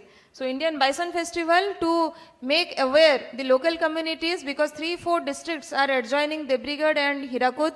People are dependent on this landscape. So Indian Bison Festival we started in a good scale. This year also, March 8th, we are observing it in Debrigad. You all are invited. We have started from this year night camping facility so that people who will go, they will attend the Bison Festival, move around in safari, see the gaurs. Now at least in one day, 60 to 70 gaur one person can see. In between October to June, one person whosoever visits the tourism zone, core zone is completely closed for anybody. In between 6 AM to 6 PM in the tourism zone, any person who goes, minimum 60 to 70 bison, everybody will be able to see. So we started it so that people should also know the value of a landscape is not only always, it is the tiger, it is other important species also which are there.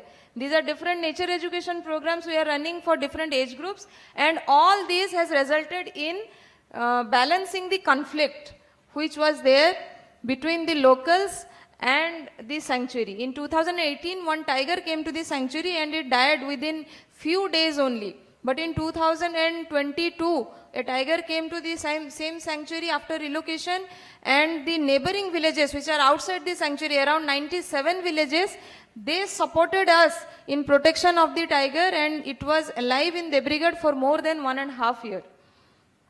These are the ways and means to actually motivate the local community and make their ensure their participation in wildlife conservation.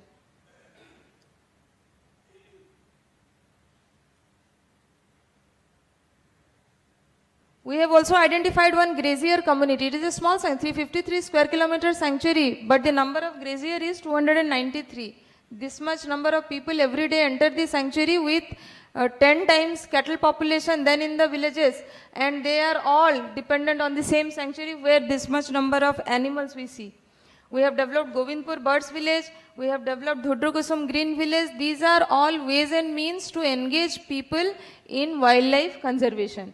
Barabakra pilgrimage site, because touching the religious sentiments of people and mixing the religious sentiments of people in conservation is very, very important, because in Odisha 5% of the area, total forest area, 5% of the total forest area is protected area, and all these areas are having lot of human dominated pressure on this landscape. So we have to also understand their religious sentiments, their religious values needs to be prioritized by forest department so that they also equally value conservation on the other hand. And all this has resulted in very good sanctuary management with healthy patrolling, foot patrolling. We prioritize foot patrolling. We are also having AI surveillance in the sanctuary, but foot patrolling is mandatory and it is a priority for all the staff from top to bottom. 2-kilometer shock-free zone also we have created around the sanctuary so that people will be aware that electrocution is a very, very risky thing, not only for the animals as well as for the villagers who are using the sanctuary for different means. Sports also we are using as a very good tool for mobilizing the local community and the youth for conservation, and it has given us very bright results. I should share, sports is one of the media through which you can engage any age group, any age class, any economic class in any kind of activity, may it be conservation itself.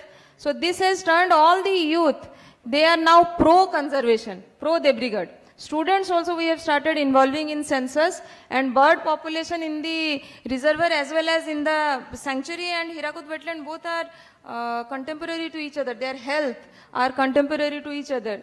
Bird population also we counted 128 species next to Chilka in Hirakud now you will see.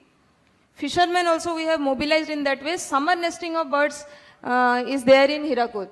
That's all I had to say. Thank you. Thank you. Any questions? I would like to answer.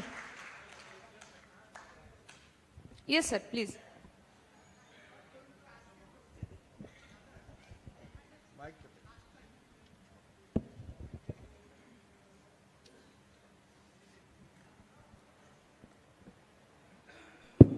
Hello.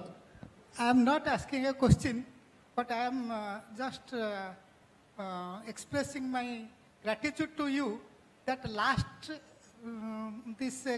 last year conclave, I was suggesting that if specific habitat management is done in forest, the animal and human conflict will not come. And now you have given a very good, lively presentation. And it should be, this debris division should be taken as a model for other forests also, I think. Thank you. Thank you. I thank Evergreen Forum actually to from other part of the state. Odisha Chhattisgarh border ru amku invite karchanti Bay of Bengal border re talk dawa pai. I thank Evergreen Forum also for that. Thank you, sir. Thank you. And any other questions? I have a... When are you going to have translocation of tigers? Translocation of tiger, yes sir. Translocation of tiger proposal has been approved by NTCA. We had given them what are the requisites. We need elephants. We also need to address the dependence of the local community on the sanctuary, which primarily is for water and firewood. Those two things we need to take care of. Number 3, as 60% of the sanctuary border adjoins, adjoins the agricultural fields. So that 60% we need to protect, otherwise farmers will agitate. So they are poor farmers, so their part also we need to take care of. So government has already approved 100 kilometer of wire mesh fencing in that area, which are very, very critical and vulnerable, and electrocution risk is always there. So before bringing tiger, we are addressing the local conflicts. We are also trying to fulfill the SOP. We also went to Bandhavgarh last year to verify the health of the tigers which can be translocated. Unless and until we get good tigers adequately required for the landscape, bhala to ekdam na milbo, but at least human interface nathibo tiger, and landscape has to be prepared very nicely. Village relocation has almost done 90% of our work, but rehabilitation and resettlement is equally important because it gives a positive impression on the forest department, and it also encourages people to cooperate on the forest department. Tiger anile kintu ama kotha bujileni seta jemti kehi न कहिबे आमे सबु गाँव रे electric माने solar street lights देइछु जंगल को लागि रहितबा जागा मानकरे चाष जमी मानकु प्रोटेक्शन देवा पई वायरमेस फेंसिंग काम ऑलरेडी आरंभ कर देइछु आ स्ट्रीट लाइट्स दे देइछु टॉर्च लाइट सबु ईडीसी को देइछु एवं रेगुलरली ईडीसी मीटिंग्स गुडा मध्ये करूछु सो दैट लोकंकर ग्रीवांसेस एड्रेस करि परिबु. I think it is under progress. As soon as it is done समस्त जानि. Thank you, Ansu Pragya. Because I was monitoring Debrigad and grassland also as a RCCF Raurkela. Just one or two suggestions for Ansu Pragya. Because since they are monitoring grassland, so it is important because initially after relocation of villages, initially only you will get annual grasses which are very, very palatable and good. For long-term monitoring, you have to have long-term monitoring grassland plots so that it will help you in management. First thing, and second thing, wildlife health card also you, wetland health card also you maintain for, because it's bordering to Ramsar site, Hirakud. That is, those are two. And beside that, Dr. Shankar said, line transact this counting, that should be done regularly. Thank you. Thank you, sir. We are doing line transact actually twice a year, once pre-monsoon, once post-monsoon, every year we do. Yes, please, please. And how much of the government initiative helped for the success of this? Because you told your success story, and if the government initiative would have been there in other sanctuary also, the same sort of success story would have been there. So, I may answer, sir. That is why. Means how much is the government initiative and how much of your initiative? That proved successful here. Sir, mu to government servant. Servants, why it is not happening in other places? Why it is happening in your case? So there must be initiative Sir, on your part. We have seniors like all of us here. All seniors almost have visited Debrigad. Seven tanga guidance देइचंती. Dr. Muradkar and Dr. Shankar, especially I would thank both of them. एत्ते busy schedule भितरे भी बाहर state रो साने वर्षरे थरे आसीबे एबे doctor Shankar आछंती एबे मुरतकर sir मते 2 दिन परे आसी की पहुंचबे 2 दिन पर्यंत they only train our staff morning 5 टा रो राती 11 टा पर्यंत. आपण कोन you ask your question. Well, I wanted to congratulate your team. It appears to be very good quality work.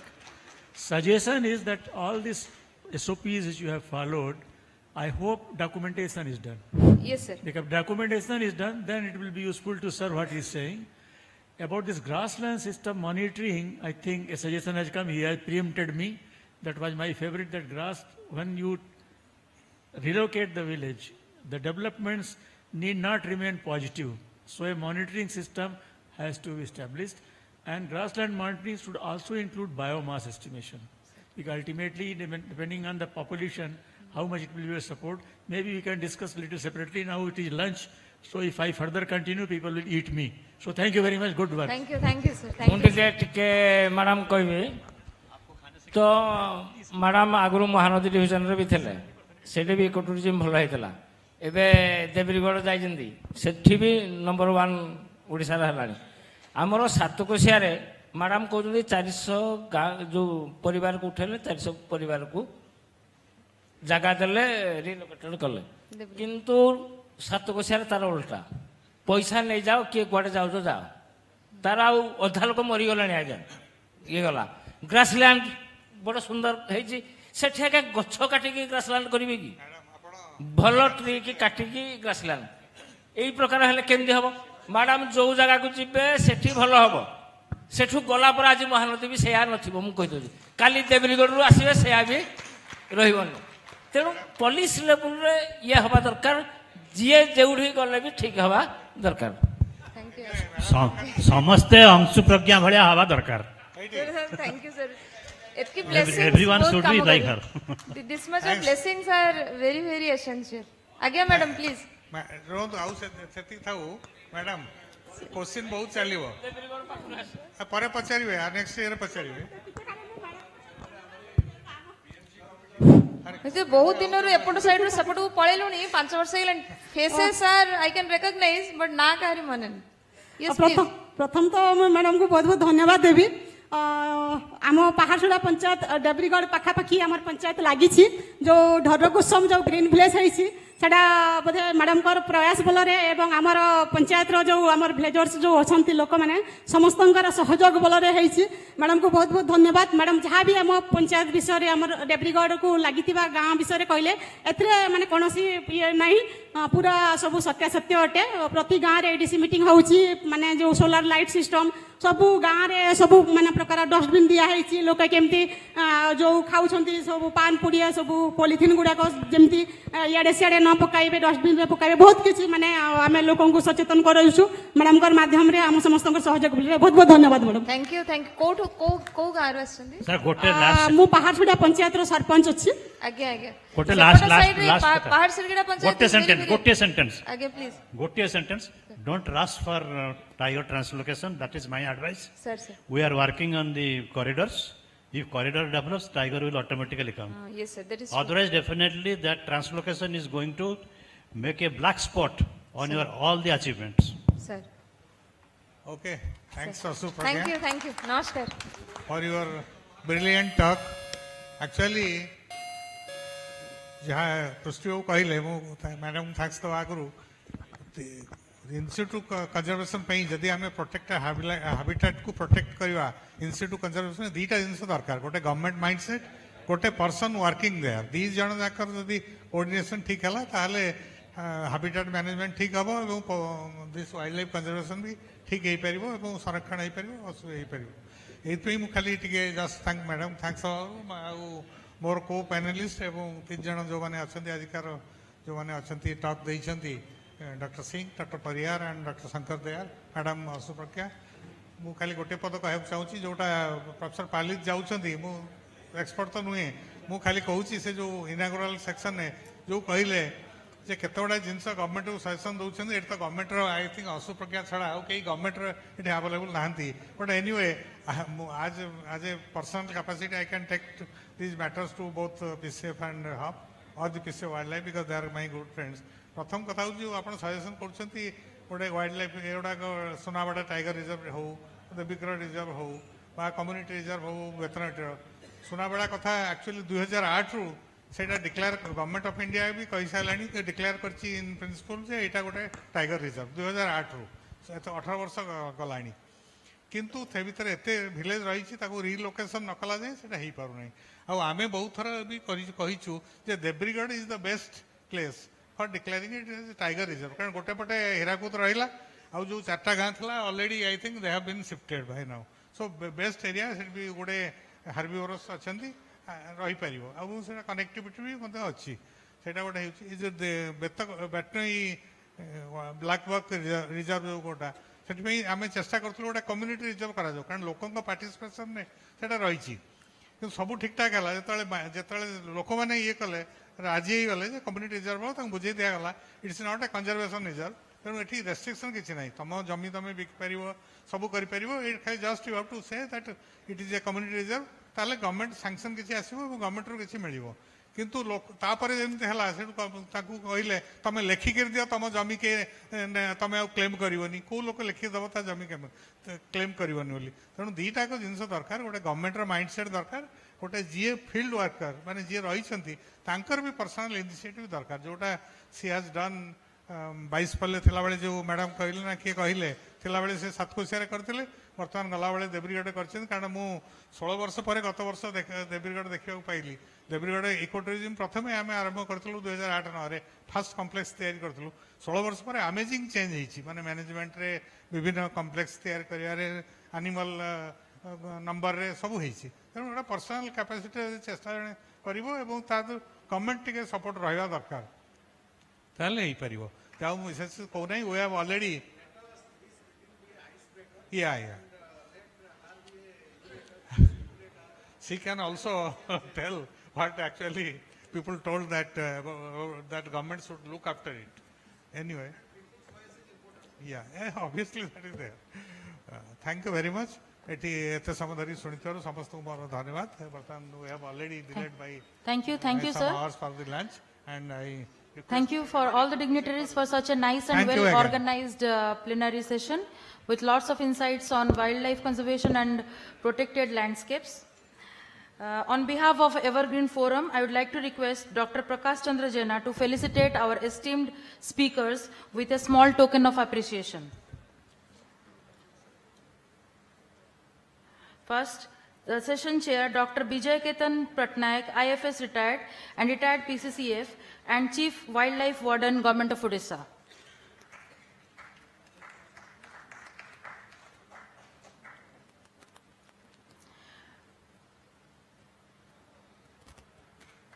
Our session co-chair, Dr. Nihar Nanjan Naik, Member Secretary, Odisha Biodiversity Board, Government of Odisha.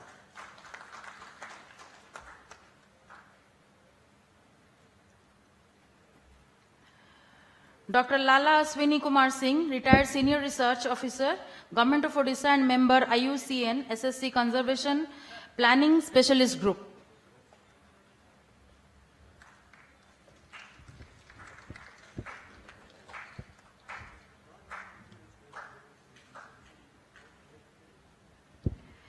And Mrs. Ansu Pragya Das, OFS SAG and DFO, Hirakud Wildlife Division, Sambalpur, Odisha.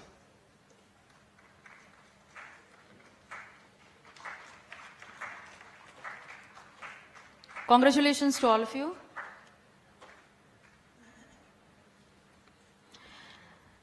Thank you. Thank you all the dignitaries. So we'll break for lunch, but there is a special announcement. The book on wildlife conservation issues and concerns is available on at the book exhibition counter. If anyone is interested, they can purchase the book with a payment of amount of rupees 395. So there will be a lunch break now. We'll resume at 2:30 p.m.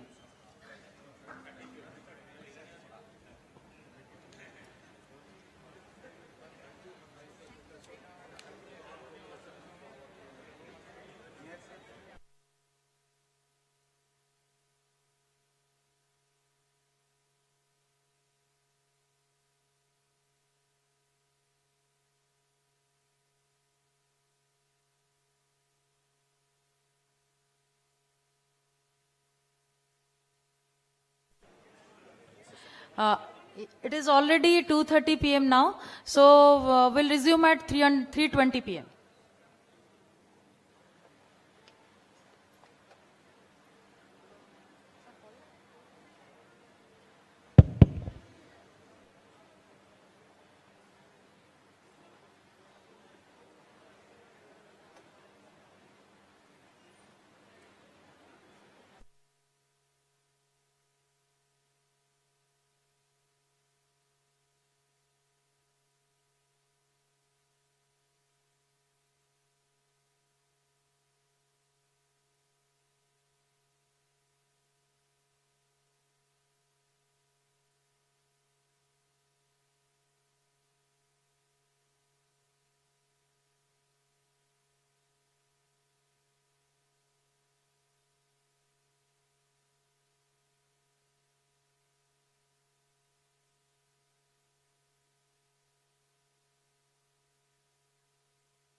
Hello.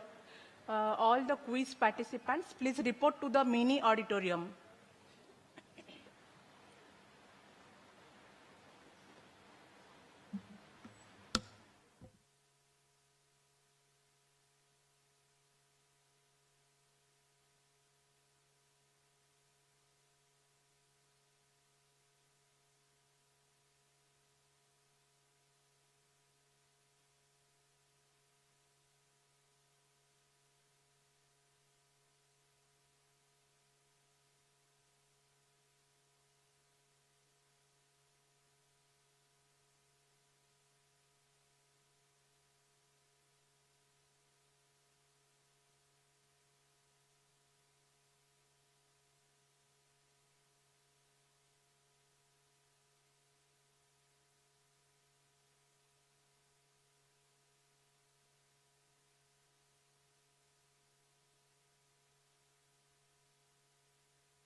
Hello, hello.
Kamakun.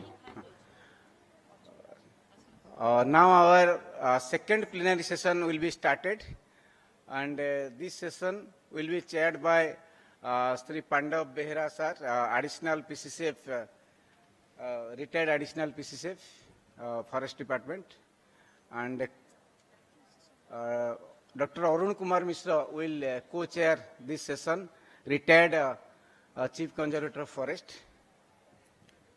And I request DFO Jharsuguda Manu Ashok Bhatt sir to deliver his talk.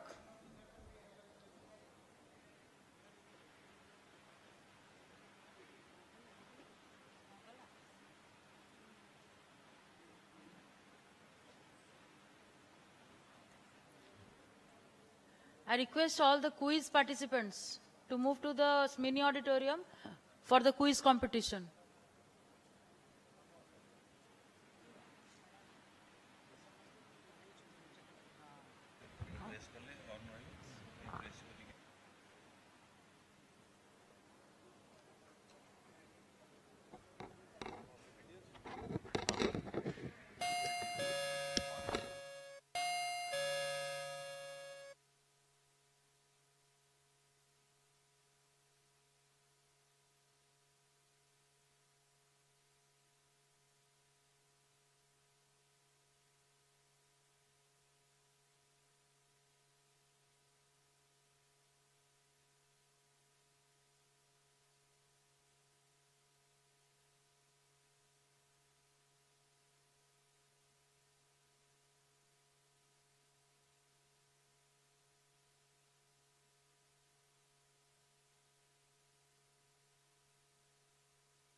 Good afternoon to all. Let us, without wasting further time, delay, let us start our second session. Now I should request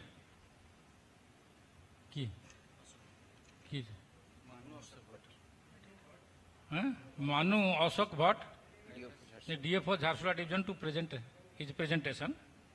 The topic is the hiding in plain sight opportunity to consolidate wildlife corridors in Bona Ordinium and Afforestation. Please go ahead. Thank you.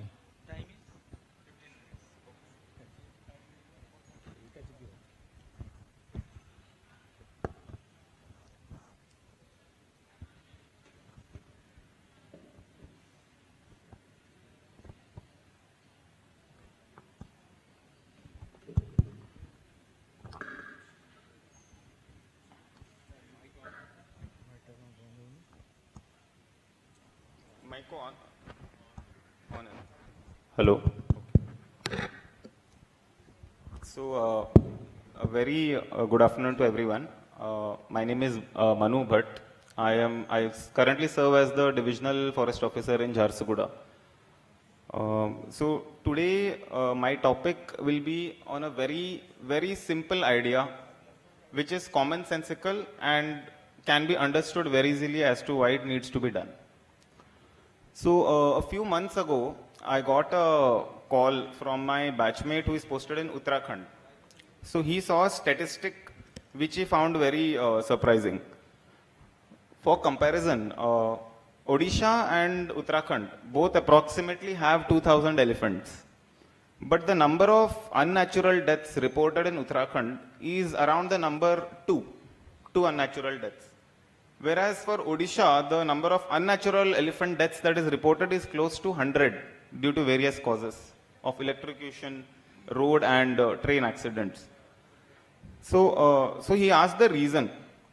Now, I was not in a position to answer, but one of the factors, of many factors, will be the amount of fragmentation of forest that has happened in Odisha because of very rapid development that has happened over the few years.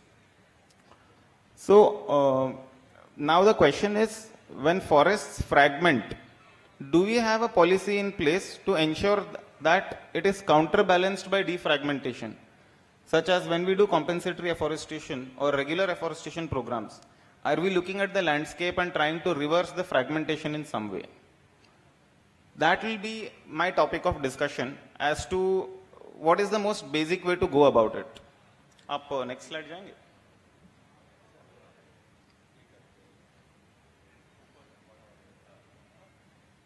Otherwise, you can tell next so that they will operate. So, within the division, actually Jharsuguda has very few number of elephants, but we had the opportunity to track regular and irregular movement. So what does irregular movement of elephants show us in the last 3 years? So I will take you through 2 irregular movement that we faced of elephants. By irregular, we mean it is not a regular herd movement. Something happened because of which the elephants strayed away from the forest. The blue line happened in February 23 when a herd of 12 elephants entered the town of Jharsuguda. There was some blasting that was happened in Sundargarh, so the herd entered Jharsuguda and they did not know where to go. The second red line that you see, that was a single lone tusker that got separated from its herd in Chhattisgarh.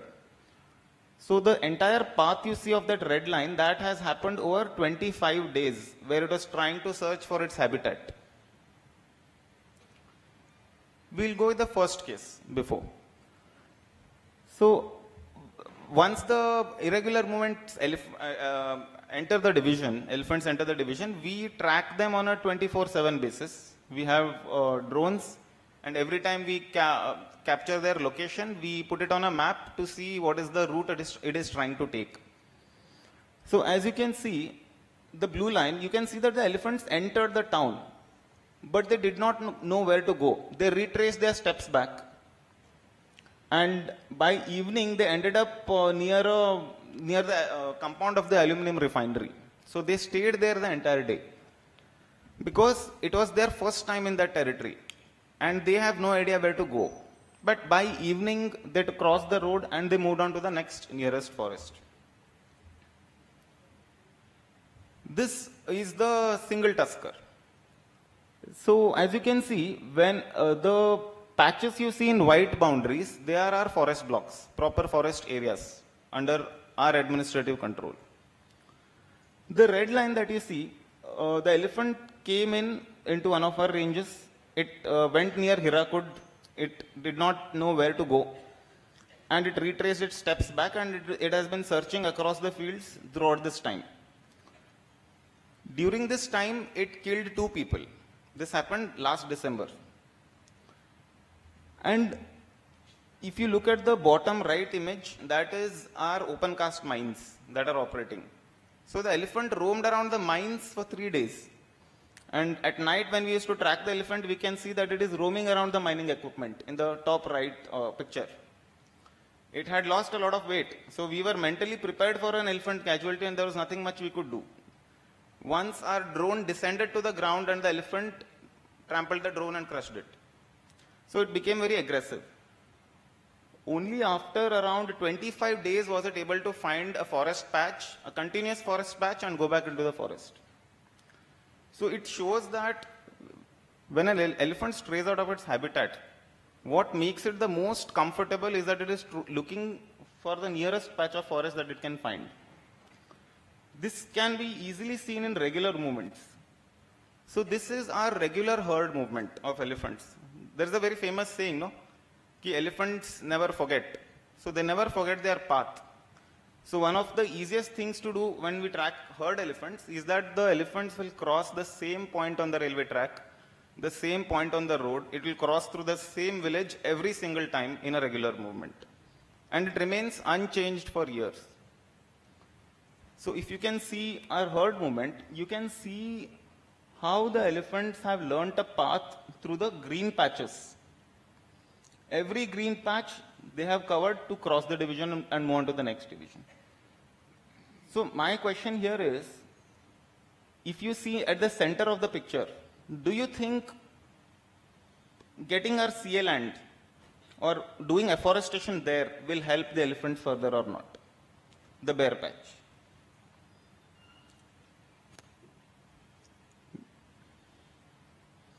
This is the problem. So the fragmentation of forest is equivalent to you being stranded on an island. You don't know where to go. So it is not just how the map looks like. Danger can be anything. Rail lines, road lines, power lines, and so on.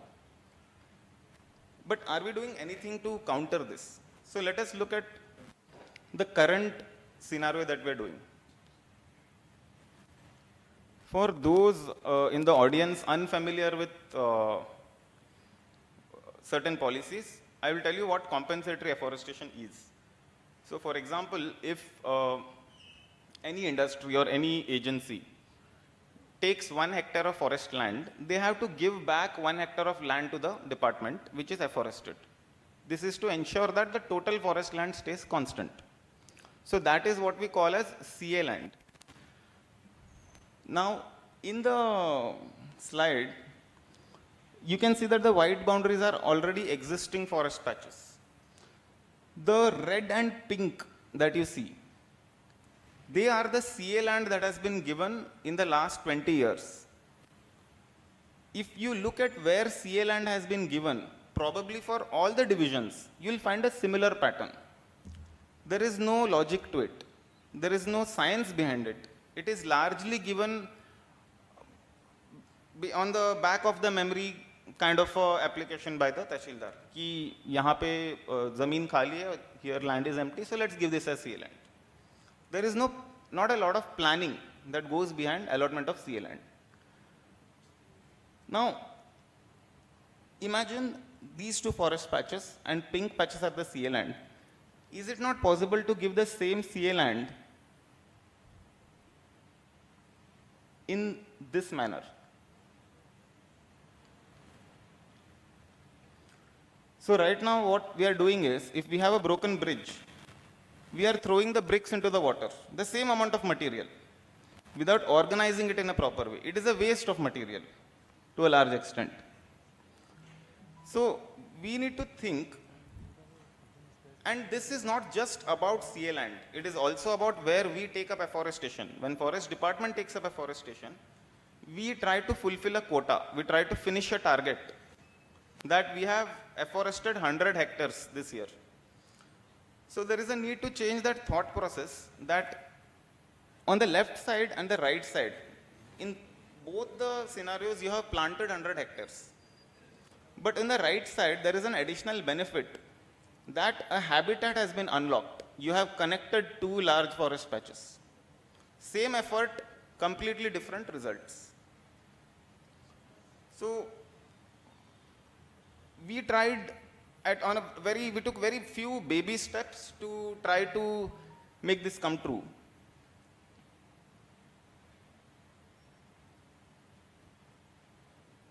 It's a very simple idea. There is nothing very sophisticated about it. So these are the last 4 years, the red patches, where we have tried to afforest. The white boundaries are the forest blocks. The yellow lines are our existing elephant corridors. So we have tried to consolidate that corridor to the best extent possible, given the land available.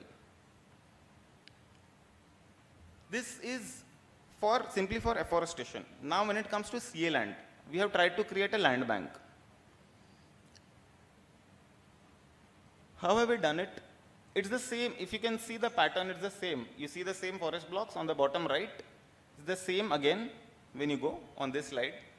So the green patches are our forest blocks. The yellow patches you see are revenue forests. And the pink patches that you see are non-forest dormant land, Patit, Gochar and so on, which can be given in CA. CA mein both kinds of lands are taken back by the forest department, revenue forests as well as non-forest dormant land. These lands we have tried to identify within the elephant corridor itself, plus or minus 5 kilometers on both sides. So this was done using ORSAC's cadastral layers. So what happens when we do this is that we come up with this kind of a list, a ranked priority list. One is revenue forests. These are all the plots. ORSAC already has digitized cadastral maps of every plot number. So once we overlay cadastral map on top of elephant corridors, we can see choosing which plots, Gramya Jungle or non-forest government land, can help create contiguous forests. This is just a one-time exercise that need not be repeated over and over again. This is a simple exercise. When done, you can come up with a small ranked list of high priority list. High priority say low priority. These are what I need in my CA land. Revenue afforestation. So now, because in Kampa we cannot afforest outside forest land, revenue forest afforestation needs to be supported by other schemes. So once we have this ranked list ready, this is how we can treat this. Anytime you get a user agency which needs non-forest government land, you can simply start giving plots from the other list. Once you need CA land for user agencies that are eligible for Gramya Jungle, you can give plots here.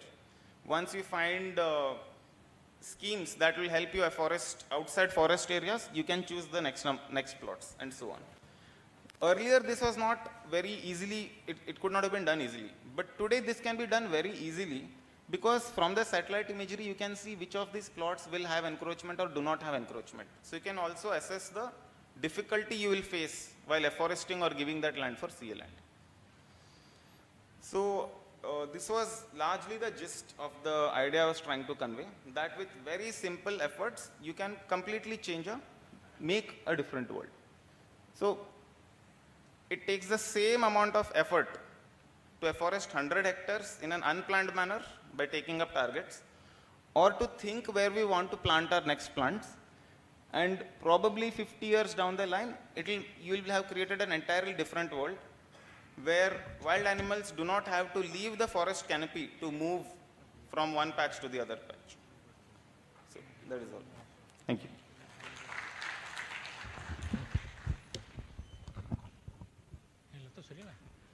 See, Manu, there has been a certain guideline to take off compensatory afforestation. What exactly we are doing?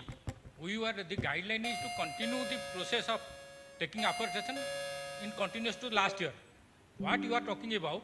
You are talking about it should be taking into guideline of elephant movement. Am I correct? Okay. So how many years do you expect that that plantation will give a shape of elephant corridor? Because most species you must be planting. This local species must be planting which are very slow growing. So maybe it will take 10 to 15 years or maybe more if provided if it is successful. Yes, sir. So this idea is good. But taking consideration the elephant corridor as a guideline to take up plantation, it is, I think, the working officer to consider. Otherwise, your idea is okay. Thank you.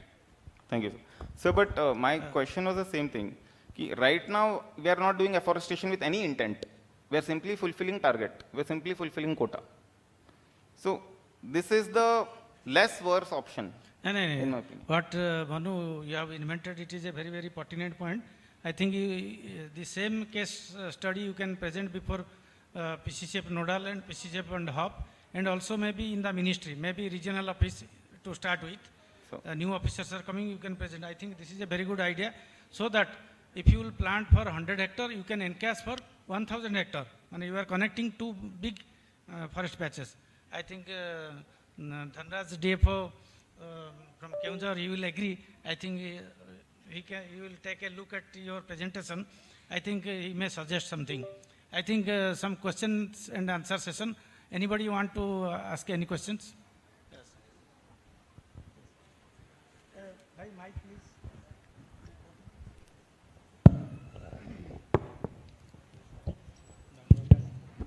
You have a very pertinent suggestion. I sincerely appreciate this, but I have a suggestion that can you have a discussion with the district administration so that in future, whenever they are granting any land for afforestation purpose, CA land, so that should be in consultation with the forest department. Sir, that is exactly the missing link here, in the sense that we currently have an informal arrangement with the district administration, wherein any user agency, if they want CA land, because we have a land bank ready, we suggest the plots to the user agency and they take it to the collector or the teshildar. My suggestion is officially you please communicate to the collector, henceforth whenever such allotment is being done, that must be in consultation with the forest department. Yes, sir. Okay? Yes, sir. Yes, absolutely, sir. I think so that will lead to this corridor establishment. Yes, sir. Thank you. Thank you, sir. Thank you, Mr. Bhatt, for your good idea and a good presentation. Thank you very much. Our next topic will,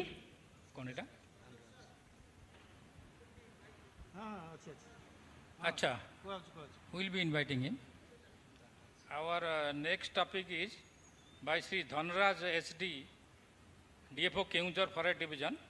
The topic is livelihood and skill training, silent hero in wildlife conservation.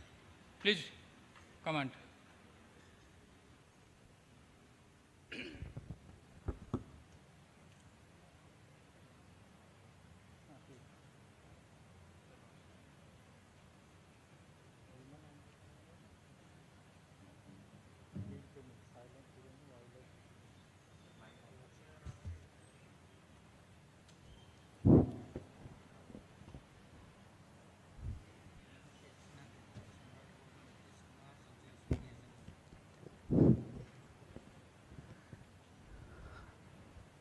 जय जगन्नाथ वंदे उत्कल जननी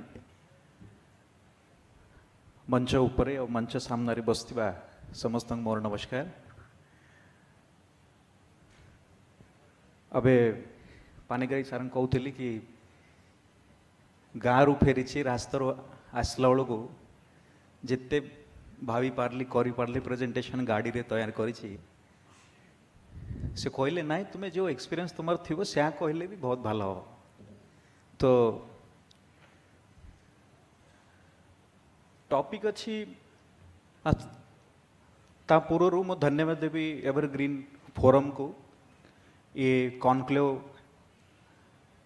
arrange करथिबारु और field practitioners मान को ये stage रे तांकर experience share करबा पई गोटे सुजोग देथिबारु मु एवरग्रीन फोरम को बहुत बहुत धन्यवाद दउछि और जो भी तांकर सपोर्टिव पार्टनर अछंती तांको मध्य इमितिया गोटे गैदरिंग एठी ये आलोचना चक्र रे ये एक्सपीरियंस रो जो आदान प्रदान होबो सेटा निश्चिंत ओडिशा स्टेट रो वाइल्ड लाइफ कंजर्वेशन रे दृश्य अदृश्य भाव रे निश्चिंत काम रे लागिवो एटा मोर आशा अछि मोर टॉपिक मु टिके हटके एति पई चूज करिछि कि जनरली वाइल्ड लाइफ कंजर्वेशन माने या वाइल्ड लाइफ प्रोटेक्शन माने कॉमन मैन या आम समस्त को मन को आसीबो कि एनफोर्समेंट एंटी पोचिंग ड्यूटी करवा प्रोटेक्टेड एरिया किंतु वाइल्ड लाइफ कंजर्वेशन और लाइवलीहुड स्किल ट्रेनिंग रो इत्ते कौन घनिष्ठ संबंध अछि मो मतरे मो केउंजर रे 3-4.5 वर्ष काम कला समय रे मोर जो अनुभव अछि लाइवलीहुड सिक्योरिटी या economic security wild life conservation रे दृश्य अदृश्य भाव रे इत्ते जड़ित अछि आमे भावी जानी पारुनु कि को जिनस पुश फैक्टर अछि आम वाइल्ड लाइफ कंजर्वेशन पाई तो सेति पाई लाइवलीहुड एंड स्किल ट्रेनिंग मो टॉपिक चूज करिछि आ किमिति केउंजर रे छोट मोट 2-3टा केस स्टडीज जोटा मु भावी कि ता जोगो से एरिया रे लोक मानकर वाइल्ड लाइफ प्रति सोशल कैरिंग कैपेसिटी हो तांकर वाइल्ड लाइफ हैबिटेट ऊपर तांकर प्रेशर हो सेटा किमिति कमिछि कि 2-3टा केस स्टडी आकार रे आमे आलोचना करिवा नेक्स्ट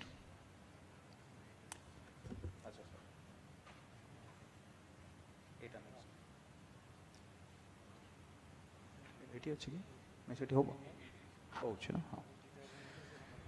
हाँ तो जनरली कंजर्वेशन माने कोडी न्यूज आर्टिकल रे भी आसीबो धरनंतु केउंजरे धर कोडी दांत सीज हला सिंपलीपाल रे एआई कैमेरा रे आसाई मानन को धरा हला देवगढ़ रे मालकानगिरी रे कोठी कोइंछ धरा हला तो कंजर्वेशन दिगरे गोटे दृश्य डायरेक्टली तार इंपैक्ट था सेटा गोटे पार्ट अछि कि ना हमें प्रोटेक्ट करिवा एनफोर्समेंट करिवा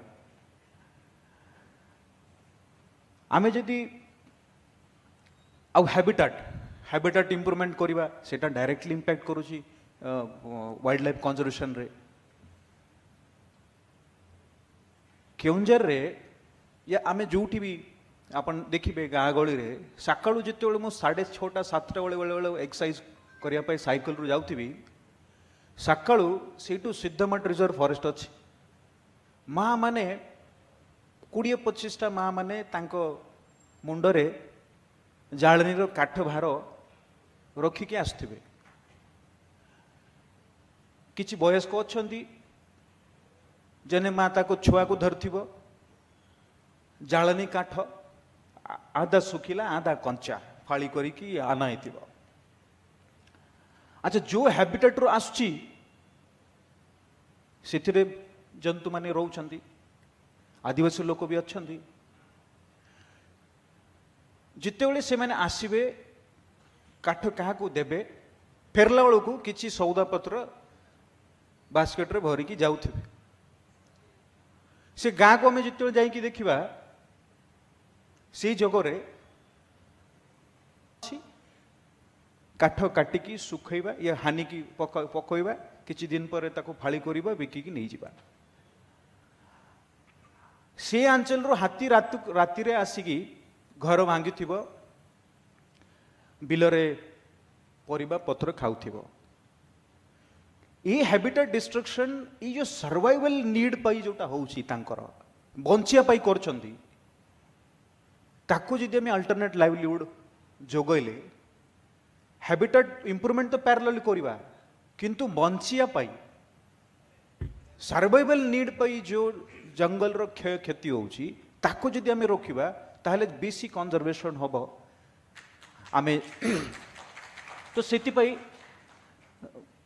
तापर देखियो केउंजार 42% ट्राइबल पॉपुलेशन अच्छी 90% जो चाष जमी अच्छी सबसिस्टेंस अच्छी मैं निज घर पाई टिके किछि बळिले छोट लोकल मार्केट नहीं थिबो तो प्राय 90% निजे पाई ये छोट मोट वाटर सिस्टम पाई किछि चासी माने बड़ बड़ अछंती से माने करंती किंतु प्राय जदि हम देखिबा एमति तार इकोनॉमिक सेटअप अछि लोक जो अछंती से माने अबे भी पड़ू चाष करछंती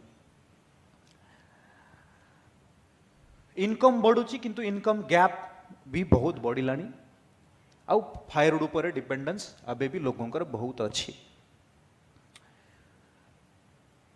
पर्टिकुलरली वल्नरेबल ट्राइबर्स और पोरेस्ट जो लोक अच्छे तांकर अबे भी जाळनी उपरे कलेक्शन करिवा बिकबा बहुत लोकंकर अबे भी ता उपरे निर्भरता अच्छी ता जोगु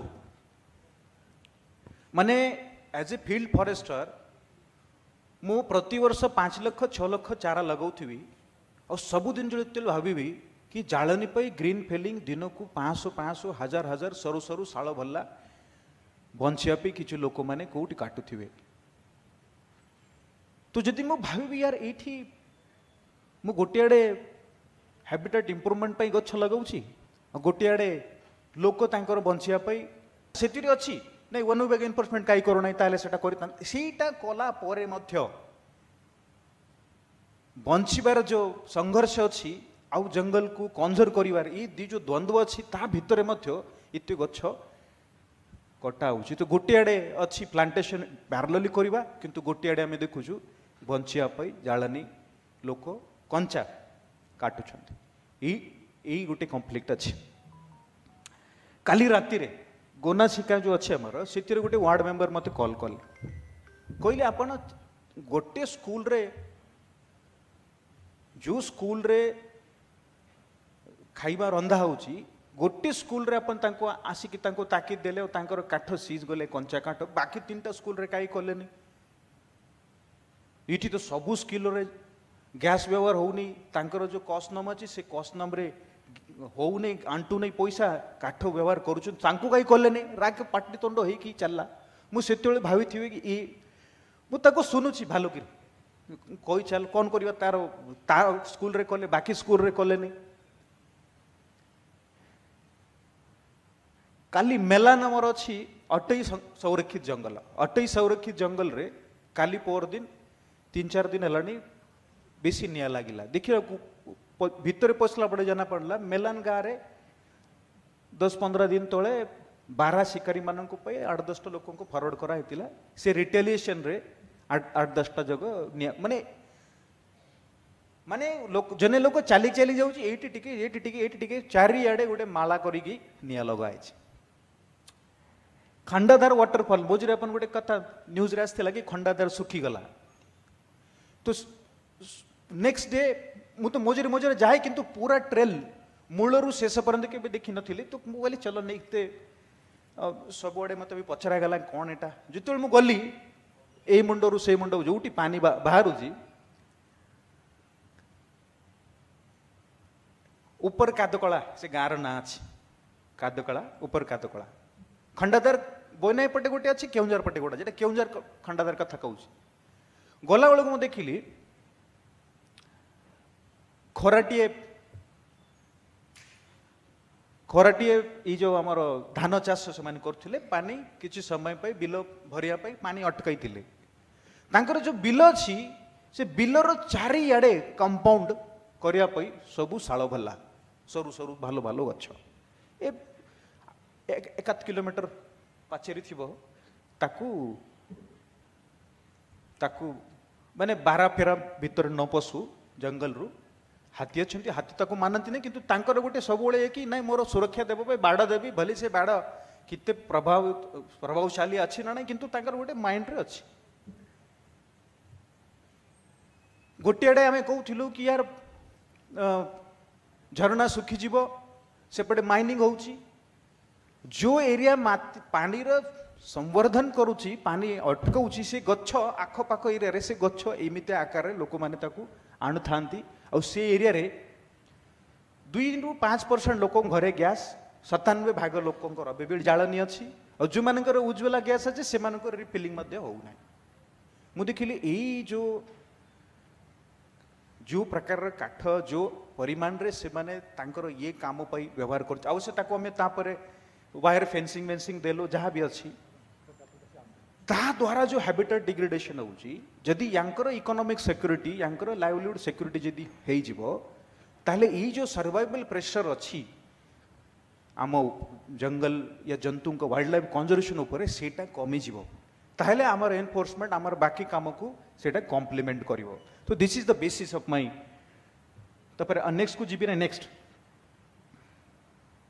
एक मिनट सॉरी ये जो लास्ट अच्छी सिद्धमठ फायरवुड काठ पीड़ मु जो शुरू रे कारण कहली मु टिके आपन को बैकग्राउंड तैयार करूँ आपन को बिहार सारी कौन कहते आपन मु आग को आसबि टिके काठुआ पीड़ मु जो कहली ना सकाळू सकाळू चारिडे काठ आसुची टाउन को जिते भितर पशिली माने इमितिया काई होउची हाबे जाई तो इते होबा कथा न इते मात्रा रे टाउन भितरे जिते सबू पीढ़ विषय जानिली सबू पीढ़ सरदार पीढ़पति को मीटिंग डाकिली सुनिली टोटल 7टा पीढ़ अच्छी से पीढ़ रे गोटे पीढ़ अच्छी काठुआ पीढ़ से पीढ़र काम थिला राजा अमल रु राजा को काठ जोगाइबा से दिन रु काठ जोगाई आछंती अबे भी जोगाउछंती रोजगार नाही सेटा गोटे कारण अच्छी किंतु से समय रु काठ जोगाइबा काम चले तो ये जो कल्चरल पार्ट अच्छी ये जो इकोनॉमिक पार्ट अच्छी ताको जदि एज ए फॉरेस्ट ऑफिसर आम ध्यान दबा नहीं ताहले मत लगुच कि आमर complete wild life conservation understanding माने कंप्लीट नहे तो केउंझर कंटेक्स्ट रे तो मत लगुच कि इकोनॉमिक सिक्योरिटी जदि आम दबा ताहले बहुत मात्रा रे हैबिटेट डिग्रेडेशन कमी जीवो नेक्स्ट सॉरी मो आतरे अछि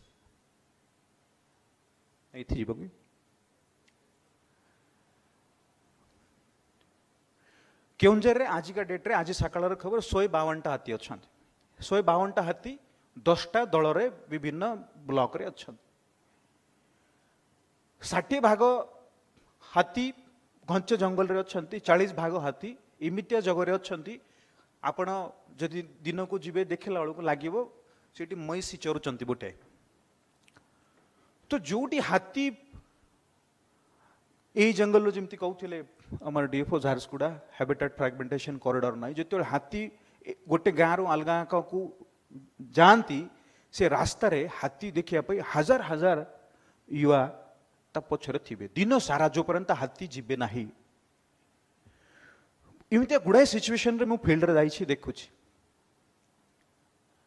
जो मानकर चाकरी अच्छी सी घंटा 2 घंटा पर मोर कंपनी रो समय हो गला मु पळैबी तो प्राय जदि धान रुआ रुई सरी जाइछि किछि काम नथिबो से माने समस्ते शेष जाए पूरा हाथी जीवा पर्यंत मते हजार हजार लोक छिड़ा हेबे मु कहली यांको हाथ रे जदि रोजगार थांता ना यारो जदि सकाळू संजे मोर काम अछि मु पळैबी सेटा थांता ना मोर हाथी रो प्रॉब्लम काहे हाथी हजार हाथी सेठी अछंती सॉरी हजार लोक हाथी गोटे गाँ को जाई पारुना गोटे जंगल को पशि पारुना एपटू घेरवे सेकटू घेरवे सेकटू घेर चारिआडू घेरला बेलू हाथी आ भितर लोकंकर भी बेले बेले इंजुरी होती लोक मरुंट हाथीर भी किसी इनसीडेंट हो जाऊँगी आउ जो मानकर धान बिल या छोट मोट सबसिस्टेंस चाष अच्छी तांकर भय कि एटा जो जितकी मोर अच्छी सेतिकी जदि हाथी नष्ट करेंगे मु कौन करी तो ता विकल भी से माने मो इे न आसतु सेपटू जातु तो जो मानकर खाली चाष अच्छी 2टा 3टा पुओ अच्छा गोटे पुओ चाष करता से बाकी 2टा पुओ गोटे झील को आम काम अच्छी अल्टरनेट लाइवलीहुड जगैले ताकू सिक्योरिटी फील से कर जो मैंने रोजगार ना से रोजगार देले आमको जो हाथी प्रति जंतु मान प्रति जो सामाजिक सहनशीलता दरकार अच्छी या आम न पूरण कले से सामाजिक सहनशीलता हाथीर जंतु मानकर समस्या प्रति लोकों भितर आसब नहीं तो ये जो अच्छी यूथ मानकर मु भावी कि अनएम्प्लॉयमेंट जो यार प्रॉब्लम अधिक हम अभी फायर 40 भाग फायर धान बिल रे अच्छी गोटे चाष धान पाळ से पाळ पोड़ी देवे से बिल हुड़ी बिता उपरे जंगल उपरे उठिबो गोटे एग्रीकल्चर डाइवर्सिफिकेशन ऑफ एग्रीकल्चर कोले मध्य फायर प्रॉब्लम भी कमी जीवो अल्टरनेट क्रॉपिंग सिस्टम भी आसी जीवो गैस कनेक्शन मु जितल फील्ड को जीवी देखिबी किते इंदिरा आवास घर कंप्लीट हेइछि किते हेइ नै किते हिताधिकारी पाइबा योग्य किते पाई नांती कंप्लीट हेची कहार घर कबाट बाकी अछि गैस कनेक्शन पचर भी गाँव में केतेटा लोकंकर अच्छी प्राय केसेस रे आमे गैस कनेक्शन पहुंची किंतु लोक ता पाखिरे परचेसिंग पावर नथिबा जोगु तार रिफिलिंग हो नहीं रिफिलिंग न हो माने कौन से जंगल ऊपर निर्भर जिते भी आमे कहिले किछिटा गाँ छाड़देले जंगल पाखक अच्छी सहज रे ताकू काटी आनिबा सबुज हो सुखिला हो ताकू आनिके ताकू व्यवहार करिवे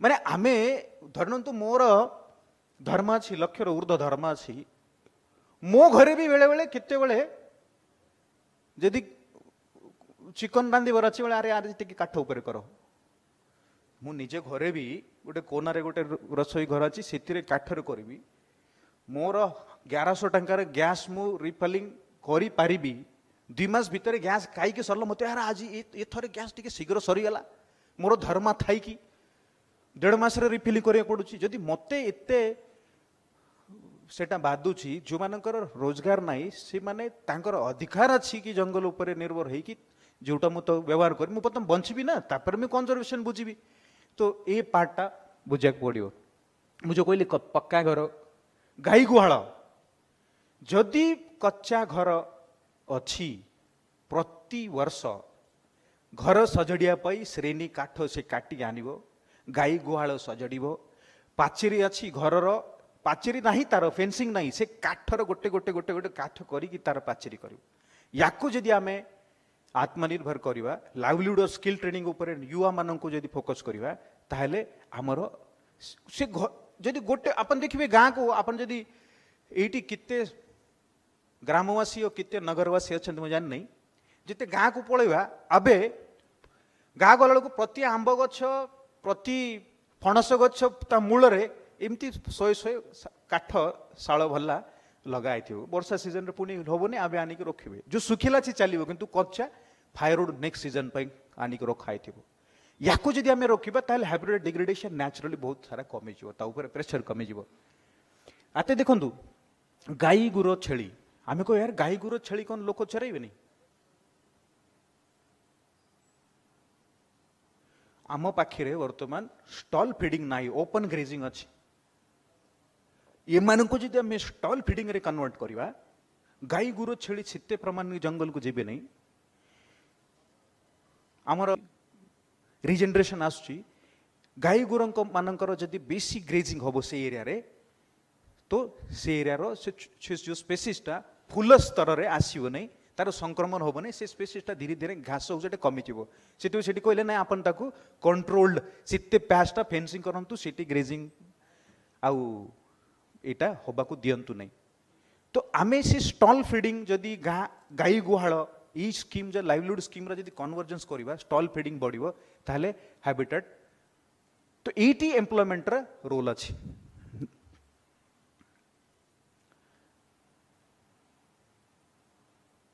अच्छा किछिटा केस स्टडी तो मोर गोटे सिंगल लाइन फंडामेंटल फोकस अच्छी livelihood and skill training adult हो युवा हो से मानकु जंगल धारे धारे थिबा जंगल ऊपर निर्भर थिबा जोति वाइल्ड लाइफ कंटिन्यूटी अधिक अच्छी प्रायोरिटी से विलेजेस रे विभाग तरफ मध्य निजे लाइवलीहुड हो और बाकी विभाग रो कन्वर्जेंस मोड रे जदि स्किल ट्रेनिंग एंड लाइवलीहुड आमे दबा ताहले इनडायरेक्टली सिग्निफिकेंट हैबिटेट इंप्रूवमेंट हम और वाइल्ड लाइफ कंजर्वेशन हम आ द्वारा अवश्य ताको समय लागिवो हाथी मनुष्य और जंतु मानकर संघर्ष निश्चित कमिजिव आ जदि भी संघर्ष इते न कमिबो ए एक्टिविटी जोगु सोशल केयरिंग कैपेसिटी आम मानकर लोक मान सांगरे इंटरफेस लोक मानकर जंतु मानक जोगु क्षति सहिबार सहनशीलता सेक ऑब्जर्विंग कैपेसिटी मध्य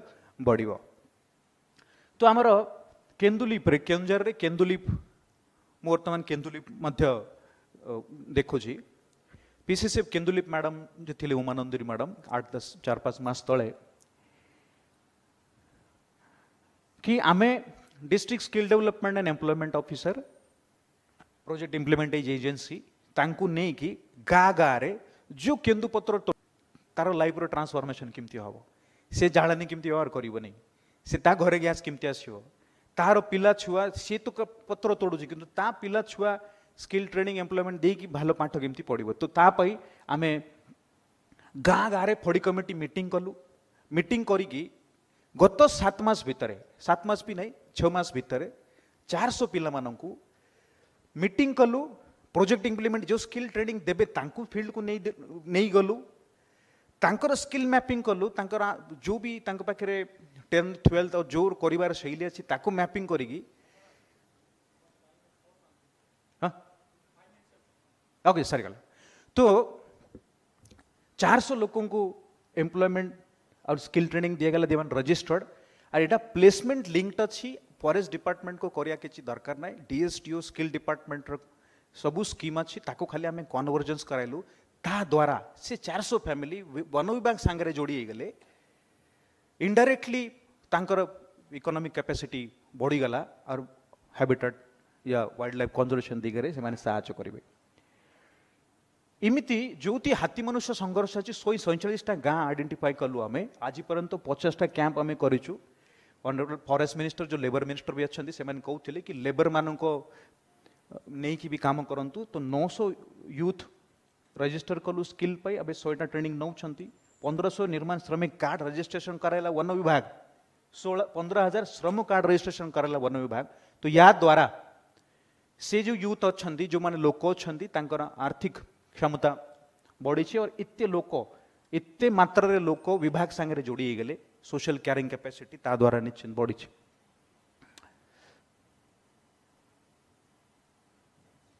हो नहीं कि अच्छा वर्मी कंपोस्ट 46 VSS 263 SHG प्रति वर्ष प्राय 1800 बेनिफिशियरी आज पर्यंत गत 3 वर्ष भितर प्राय 1200 टन वर्मी कंपोस्ट से माँ माने तैयार कले 100% बायबैक वन विभाग कला जिले में जिते भी वर्मी कंपोस्ट रिक्वायरमेंट अच्छी तांको द्वारा करागला गोटे गोटे माँ प्रति वर्ष मिनिमम 45,000 टंका ये इनिशिएटिव जोगी करि पारुचंती तो ये गाँव में जिते हाथी माने जाउचंती सोशल कैरिंग कैपेसिटी लोकंकर विभाग प्रति से समस्या प्रति तांकर एते सहनशीलता बढ़ी तांकर आर्थिक क्षमता बढ़िया जो गैस कंजम्पशन बढ़ी गाई गुहाल बाकी स्कीम रो कन्वर्जेंस बाकी डिपार्टमेंट द्वारा बढ़ी तो ता द्वारा से एरिया रे वाइल्ड हैबिटेट इंप्रूवमेंट भी होईची आ आमर काई जो जो छोट छोट लाइवलीहुड इंटरवेंशन करि परिबा नंदनकानन पाई काई दरकार पड़ुची सबुआडे टर्माइट्स रेडांट्स तो केउंझर रे आदिवासी लोक अच्छी भोया जुआंग पीढ़े तो से माने काई बिकंती मध्य मार्केट रे 10 20 30 40 टंका आमे कौन कलु से ऑर्गेनाइज कलु 13टा VSS 47 हाउस होल्ड इतटा बेनिफिशियरी आज पर्यंत मास को सप्ताह 3 थर काई नंदनकानन को आसी नंदनकानन डीबीटी माध्यम रे तांको पैसा पेमेंट करछंती तो सित्तिक लोक से एरिया रे जोड़ी गले आर्थिक निर्भरता जंगल उपरे कमी गला गोटे मिनट सर अटई जंगल सफारी अटई रिजर्व फॉरेस्ट अच्छी जेहेतु माँ तारिणी पीठ अच्छी लोक आसुच्चंती आम भाविलु लोक आसुच्चंती अटई जंगल धारे धारे जो 7टा इंपोर्टेंट गाँ अच्छी से नहीं सफारी करागला मीटिंग करागला सोटाई रजिस्ट्रेशन करागला 4,500 टूरिस्ट चंदकार व्हीकल नथिला चंदकार जो व्हीकल आम सेठी नहीं गलु 8-9 लाख टंका इनकम फायर इंसिडेंस कमीगला बाकी एलिफेंट कंजर्वेशन भालू कामड़ा गुड़ाए केसेस जदि भी है लोकंर सामाजिक सहनशीलता बढ़ी लोक माने जंगल उपरे जीवार कमीगला गाई गोर छेली जो भीतर जाऊे से स्टॉल फीडिंग बढ़ीगला तो मु भावी अदृश्य भाव में आमर AJY OFSDS ओम्बाड़सी प्रोजेक्ट भी अच्छी 200 माइक्रो प्रोजेक्ट सैंक्शन होती 4 कोटी टंका 200 VSS को दिखाई ता द्वारा 200 VSS रे मिनिमम जदि दुईटा भी धरिबा 2000 फैमिली आत्मनिर्भर होती कोठी जोटी हाथी मनुष्य जोटी जंगली जंतु और मनुष्य लोक मानकर संघर्ष अधिक अच्छी से एरिया रे इत्य लोक मानकर रोजगार देला परे से मानकर सहयोग आम प्रति बढ़ी हैबिटेट डिग्रेडेशन अदृश्य भाव में कमी जो जो जो कथाटा कहली जालनी गाई गुआल घर ये सबू जिनस ये सबू दिगरे तांकर डेवलपमेंट होइछि यार फोटो मो पाखे नथिला तो सर्वशेष रे वर्तमान मु कहबी फायर डिपेंडेंसी ये बहुत बड़ कंजर्वेशन चैलेंज अच्छी फॉरेस्ट कंजर्वेशन रे और वाइल्ड लाइफ कंजर्वेशन रे तो ये जो सर्वाइवल ड्रिवन एक्सप्लॉयटेशन अच्छी ताकू बहुत सिंपैथेटिकली पैरेलली तांको अल्टरनेटिव देई कि हमको करिया पड़ियो और जो डिफॉरेस्टेशन रो हैबिटेट डिग्रेडेशन जो इकोनॉमिक ड्राइवर अच्छी ता ऊपर भी बहुत ध्यान देबा पड़ियो मु अबे डिटेल को जाऊ नहीं और गोटे दीटा थिला माइनिंग एरिया रे मध्य सबुटो बड़ फोकस अच्छी जिते माइनिंग एरिया रे फेलिंग होबो 100% फायरवुड माइनिंग कंपनी ओएफडीसी रो बायबैक करिवो पेरिफेरल विलेजेस रे लोक मानन को बांटिबो जिते एम्प्लॉयमेंट कंडीशन अच्छी वन विभाग तरफ सबु विभाग तो करिवे किंतु से पेरिफेरल जोति मोर जंतु माने अछंती सेतिर लोकल यूथ माने तांकर पब्लिक हेरन अनुसार रोजगार पाइले न पाइले सेटा हम एनश्योर करबो तो लोकल एम्प्लॉयमेंट जदी से कंपनी माने देले न देले आमे जदी एनश्योर करबा हमर जंगल बंचुची हमर जंतु माने बंचुचंती आ सबु कंपनी मानन को पेरिफेरी विलेज रे वर्ष को 3टा गैस से कंपनी माने से लोकन को देबे गैस देले माने सित्ते अनुपात रे ग्रीन फेलिंग हमर कमी जीवो हैबिटेट बंची जीवो बंचुची मध्य तो सर्वशेष रे मोर सिया कहबार अछि कि लाइवलीहुड एंड स्किल ट्रेनिंग इते फैंसी नाई इते लोकलोचन को आसीब ना किंतु साइलेंटली से वाइल्ड लाइफ कंजर्वेशन पाई बहुत काम करुची तो आमको एनफोर्समेंट सांगे सांगे ये स्किल और एम्प्लॉयमेंट उपरे बहुत ध्यान देवर अच्छी ए माने होउछंती साइलेंट हीरो कंजर्वेशन पाई और जोटा चिरकाल होबो निरंतर होबो लोक आम सांगे जोड़ी जिवे जेमती वैंगारी माथाई कहउछंती कि लोक माने ता द्वारा आम सांगे जोड़ी जिवे सेटा मूवमेंट हेइजिवो ना हेले मझरे मझरे के लीडर आसिला ताकू कथाटा उठैला कर कर कहला सेतेबेले होबो परे होबनी किंतु चिरंतर जदि करिवार अछि ताहेले इकोनॉमिक ड्राइवर्स हमको एड्रेस करिवार अछि काहे ना आमे जो सामाजिक आर्थिक परिस्थिति रे जो गति करिचे से परिस्थिति डिमांड करूची वर्तमान ताको प्रथमे एड्रेस करो ना हेले आमे एकुटिया रहि जेबो विभाग एकुटिया रहि जेबो एकुटिया सेटा पारिबो नाही एते बड़ समस्या को धन्यवाद थैंक यू धन्यवाद thank you very much you have articulated the silent workers of the Keonjhar district and mobilize them for preservation of wildlife and elephant conservation or whatever. Wonderful work we have done, but things should have been little better. ये 4 वर्ष रे काम कला परे last 4 years, if data is available, what is the quantum of elephant conflict? If how many, what is the number of elephant death, whether it has been reduced, or human man conflict, whether it has been reduced. If that data is there, I think it is better to present it. If it is sure available. मु सिया कहली मु जितेबेले मो पाखरे समय नथिला तो मु सेटा facts गुडा को जोड़ी पाले नै किंतु निश्चित I will work on it and से फैक्ट्स गुडा को ता संगे रे जोड़ी की it will support my argument कि हाउ इट इज हेल्प्ड निश्चित sir Thank you very much. And if any question is there, the audience are allowed to ask question.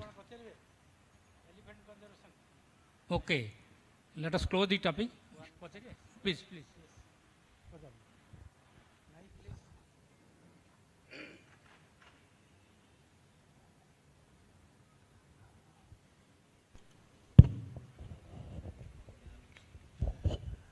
Sir नमस्कार मु अनुज बहुत बढ़िया प्रेजेंटेशन आपन थिला स्किल लाइवलीहुड उपरे बहुत भलो काम होची मु केउंझर बिलोंग करे मो घर घसीपुरा निर्वाचन मंडली रे मो पेशारे सांबादिक अछि आउ से एरिया सहित बहुत जड़ित अच्छी भुवनेश्वर सांबादिकता करुच्ची मो घर पाखे जंगल अच्छी चारिपटे रेमहाल डैम सेपट एरिया आप जानी हरिचंद्रपुर अंचल मो घर पाखे गोटे बीड छक था बीड छक आम छुआ बीड छक तार कथा आम जानू से चेकपोस्ट थिला चेकपोस्ट क्या चेक करा होता कि जो मैंने साइकिल रे आप देखिए जो काठ बांधिकी एति 1.5 फुट काठ बांधिकी बिक्री करते धीरे धीरे 50 टका था 120-150 टका बिक्री होची सेटा प्रत्येक गाँव को जाऊला मो नजर से सब जिन को फॉरेस्ट टीम धरी पकाउले बट से जगह रे बड़ बड़ गंडी काठ आसिक व्यवसाय होता आप जानते केसद्रापाड़ हो सेपट एरिया रे चोरा चालान बहुत होचे तो से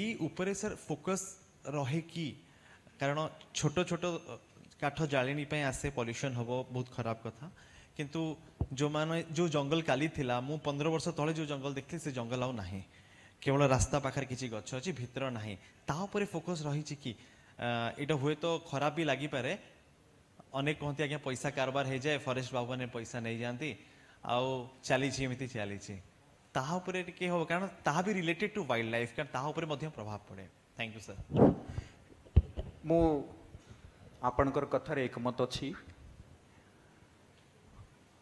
जो मु कहली सर्वाइवल एक्सप्लोटेशन होची ताको आमे एम्पैथी देखिबा किंतु जो लग्जरी एक्सप्लोटेशन होची जोटा काठ किए बिकिबो काटी की बिकिबो तो सेमान को निश्चित एनफोर्समेंट तांका ऊपर करिया कथा अपन केस दो पर कथा जो कहले से एरिया रे घसीपुरा एटा अलग वन खंड रे जाउची किंतु जिल्ला रे जाउची जो एरिया रे धरनंतु गोटे थिला संतरापुर चढ़ाई भोल और केस दुआर भोल ये तीनटा गाँ अच्छी जोटा कि ए इलीगल काठर जड़ थिला बहुत मात्रा रे भी कमी जाइछि किंतु अभी भी बंची तो निश्चित ता ऊपर एनफोर्समेंट और भी करिवार दरकार अछि कहीं ना सेटा जो लग्जरी एक्सप्लोटेशन अच्छी सेटा आम ताकू स्थान नाही ताकू 100% एनफोर्समेंट करिया कथा आई एग्री विथ दिस मो से एरिया रे जो अच्छंती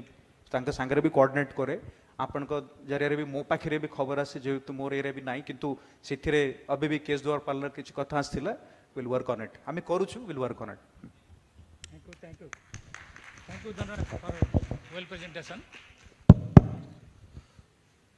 बहुत बहुत धन्यवाद सुंदर प्रेजेंटेशन पाई आपनकर एक्सपीरियंस बेस्ड जो डिस्कशन कले मोर मने पड़ुची जे 1972 स्टॉकहोम कॉन्फ्रेंस रे Indira Gandhi as prime minister then गोटे बढ़िया स्टेटमेंट रखी थिले जे poverty is the greatest pollutant से कथा आपण ही बुझेले जो सबसिस्टेंस पाई जो लोक माने काठ नौचंती आज मध्य उज्ज्वला योजना एते पॉपुलर करागला परे भी केन्दुझर रे लोक माने सकाळ सकाळ आपण देखुचंती 25-30 लोक मुंडरे काठ धरिकरी चलचंती तार निश्चित भाव में बहुत प्रेशर रहिबो फॉरेस्ट इकोसिस्टम उपरे मते लागुची आपण को जो सजेशन देले पांडव बाबू गोटे के आपण डेटाबेस डेवलप करिया को पड़िबो हेले आपणकर जहाँ एक्सपीरियंस बेस्ड जहाँ सब फाइंडिंग्स ताकू सपोर्ट मिलिबो आ सेकेंड मोर क्वेश्चन थिला जो खंडाधार कथा आपण कहिले टिके आउ इलाबोरेट करंतु काहे ता ऊपर मु टीवी रे डिस्कशन करथुली तो एक्चुअल फैक्ट सेठी कौन रही जो कि हठात माने 100 वर्ष धरिकी जो प्रपात चलता जल हठात ड्राए हो गला कौन पाई तापर टिके आउ अधिक फोकस करंतु निश्चित निश्चित प्रथम कथा मु ता ऊपर वर्क करी द्वितीय कथा अपन जो कहले प्रति वर्ष सी जो खरटिया धान चाष प्रति वर्ष लोक करी आसुचंती अपर खाद्य कलार मुंडा चाही विशेष करी से माने ही करूचंती तो प्रति वर्ष दिने दी दिन या से खरटे चाष 3 मास भितर दी दिन रो लॉट रे से माने पानी अटकांती बिल को जाए एथरे राति रे से अटका हैला बहुत समय अटका हैला जेहेतु 4 मास धरी वर्षा है नहीं लघुचाप वर्षा भी 4 मास हैला नहीं तो सेतिपई पानी बेसी समय अटका हैला आउ बेसी समय अटकाला परे जो किलोमीटर खंड अटकाला परे किलोमीटर डिस्टेंस अच्छी पानी जोटी पड़ुछि तो से गोटे घंटा भितरे जमा पानी न छाड़िया जोगु से समय गोटे घंटा नहीं 5-6-7 घंटा ओवर नाइट तो से जोगु से पूरा कमी गला किंतु एटा प्रति वर्ष हुए वाटर फ्लो भी आम चेक कलु वाटर फ्लो यही समय रे माने ऋतु अनुसार वाटर फ्लो तो अधिक अच्छी खरारे तो कम रोचे किंतु प्रति वर्ष ए सप्ताह 2 सप्ताह भितर जिते फ्लो रहा कथा सीते फ्लो तार अबे भी अच्छी किंतु हाँ इनसिग्निफिकेंट एमती थाई पारे प्रोग्रेसिवली तो निश्चित प्रोग्रेसिवली इनसिग्निफिकेंट डिक्रीज से थाई पारे मो मेजर करे नहीं किंतु स्वाभाविक अच्छी अबे भी ମୁଁ ଯୋଉଟା କହିଲି କି ତାକୁ और कमाया पाई कौन कौन फैक्टर मो आखि आगे पड़ी जो काठ हो या पड़ू चाष से एरिया रे पड़ू चाष भी होउची तो किंतु इतने माने 100 वर्ष धरी चली और आबे कहीं बंद है तो बंद है ही नहीं इट इज ह्यूमन इंड्यूस्ड जोटा प्रति वर्ष से मैंने तांकर अधिकार बंचिया पाई से खराडे चाष करूछंती खाली धान ही करूछंती तो किंतु पानी कमी नहीं पानी सेते की अछि ठीक है thank you Dhananjay for the wonderful presentation as regards the water ये Jaykrishna Babu let us accept one thing truth we have lost our vegetation. There may be some other reasons but fact remains the vegetation which was supporting for permanent flow is no more there. If not today, tomorrow it will be stopped. That part I can say. Okay, so while we are describing something to just to patch up the things, but fact remains our vegetation which was there, it is no more in existence. So if it is dry today, or somehow it is being perennial, after 10 years it will be same situation will arise. How many times you will go and break the bonds? Okay, thank you Dhananjay for a wonderful presentation. Now we will invite our Dr. S.K. Mishra Sahab, who is a real forest officer and he has some ground experience. Everybody will be benefited, including me, for his personal and ground experience. The topic is the wildlife conservation, the wildlife corridor, intervention, viability for long term, for keystone species. Okay, thank you. Please go ahead.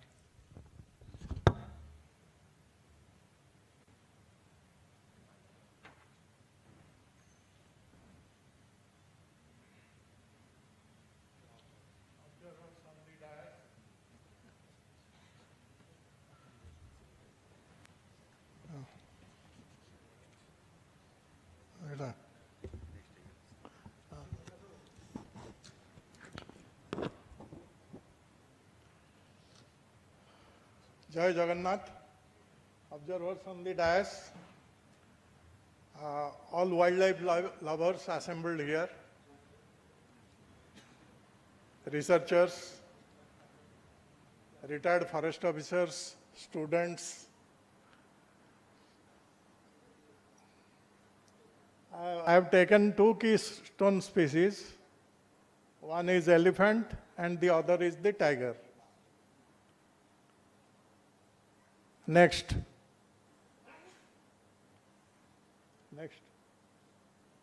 What is a biological corridor or wildlife corridor?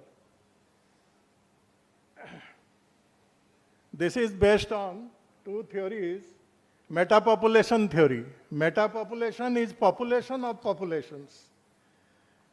If we take, that is population of populations. We have Semlipal population, we have Satkoshia population, we have South Odisha population, we have Keonjhar population. So all these, all central India, or they call it now East Central population of elephants. So it has to be, so it has come from landscape features that connect otherwise isolated habitat patches, enhancing connectivity and facilitating species movement between them, between two habitat patches. Next.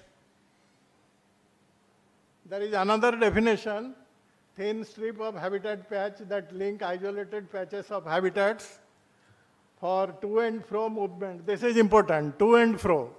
Only movement, one-sided movement will not do. To and fro movement of wildlife species between them. In 70, the concept of the corridor term came to be first used around 70s.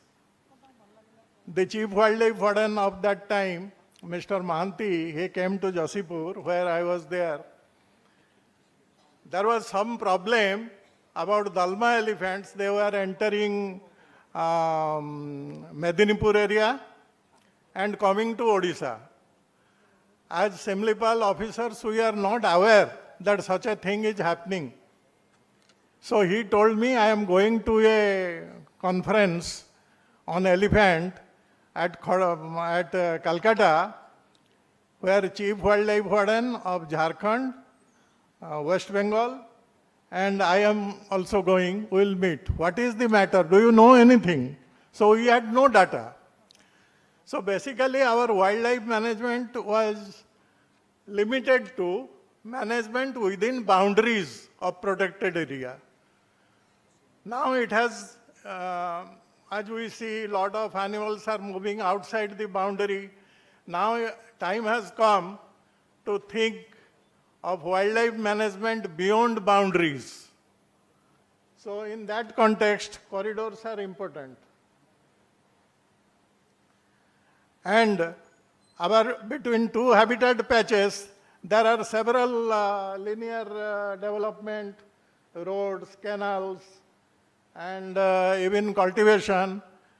From Simlipal experience, I tell you that while going to Joranda waterfall, there was a small nala, and gradually on both sides of nala there were agricultural fields, narrow strips of agricultural fields.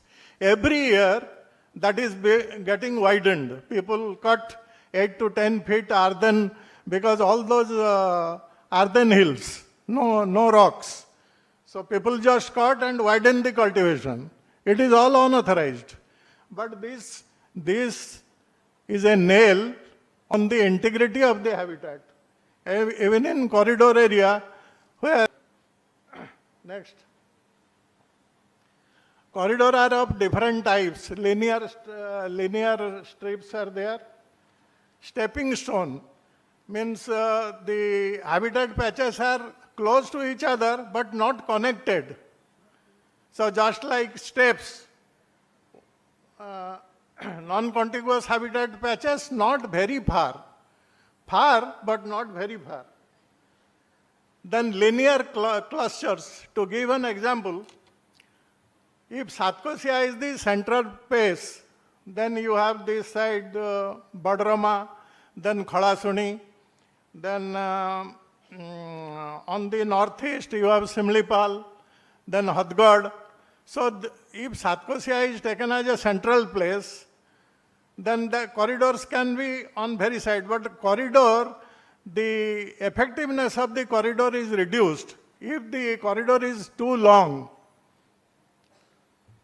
Then riparian riverside narrow forest, and about Sunabada and Udanti Sita Nadi, these are largest type, contiguous patches with small breaks. So these broad areas of forest, these are the types of corridor. Next. The corridor has two functions, structure and function, two attributes.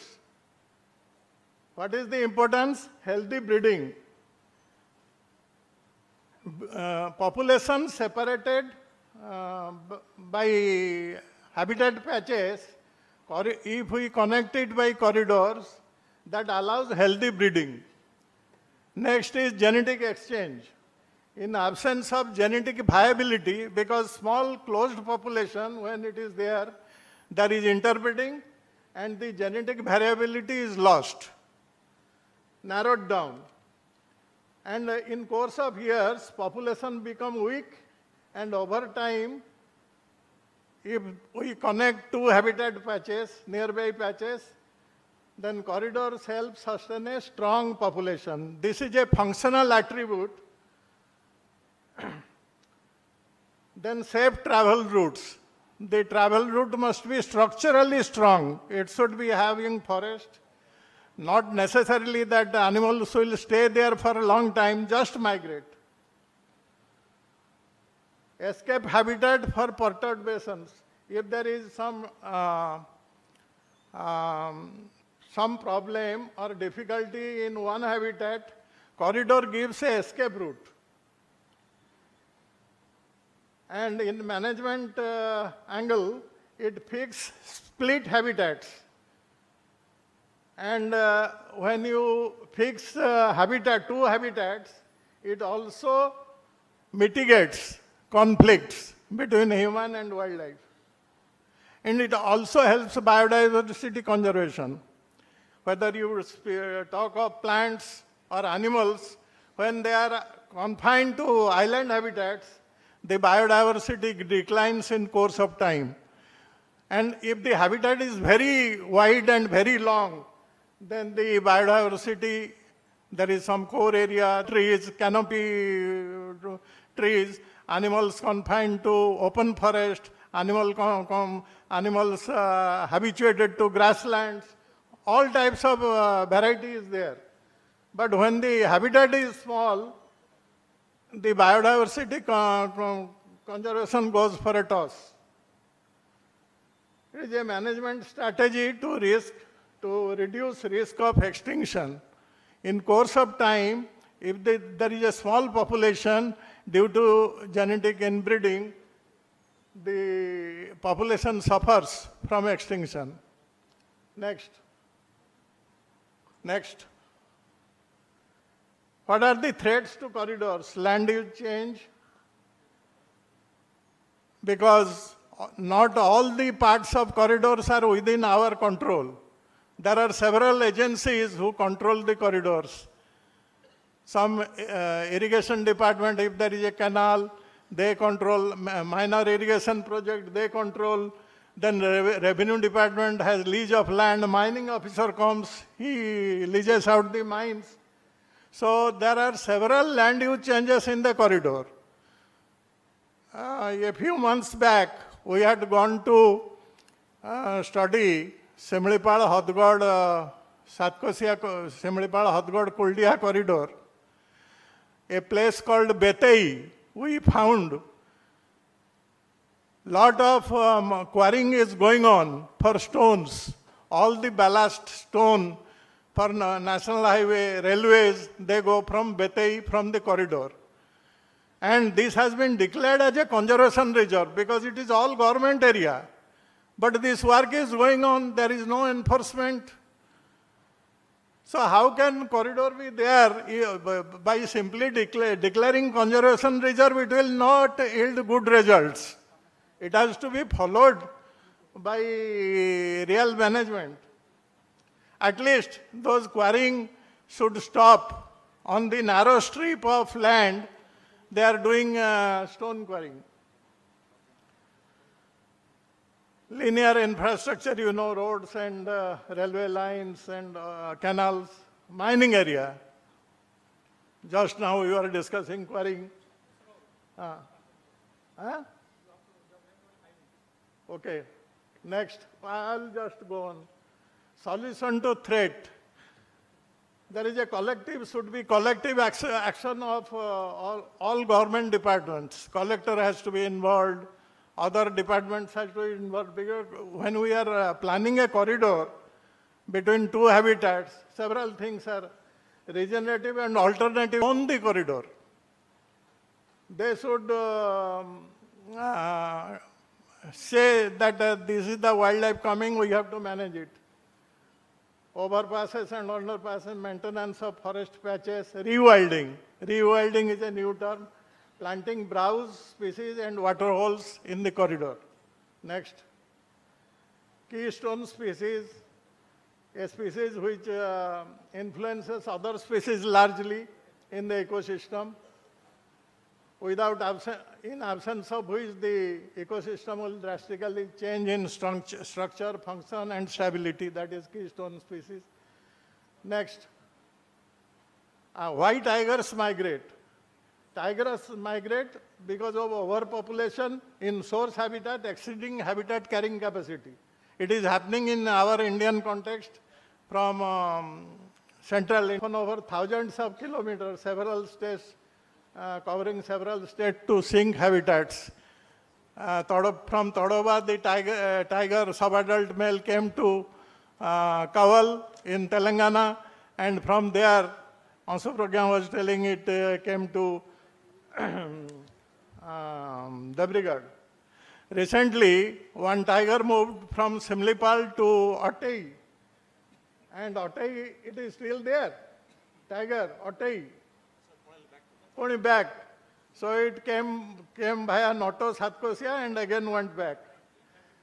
Another 3 years back, a tiger came from Simlipal northwards, and it was killed in West Bengal. So that is, migration is going on. Floater tigers create many problems. The tigers have resilience, but they have colonization instinct also to migrate to new area. To avoid aggressive behavior by resident males, peripheral males, they also migrate. Next. Why elephants migrated? Long ranging by nature, ecological program to travel long areas, search of nutritious food, seasonal scarcity of resources in habitat, to escape harsh habitat conservation, alternation, and the matriarch went up to Sakhyopal. We have retrieved it. Human-related disturbance. Next. These are, in India, 150 elephant corridors are there, in Odisha 14. But only these 5 are functional. Others are, the use is decreased over the years. Next. These are some of the map. I have tried to project Simlipal, Hathgad, Kuldiha. Next. This is Kotgad, Chandrapur. Next.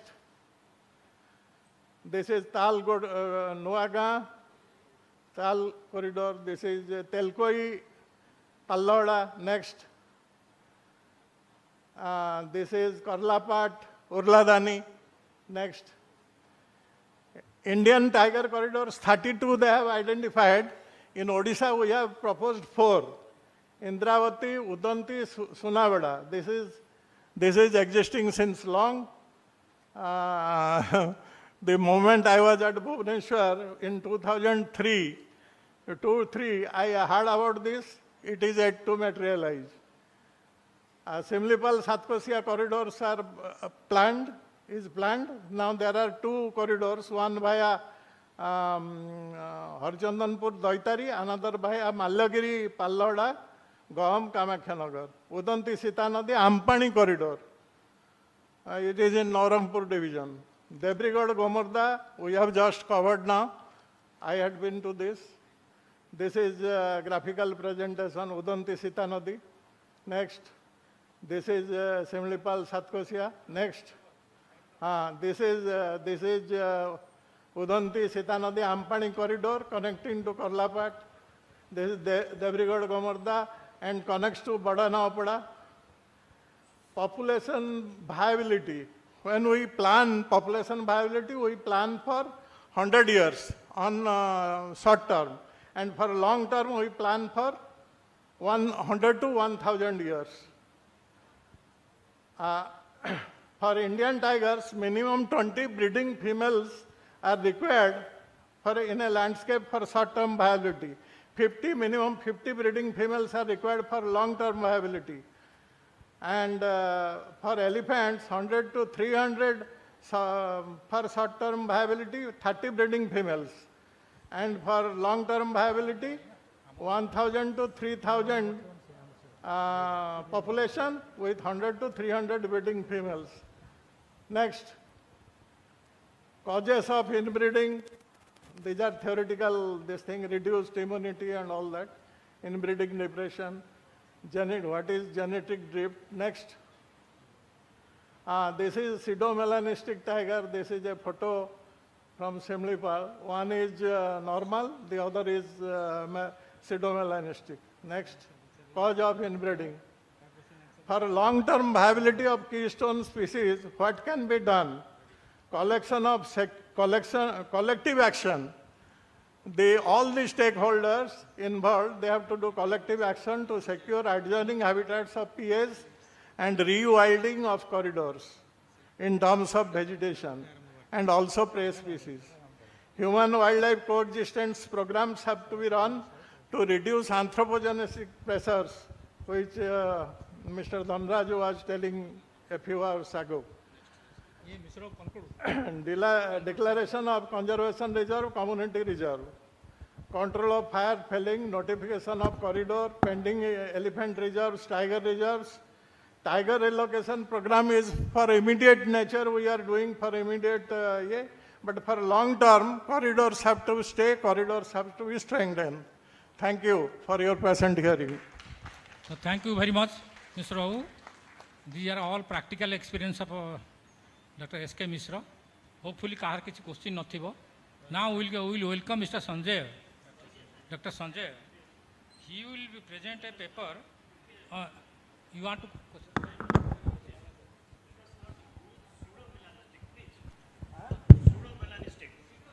Pseudo-melanistic is a wrong term because already now we know there are 14 different types.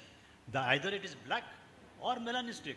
Why pseudo-melanistic? I have told this to the biotechnology persons, CCMB persons and other persons, and even on AI also I have answered it in detail. So kindly let us write it. Melanistic means we mean completely black. No, melanistic means what? Melanistic? Completely black. Black is black. Melanistic. More of black, the stripes are wider and coalescing with each other. No, let us accept something which has been published, and it has been published by me from 1993 onwards. And melanistic means Krishnakaya, or black means Gola. Okay. Okay, Lala A.K. Singh, your concern is well taken. It is Please. It's okay. Okay, Mr. Rao, please. Now Dr. Sanjay Swami, he will present an interesting paper. That paper is, what is that? Mitigation of a human elephant conflict by AI technology. It's a very modern topic. Hopefully, this Rahul Kula DF has done a very wonderful work. Continue, please.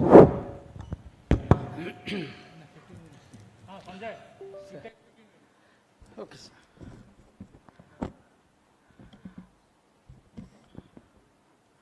Namaskar.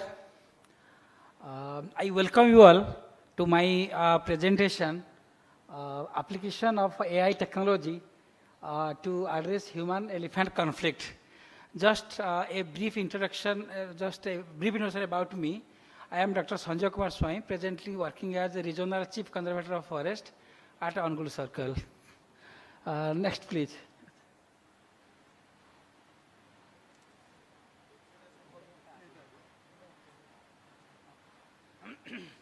So, coming to the artificial intelligence, the new paradigm, you all know that we are applying the technology, the state-of-art technology in terms of artificial intelligence to monitor the presence of elephant, to mitigate with human-elephant conflicts. So, a brief ideas about my circle. In Angul Circle, we house about 35% of the total elephant population of the state. So, we face the day-to-day challenges of human-elephant conflict, and we are putting our best effort to tackle with this, paving a way for human-elephant coexistence. Out of about 750 to 800 elephants that we house in my circle, we have about 350 plus elephants in Dhenkanal division, and very particularly about 200 elephants in a single range, that is Hindol. Similarly, we have about 100-150 elephants in Angul division, another 100-120 elephants in Athgad, and other divisions like Athmalik, Katak, and Satkosia Wildlife Division and Mahanadi Wildlife Division, we have the presence of elephant. So, all the DOPOs, they are putting their best efforts to mitigate with the issue. From the circle level, we are coordinating and we are trying to put our best effort so that the life and a property can be saved to a bigger extent. So, the AI, the new paradigm, artificial intelligence makes the computers and machines smarter, by helping them learn from data and make decisions, much like how human learn from extra थाए जो intelligence तार थाए से machine रो से निजे प्रथम use करे ताकू यूज कर सारा पर से एनालिसिस करे एवं एनालिसिस करी सेटा तार आमर जो कंट्रोल रूम रही कंट्रोल रूम जो टावर रही से कंट्रोल रूम से रिसीव हुए कंट्रोल रूम से रिसीव है आमर जो आमर कंट्रोल रूम गुड़िक विभिन्न डिविजन रे सर्कल ऑफिस रे 24/7 काम करती तेणु से जो मेसेजटा आसला से तुरंत फील्ड रे जो forester forest guard ranger deputy ranger जो मैंने डायरेक्ट फील्ड रे काम करूँ से मेसेज दियंती बा टेलीफोन रे कथा होती सो दैट आमर जो फील्ड रे जो स्टाफ मान अच्छा से अनुसार से काम करी आम चेष्टा करूँ केमी गोटे हाथी कौन विपद रे पड़ी पड़ा जाबुट्स लाइक फोटोज और text teach the machine pattern. Machine learning, a key part of artificial intelligence, lets the system improve automatically by spotting the trends. Wildlife and conservation section in particular have various problems which can be addressed through the use of AI. Then coming to, then major challenges in human wildlife conflict scenario. You all know that the area is very large, difficult terrain, hilly terrain, undulating terrain, then night-time monitoring, requirement of continuous surveillance, detection. मु just टिके आगुरे कथा कहूली से केमिति तार कृत्रिम बुद्धिमत्ता को से यूज करे AI. AI analysis. Coming to the major case study that I will go through, that is the AI tower, artificial intelligence tower, trail guard camera, and the last one, that is drone based AI systems. Case one, that trail guard units are hidden along trails or access points where wildlife or poachers are known to move. तो से area आम एमती भाव में लगे दे था जोठी की आमर पोचर मान जो मुव करती जो मैंने किसी वाइल्ड एनिमल को डैमेज करने वाइल्ड एनिमल को हंटिंग करने मुव कला बेले धरा पड़ जाए कहीं एमती भी नजर आसी फोटो आपण मैंने समस्ते जानी जिते बड़े किसी गोटे हंटर जाऊँगी से कैमेरा को नष्ट करने जिते उद्यम करुँचे फोटो उठुची आम जापर यही लोकटा कैमेरा को प्रथम नष्ट करदेवा जाऊँगी तेणु the system uses AI to detect and identify threats, then transmits real time alerts to around the clock, real time alerts that can trigger a rapid response. Trail guard can be used for this is a picture of the camera, how it works. The passive infrared sensor is initiated on animal and human movement. The infrared spectrum that is used to through the cloud, the data are analyzed, alert issues through telegram or dashboard.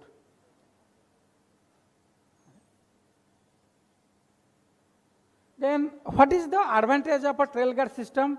The AI recognition, we recognize the higher animals like tiger, leopard, elephant, sambar, etc., people movement and vehicle movement. So what is it? Why we prefer to use trail guard system? Because the battery backup, it is much more. It ranges from 6 months to 1 year, 4 to 6 times higher than the traditional camera traps, server and dashboard integration, real-time alerts, and AI-enabled analysis.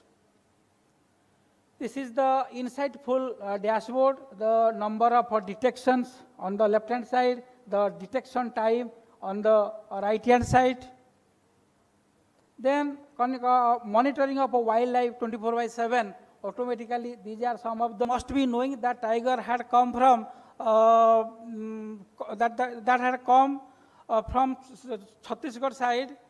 Then it came to Raurkela circle. Then through Devgarh to Chendipada, it had come to Dhenkanal, Kamakhya Nagar locality, and then it moved to somewhere in Keonjhar division, and from, we don't know where is the presence of that tiger. That was captured through the AI camera. And these are other photographs of elephant and other herbivores. Then human intrusion and poacher movement, monitoring the fringe areas. These are the photographs through AI camera. Then case study 2, implementation of artificial intelligence. Then it is in Ongul division. We have constructed 4 numbers of AI towers, 2 in Jarpada range, 1 in Talcher and 1 in Chendipada range. That have been installed to monitor real-time elephant movement in Ongul Forest Division. These AI-based camera installations are showing the elephant movement route with installation of the AI tower throughout the in the circle. Then the key features of the system include thermal sensor cameras at a height of 140 feet with 3 kilometer detection range. 360-degree rotational camera, that is its speciality. It can rotate via 360-degree. Solar powered backup system, solar panels with a battery backup to ensure uninterrupted surveillance even during power outage. Automated tracking unit, PTZ pan tilt zoom cameras enabled with AI to automatically follow the frame moving of subject. Then night vision capability, high resolution, infrared and thermal imaging for clear visibility during total darkness. These photographs have been taken through the AI. Then AI-based object and event detection, including wild animal detection, human detection, vehicle detection, and train detection. This is the control room that is functional around the clock. It is in Ongul division, and we are monitoring the movement of elephants. My staff is doing this around the clock. Then installation of AI towers near the railway track. This is a very significant development, particularly in Dhenkanal and Ongul divisions. And through the monitoring of movement of elephants along the railway track in Ongul and Dhenkanal localities, since last 1 year or more, we have become successful to zero down the elephant death due to train hit. This is a significant achievement as far as AI towers are concerned. With the help of this, we have been successful in doing this. Then this is a 24/7 surveillance system integrated with centralized control room management platform, live camera monitoring system for real-time surveillance and response, automated WhatsApp alert system for instant notification whenever our control room gets information from through the AI towers regarding the presence of elephants, other animals, or the movement of poachers. Then we transmit this through WhatsApp to the field, and accordingly the field staff take very smart action.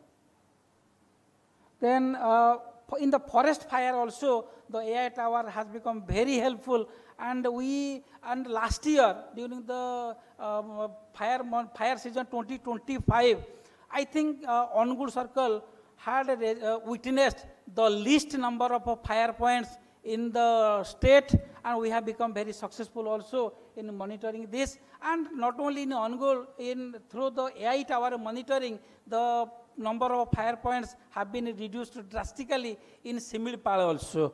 So this has become very helpful, has become an important tool for us in the use of forestry. So case 3, drone-based AI solutions. We are using the drones with the applications of AI. This is the built-in AI model can detect animals, vehicles during the search and rescue operations or routine flights. Thermal camera with AI detection and tracking helps track elephants autonomously, help in tracking elephant movement. So this is all from my side. And finally, with the concluding words, I will say, we in the circle are putting our best effort to deal with human elephant issues. In many cases, we have become successful. Thank you, And Sanjay. since last 5 years, as far as the statistics is concerned, we are in the best phase now as far as the human death and elephant death cases are concerned. We have, this year, particularly during 2025-26, we have registered least number of human casualties and elephant death cases, but we are not at all complacent on this. We have still miles to go, and we are taking the help of the communities. We are involving the communities through the Ban Suraksha Samiti, self-help group, and other organizations. So with the help of the people, and definitely with the technical support from the department, I am very much optimistic that we will be more and more successful in dealing with human-animal conflict issues. And Thank you, Sanjay. Sanjay, thank you so much. Time is over. And we will not wait much time to get human-animal coexistence. Okay, thank you so much. Thank you very much, Sanjay. See, Anugul Circle is the most hospitable area for elephants, because one side is Mahanadi, other side is Brahmani, and very good agriculture crops are grown there. So naturally more elephants are found there. It's good to know that, but you have able to control the fire through AI technique. It's good to know that you have controlled the elephant death by railways, but whether you have able to control the human elephant death, on an average, every month either a man is getting killed or an elephant is getting killed. This was the statistics a 5 years back.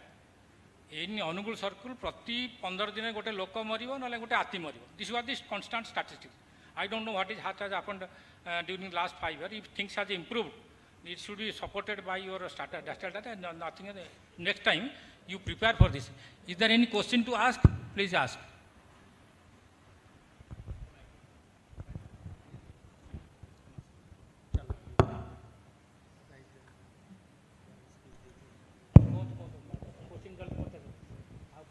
Sir नमस्कार sir December मसरे Sardapur हाथी उपद्रव दुटा लोक मृत्यु होता sir जमी कहले कि प्रत्येक मास हाथी और मनीष भितर लड़ई हो अनुगुल रेंज रे एआई सपोर्ट रे बहुत जिनस आप बसिकी जापर तार गतिविधि ता सहित पूर्व आप टीम भी थे को गाँव में साथी मैंने था जो मैंने गज साथी तो सर ये जो मेन एलिफेंट कॉन्फ्लिक्ट आपको कौन एआई रे कंट्रोल करा जाई पारनी कि आपण मन करन आपण कंट्रोल रूम रे जानी कि से गाँव में हाथी पल पशिले से जगह अलार्मिंग कंडीशन रे से गाँव लोक मैंने जीवे ना सेमती हो पारन ताकि आ सेकेंड कथा एआई रे आपण बहुत जिनस देखी मु देखली 2-3 फोटो बढ़िया लगे हाथीर गतिविधि आ गोटे लोकटे मुंडे की नहीं जाऊँगी काठ नहीं जाऊँगी माफिया मान गतिविधि एआई कभर कलानी कि जदि कभर कि रिपोर्ट अच्छी कि अनुगुल अंचल कि केते माफिया को एआई धरी से टस्कर हूँ जे काठ व्यवसायी हूँ बा वाइल्ड लाइफ को आक्रमण कर लोक हूँ एआई यूज है पर केते नुआ तथ्य सामना को आसी प्लीज सर कहे थैंक यू सर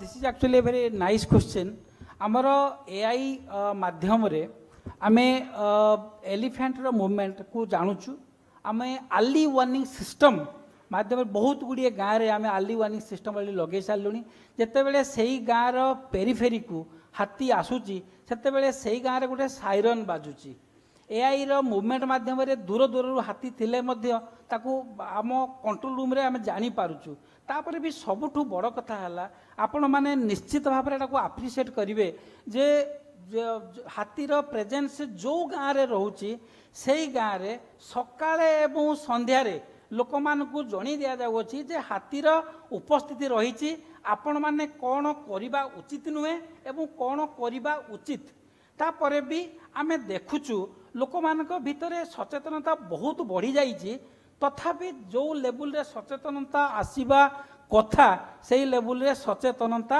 आसी नाही मु गोटे छोट उदाहरण देबी गोटे एबे गोटे भुवन रे गोटे डेथ हैला गोटे लोकटे माने जो गोटे लोकटे जहाँ भी होना कहीं सका कौन से कारण इनटॉक्सिकेटेड कंडीशन रे थिला से लोकटा निजे कहूची लोक मान को कहूची हाथी आम गाँ को आसी कहीं बाहर को जाओनी से लोकटा निजे कहला आम स्टाफ से समस्त कहला किंतु 10-15 मिनट पर से निजे जंगल आड़ को गला to attend the nature call एवं से तार एलिफेंट अटैक है से लोकटा क्रिटिकली इंजोर्ड है और लोकटा डेथ हो गला तेणु लोक मान भितर सचेतनता ही सबुठ बड़ कथा आमे we are putting our best efforts आमे लोक मान को कहूचु कहीं अधिक जो जी डेथ होउची तार पाखापाखि 60-70 भाग डेथ निश्चित आपण मैंने हाँ कहे मो कथार सकाल 4:30 रु 6:30 भितर होउची लोक मान पाखे अधिकांश बहुत लोगों पाखे टॉयलेट हो गलानी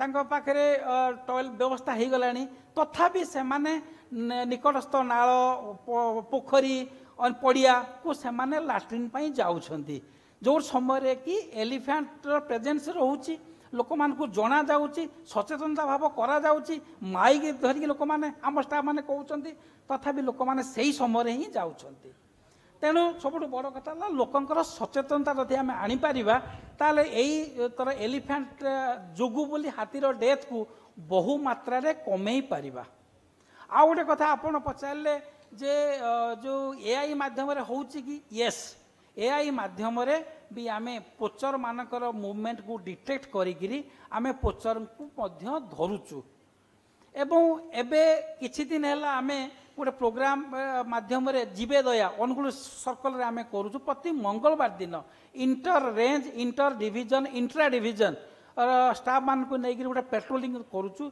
से एबे गोटे नुआ थ्रेट है एलिफेंट मान को बेट बम मु कहूची एबे इलेक्ट्रिफिकेशन डेथ बहु मात्रा कमी जाइए एबे जो बेट बम जो केसटा आसी गोटे खाद्य सहित बोमा को दिया होची सेटा बिचरा हाथी ताको कामुड़ी दउची ता पार्टी रे बड़ धৰণৰ गोटे ब्लास्ट होची सेतिरे बिचरा 4-5 दिन पर मरी जाउची से बेट बमटा सारा ओडिशा पई गोटे बहुत बड़ थ्रेट हाथी पई तेणु जदि आम भितर सचेतनता न आसीबो निश्चित भाव में एटा आहुरी अधिक समय लागिबो आमे तो आपनक सहित सबु बेले अछु आमे चाहूछु आपण माने सहयोग करंतु सेतिकी सचेतनता आसिले ही आमे सफल होबा thank you Sanjay excellent topic आउ क्वेश्चन आउ पचारिबे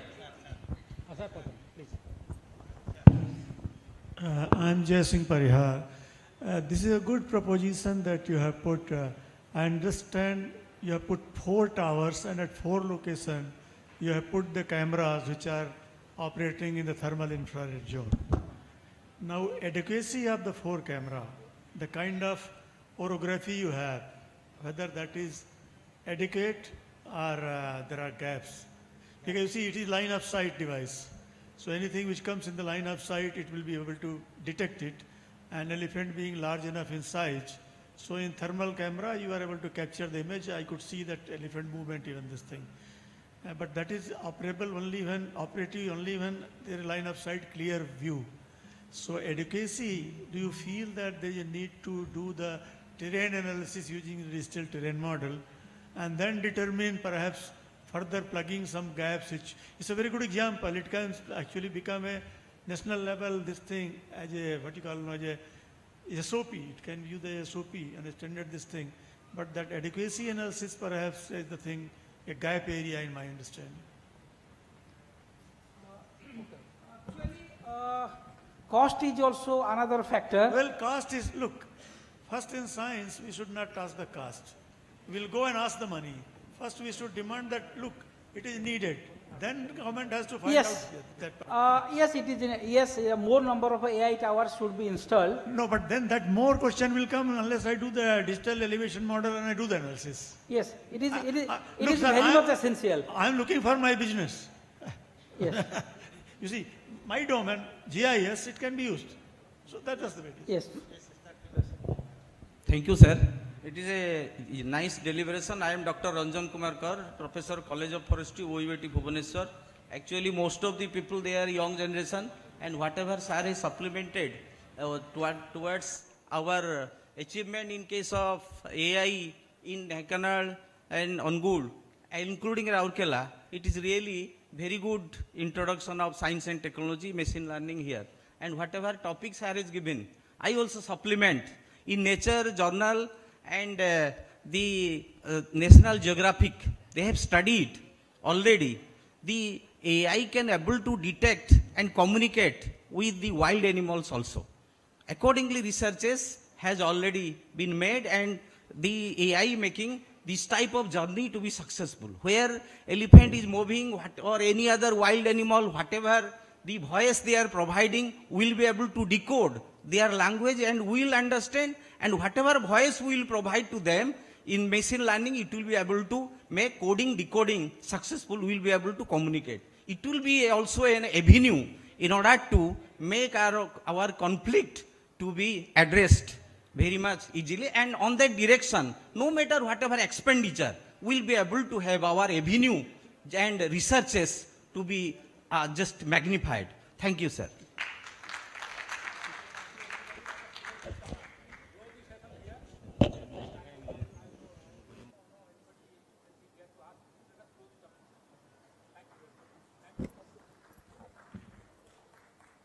Thank you, sir. Thank you all the eminent speakers for your contribution to wildlife conservation and sharing your thoughts to our audience through science and technology, how we are improving our wildlife conservation. I'd like to invite Sri Julin Barua to felicitate our guests.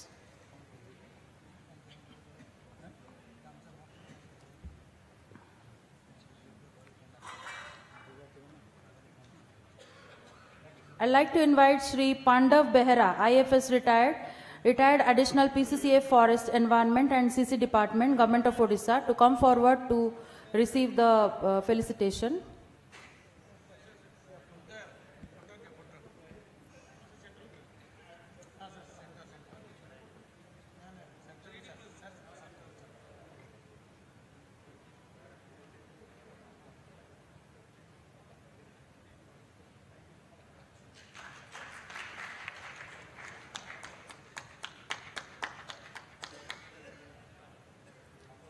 Next, I would like to invite our session co-chair, Sri Arun Mishra, retired CCF, to come forward to receive the felicitation.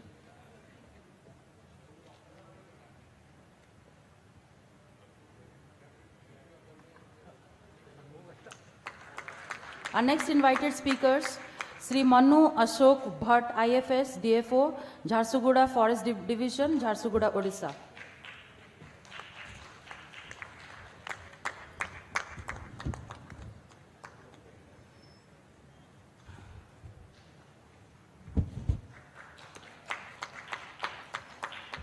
Sri Suresh Kumar Mishra, IFS retired, DFO Forest Environment and CC Department, Government of Odisha.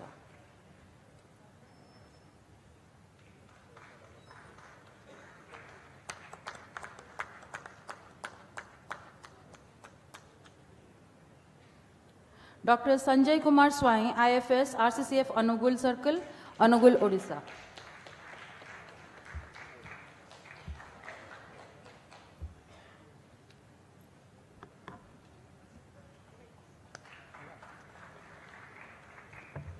Next, Sri Dhananjay HD, IFS DFO Keonjhar Forest Department, Keonjhar, Odisha.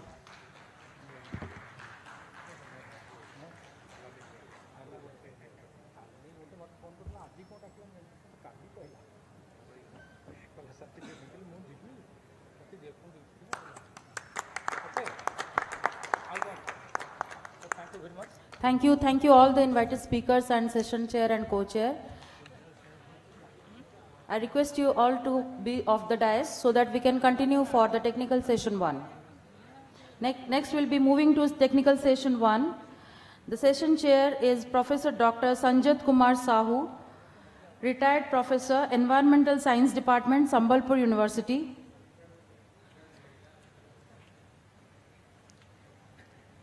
Our next invited speakers, Professor Dr. B. Anjan Kumar Prusti, Professor and Head, Environmental Science Department, Barampur University.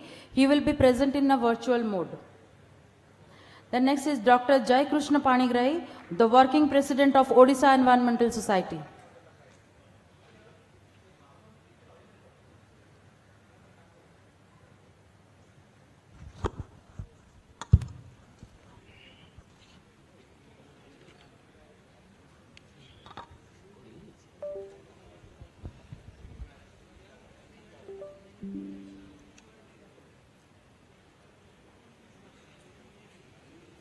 We'll start the technical session 1 with Professor Dr. Sanjat Kumar Sahu.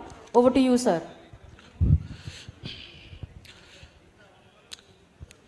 Good afternoon and welcome to this technical session. In this session, we have two speakers. One is Professor Anjan Kumar Prusti, Head of the Department, Berhampur University. Another is, there is slight alteration in the agenda.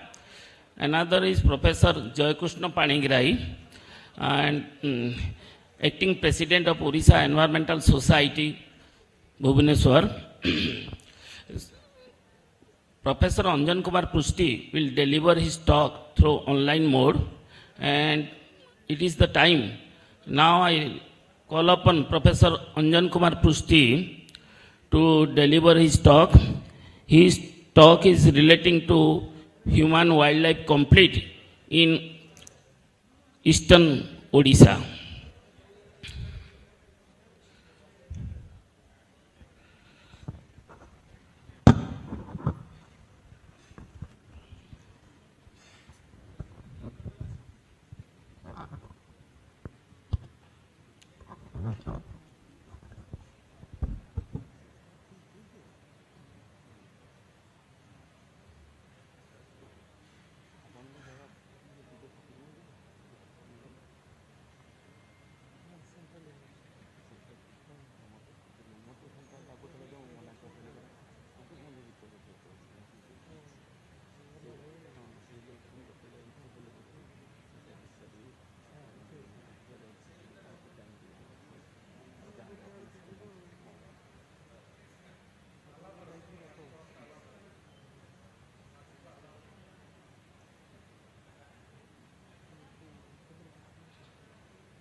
ଆସୁଛି ହଉଛି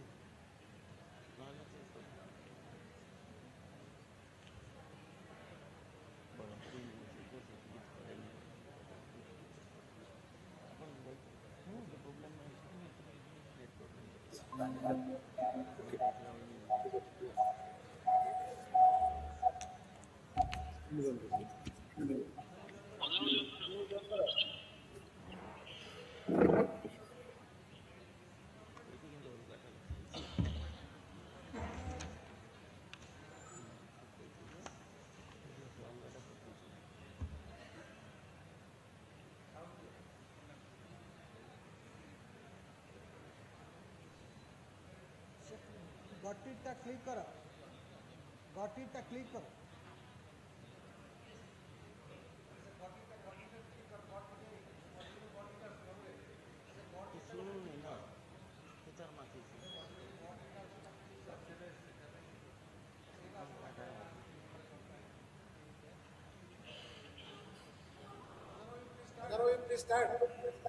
Yes, sir.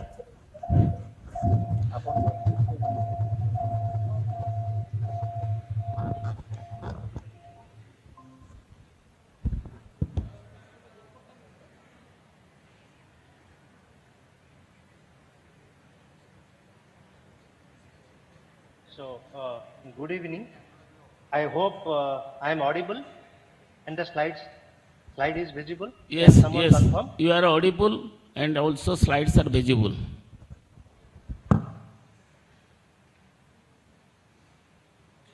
Am I audible?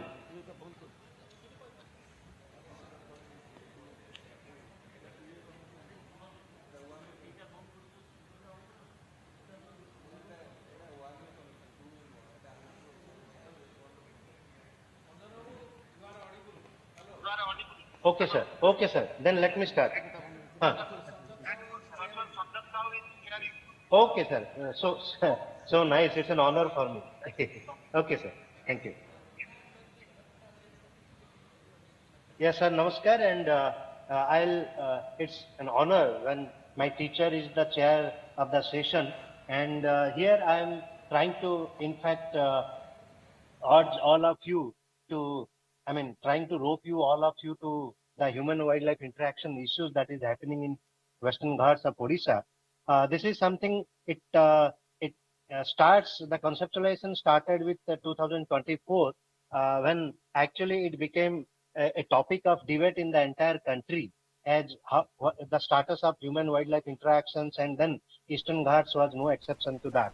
So with just available literature, this is what is the status that I have downloaded from, extracted from the available reports from various sources. So Odisha's contribution to human-wildlife conflict cannot be actually ruled out. It has a sizable proportion in various different species, and that is what it's just a data analysis for 5 different years, and then you would realize that maybe around roughly around 60,000 human snake bites. Snake bites are also reported in Odisha, and elephant conflict. Yes, it is becoming a major issue and challenge for all the protected area managers and district administrators. Now, this has a linkage with the discussion that happened in the lower house of the parliament in Sansad Bhavan about the basic question asked by the honorable member Rajiv Prasad Rudi about the government's intention and the interventions on different human-wildlife interactions and what is happening to human-wildlife conflicts in different states in the country. Then we started analyzing the scenario for the Eastern Ghat region, and we have started actually from the Eastern Ghats in the Odisha context, because it has 5 different range states, but then Odisha we have started. A rough statistics goes almost 139 incidents have been reported during 2021, and that is increased to almost 350 in 22 and 23. Now, looking into the economic loss, this figure puts at somewhere around rupees 40 crore per state per year. It's huge, and human casualties are somewhere around more than 50,000 per year. Now that triggered us to think that what all species which are facing problem. I am not saying the human beings are facing problem. It is actually wildlife which are facing problem, because the latter part of the analysis will actually manifest, and it is a clear-cut evidence that it is the anthropogenic activities which is creating all these negative interactions. Now, there are 6 different species that we have identified and working in the entire Eastern Ghat landscape, covering around 19 different districts in the state. And this is what is the history background based on which we started our work along the Eastern Ghat in Odisha state. And then these are major aspects that we are looking at. So when I have said in the title slide revisiting, but we are trying actually to visit the major issues and concepts that requires intervention. But then we are also trying to re-examine as what has been done, what all level of intervention has been initiated, and with respect to different species in the state. Now, the preliminary analysis puts the entire perspective into 2 different aspects. One is the major core aspect of socio-ecology, and the other one is core aspect of socio-economics. Now, if we need to maintain the ecological integrity, especially maintaining the human-wildlife interactions in a healthy mode, and if we have to reconcile the entire interaction, then these 2 major aspects need to be examined, both the socio-ecological part and socio-economic part. And then a very brief statistics that puts it, we have already started working in the entire landscape. For last 1 year we have been working, and total blocks, 215 blocks we are covering here. Now, closely 200 days we have spent in the field, somewhere around 1,800 hours of the field effort, and then this is what is the outcome now. So these are somewhere around 36 or 40 specific grids of 20 by 20 kilometers square that we have identified, which where we will be intensively doing the further ecological and socio-economic survey. That is what is going to be somewhere around, it is going to provide us a lot of insights on the hotspots, basically in terms of the negative interactions. We started those approach from Ganjam district because we wanted to check our interview schedule and field sampling protocol, all that, and try to revalidate it. Once it is revalidated, then we were looking at expanding that to the entire landscape of Eastern Ghats. So we started that work in the Ganjam district, and then gradually expanded to the entire Eastern Ghats. Now these are the first 1 year survey that we have undertaken. These are the conflict locations that we have identified. So the conflict locations for elephant, leopards, sloth bear, black buck, and snakes, all that. And then based on both direct evidences and indirect evidences, including road kills. Now, these are some of the areas that we have identified based on our primary first year survey about, you can say, either hotspot and also conflict prone areas. It is a mixed approach, but then it will get refined as we progress through the project. And based on this, we have realigned our entire sampling strategy. So anywhere you determine, for example, human-snake conflict, then this becomes our intensive study area now, and the other areas are becoming the satellite study area. Exactly the same case is applicable for human-sloth conflict, human-sloth-bear conflict. Then the entire South Odisha, undivided Tarapur district, is becoming now our intensive study area, whereas other areas that we have identified becomes a satellite study area, and so on and so forth. So when it comes to human black buck conflict, now Ganjam becomes our intensive study area. Puri, we will look at whether it can be there can be something that can be done in Puri area also or not. But then now the individuals are spreading towards Gajapati also, so that we will be including in the due course of time. Now, a very systematic sampling we carried out, based on the multi-criteria decision analysis protocol. And with that, we identified finally the grids which are close to 40 different grids, because there is no point in taking all the grids, and all these intensive study area are aligned with such grids which are identified through a carefully crafted this MCDA analysis. Some major aspect for black box that we have now noticing not just about crop rate by the black box, but it is more of application of different agrochemicals in the farmlands. That is what black box are being exposed to. So that is what is become major cause of concern. And coming to snake bite incidences across the entire landscape. Yeah, so there is a map that we have already identified based on low to high gradation. You can look at which all are the hotspots of the snake bite incidents. Now, so just presenting that would not suffice. So we are trying to present the data in terms of indexing it. So the index is like CRI, Comprehensive Risk Index, and at what level human society is at the risk of snake bite. So that way we have calculated, and Malkanagiri district is at the top rank, number 1 with the highest CRI, whereas Nayagarh has lowest CRI of 53.33. So this is how the different other snake bite prone districts are categorized. And then in respect to seasonality, yes, this is, I know in the last 1 year, this is only the first set of seasons that we have covered, but as we progress through this project work, we will have subsequent seasons. So that is how the first chi-square test that we deployed the data set to the chi-square test, and then subjected to the data set, and then now it is not significant. It is statistically not significant, because that indicates we have to put in more effort. So maybe year 2 and year 3 will give us a clarity about the significance of which family, the snakes belonging to which family are associated with highest rate of encounters, human snake encounter. Now the entire perspective is in all these species is about the interaction or nothing but the niche overlap. So because everywhere, whichever location we have collected our ecological data and also socio-economic and socio-ecological data, that puts the entire perspective is ever increasing niche breadth by the human society and inevitable shrinkage by the niche breadth. So niche breadth is not shrinking basically, but the area available for them is actually getting restricted. Now that is where the highest rate of encounter is happening. Now the narrative which is being spread is, the animals are coming to the human territory, which is completely wrong. Because all our policy that we develop is people-centric. It is almost like people appeasement policy. We have to increase the compensation rate, we have to compensation amount, everything we have to do to please people. But there is no policy and there is nothing we are doing. We are not doing adequate to please or to make the wildlife comfortable, the wild animals comfortable. I'll give just an example. A first model that we have worked about, maybe you can look at the sloth bear. Sloth bear, and it is attacking everywhere. They are saying depredation of livestock. So we have another data for the way livestock number is increasing, like adult cattle unit (ACU) and the food needs they had, and then the sloth bear the encounter rate. So you can understand the more the land use changes are happening, the niche breadth is also changing, and the extent of overlap is actually increasing. Now that is what is the cause of this entire negative interaction.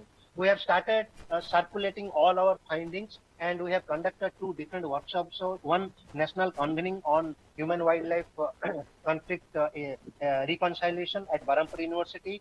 Professor Palita sir and other senior officers of Forest Department were here. That was a 2-day convening where participants from 8 different states participated, and we discussed on different strategies. And then one thing that came out with our first year survey is about the land use policy. Because of the, I don't know, should I say faulty land use policy, or we require more data set? But yes, the way so easily we convert land from the A to NA, agricultural land to non-agricultural land, and the human societies are increasing. We thought we will discuss this perspective, and in India Land and Development Conference in Ahmedabad, I have written wrongly 2024, it was 2025 December. Then there we engaged several officials from various departments on brainstorming and debate on how land use policy becomes a crucial factor in bringing in a reconciliation to the human-wildlife negative interactions. These are the set of models that we have identified, which we will be implementing in the field. This is purely based on the last 1 year data and covering different habitats and landscapes. This is one of the outreach material that is an outcome of this entire project.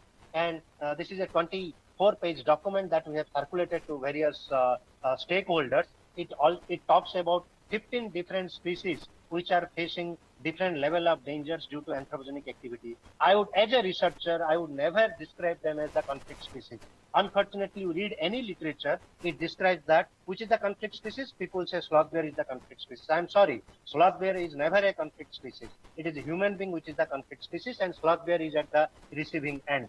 And these are some of the preliminary outcomes that we have discussed in the India Land Development Congress in 2025. And yes, today I got an opportunity, although I regret for not able to making it physically to the session because of my health issues. But then, yes, I'm thankful to Palita sir and team that they could provide me a opportunity to interact virtually. And these are some of the newspaper coverages that we have done in the last 1 year. Yeah, so thank you so much. So now this, by end of the presentation, this is what I actually wanted to draw the attention of the entire audience over there, is that what is now uncertain and what is certain.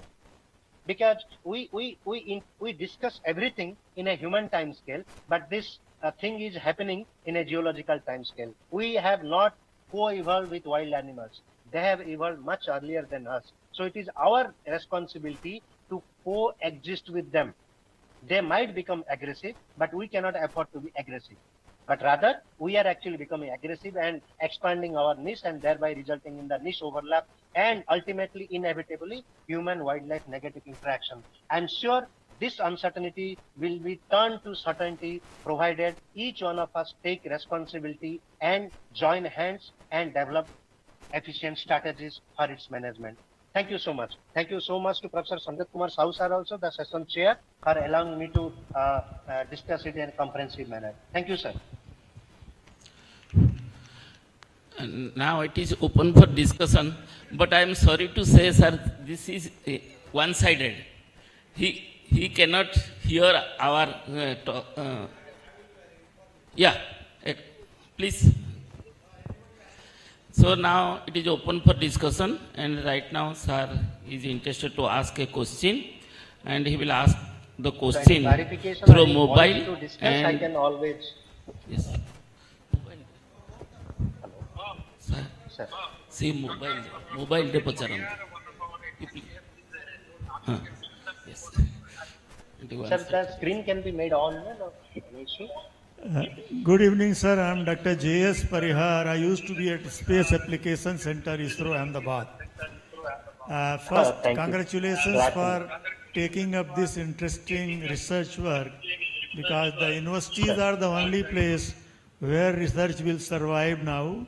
Rest of the labs, they are in danger. So the animals are not endangered, the scientists are the endangered species. So you are the one who are surviving good. Sir, you have used the 20-kilometer grid for initial stratification of the area. Using a grid is a very good move. My suggestion would be to use 10-kilometer or 5-kilometer NFI grid, which Forest Survey of India has adapted. The reticles for that has been provided from the reference from National Remote Sensing Center, because FSI gets the data collected for those grids through the state forests. So if you have a common spatial framework, the data from one research to other research, they will also be having synergy when 1, 2, 3 different aspects of, because they are covering the same geographic unit.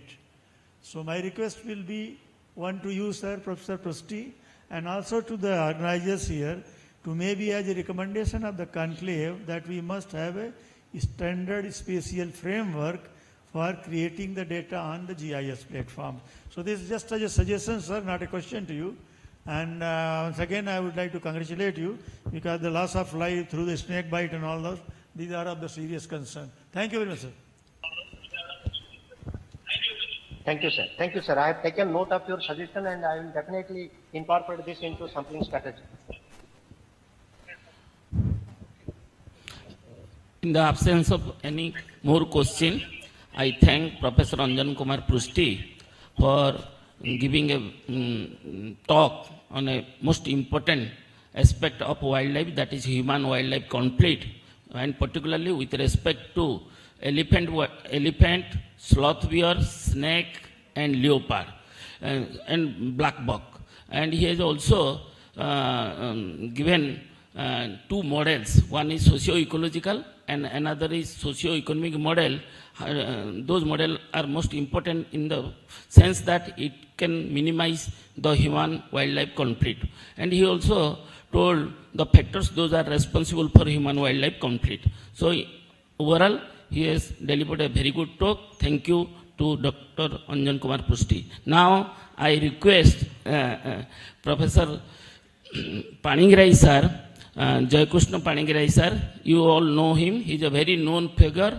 Nowadays, he very often called as a nature man, and every day he appears either in the newspaper or in the TV. So no more introduction is required.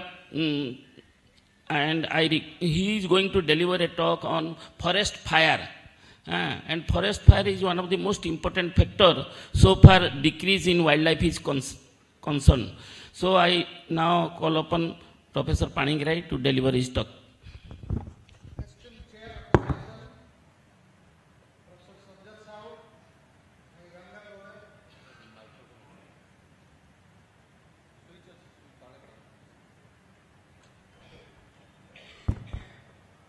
And all esteemed members present here, a very good evening to all of you.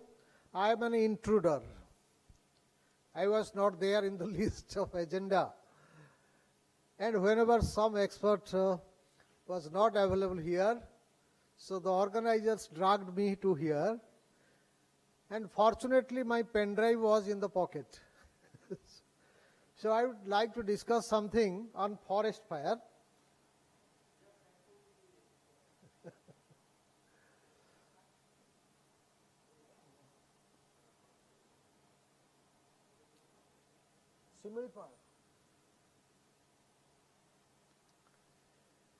आपण मानकर मने थिबो 2021 मसियारे समग्र ओडिशार विभिन्न जंगल रे मयूरभंजर शिमिलीपाल ठू आरंभ करी कोरापुट पर्यंत बहु संख्या रे जनवरी मासरु आरंभ हो गला जंगल निया फॉरेस्ट फायर आउ ए टॉपिक एते भाबरे मीडिया रे डिस्कशन हला टीवी खोलिले से केवल फॉरेस्ट फायर सबुदिन खबर कागज रे फॉरेस्ट फायर उपरे बहुत न्यूज आसिला सरकार व्यतिव्यस्त हो गले एवं संगे संगे गोटे हाई पावर टास्क फोर्स रो गठन कले एंड वेरी फॉर्चुनेट रिमोट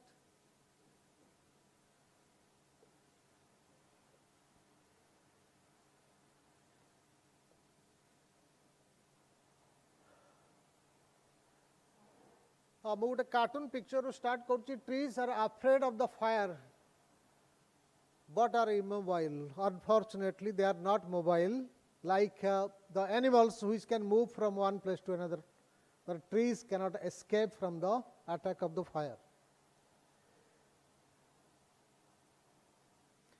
किंतु से व्यक्ति जन को देखंतु से गोटे सिगारेट पिउचंती एवं सिगारेट पी सारला परे सेठी पकई देबे से फॉरेस्ट भितरे निया लगिबा आरंभ हबो जंगल ध्वंस हो जिवो this is what is happening right now जहाँ सब फॉरेस्ट फायर र कज अछि ता भितरे एटा मध्य गोटे बड़ कज रही जो लोक माने से अंचल रहउचंती से मानकर गोटे अभ्यास था बीड़ी पियंती एवं जंगल ले फोपाड़ दियंती पी सारला परे जोठु कि निया आरंभ हुए फॉरेस्ट इकोसिस्टम्स आम समस्त जानी छे एबा हमकु मिलुछि एवं द्रव्य एवं सेवा जे पर्यंत फॉरेस्ट हेल्थ बा स्वास्थ्य भल अच्छी से पर्यंत ए सब आमको उपलब्ध होउछि किंतु आमे समस्त अनुभव करछे आस्ते आस्ते फॉरेस्ट हेल्थ दिन को दिन खराब हे चली एई कॉन्टेक्स्ट रे एई परिप्रेक्षी रे आमको चिंता करिवार अछि जे कोभली भाबरे आमे सर्विस पाउचे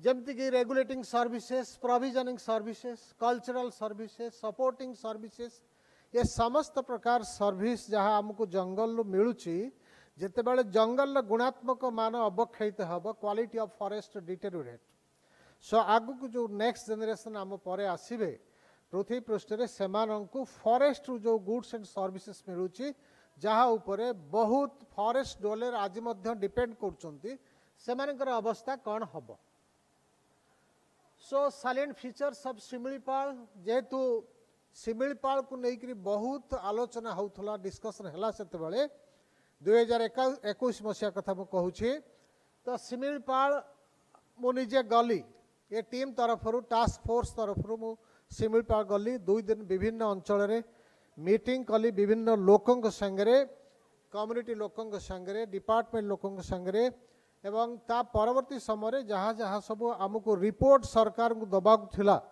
से सबू फैक्ट को आम रिपोर्ट रे प्रेजेंट कलु सो शिमिलीपाल विषय रे आपण माने समस्त जानिछंती जे गोटे मॉइस्ट डेसिडुअस फॉरेस्ट जो थे निया सहजरे लगी जिबा संभव अटे वर्षा सरीगला पर लंबा समय ड्राई स्पेल चले जेते बेले कि सब सुखिला पत्र काठ इत्यादि तले जमिक रहे कौनसी सोर्स रु जेते बेले निया लगी जाए आउ ताकू कंट्रोल करिबा संभवपर हुए नहीं कहीं अनेक समय पवन बेग यथेष्ट अधिक थाए so it's a hotspot of biodiversity बहुत कथा लिखाई टाइगर रिजर्व अच्छी एलिफेंट रिजर्व अच्छी एवं आज मध्य किसी संख्यार लोक ता भितरे रहुचंती जंगल भितरे अच्छंती सेमानंकु ट्रांसलोकेट करिबा संभवपर है नहीं एवं बायोस्फीयर रिजर्व हिसाब रे डिक्लेयर करा जायथला 1994 यूनेस्को साइट रे बायोस्फीयर रिजर्व रे 2009 रे इंक्लूड हैला so this is the significance of Similipal सेमिति आर सिग्निफिकेंट कंट्रीब्यूशन रही to the climate water cycle livelihood and culture of local population several tribal communities are still present today there आप जानती कोल्हो सांताल भूमिज भातुड़ी गंड हो एमाने होचंती प्राइमर ट्राइबल कम्युनिटीज ता छड़ा विशेष भाव में मांकड़िया लोधा एवं खरिया एमानकर संख्या आस्ते आस्ते कमी कमी जाउछि सेमानकर ऊपर फोकस रही बर्तमान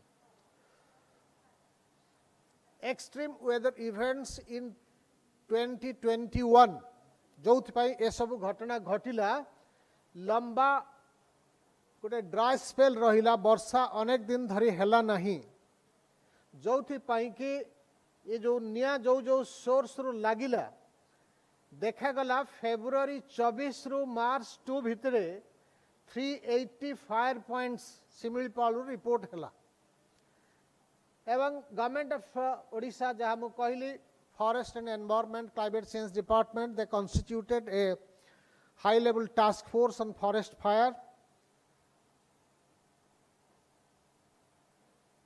3 elements are very much important so far wildfire or forest fire is concerned. Heat sparks or ignites fires. तापमात्रा यथेष्ट अधिक थिला 21 मसीह फ्यूल ग्राउंड फॉरेस्ट ग्राउंड रे बहुत परिमाण ड्राई मटेरियल्स सुखिकी रेडी होगी अच्छी खाली सोर्स दरकार इग्निशन निया लगिवार सोर्स आउ थर्ड होची ऑक्सीजन जहाँ मु कहली पवन बेग यथेष्ट थिला तेणु ये तीनटा जाक फैक्टर प्लेंटिली अवेलेबल थिला जो कि 2021 ने ओडिशा सारा जंगल निया व्यापी गला सरकार जो टर्म्स एंड कंडीशंस थिला टास्क फोर्स पाई जे कौन करिवे कॉजेस एंड इमीडिएट कंटेनमेंट केमिति शीघ्र एक annihilation remains a dream not a reality the forest officer post आसरे इम्प्रूव्ड एसओपी सरकार को सजेस्ट करिया थिला कौन कौन नीति अवलंबन करा जीवो कार्यधारा कौन करा जीवो ताले आगामी दिन रे फॉरेस्ट फायर को ओडिसा रे कंट्रोल करा जीवो सो I started my job Similipal ले पहुंचली ए सब लोक मानक संगरे इंटरेक्शन हैला विभिन्न विलेज कम्युनिटी सहित इंटरेक्शन करिक आम जानिलु रियलिटी कौन दैट प्रोसेस सो तांको सहित भी डिटेल डिस्कशन हैला से माने कौन असुविधा भोगुचंती तांको आगामी समय रे कौन सुविधा दरकार इक्विपमेंट्स दरकार ये देखंतु सेतबेले गोटे पिक्चर गोटे शाल जंगल ले संपूर्ण भाव में तले सफा हो जाए निया लगी जाए फॉर्चुनेटली गछ माने मरी नाहंती जेहेतु tall trees so they survive they could survive ता परे परे वर्षा होइछे रोड साइड जड़े लोक व्यक्त कले जे आगुरु से कैजुअल वर्कर भाव फॉरेस्ट डिपार्टमेंट रे कार्य करथिले एवं से अनेक समय ड्रंक अवस्था आसती से डिपार्टमेंट रु बाहर कर दिया गला परवर्ती अवस्था से डिपार्टमेंट सहित राग रखिकी निया लगे चलिए विभिन्न जगार से निया लगेवा कार्य इनवॉल्व रहिले जो कथा तांकरी कम्युनिटी लोक माने आम आगे एक्सप्रेस कले सो मिसक्रेंट्स एभली भी किछि लोक अछंती एसएसजी मेंबर मानक सहित आमे मध्य डिस्कशन कलु सेमानकु इनवॉल्व करा जाइथिला निया लिभा कार्य रे महिला मानकर कमिटमेंट बहुत अधिक थाए सेमाने सुंदर भाव रे निया लिभेवा कार्य रे लिप्त रहिथिले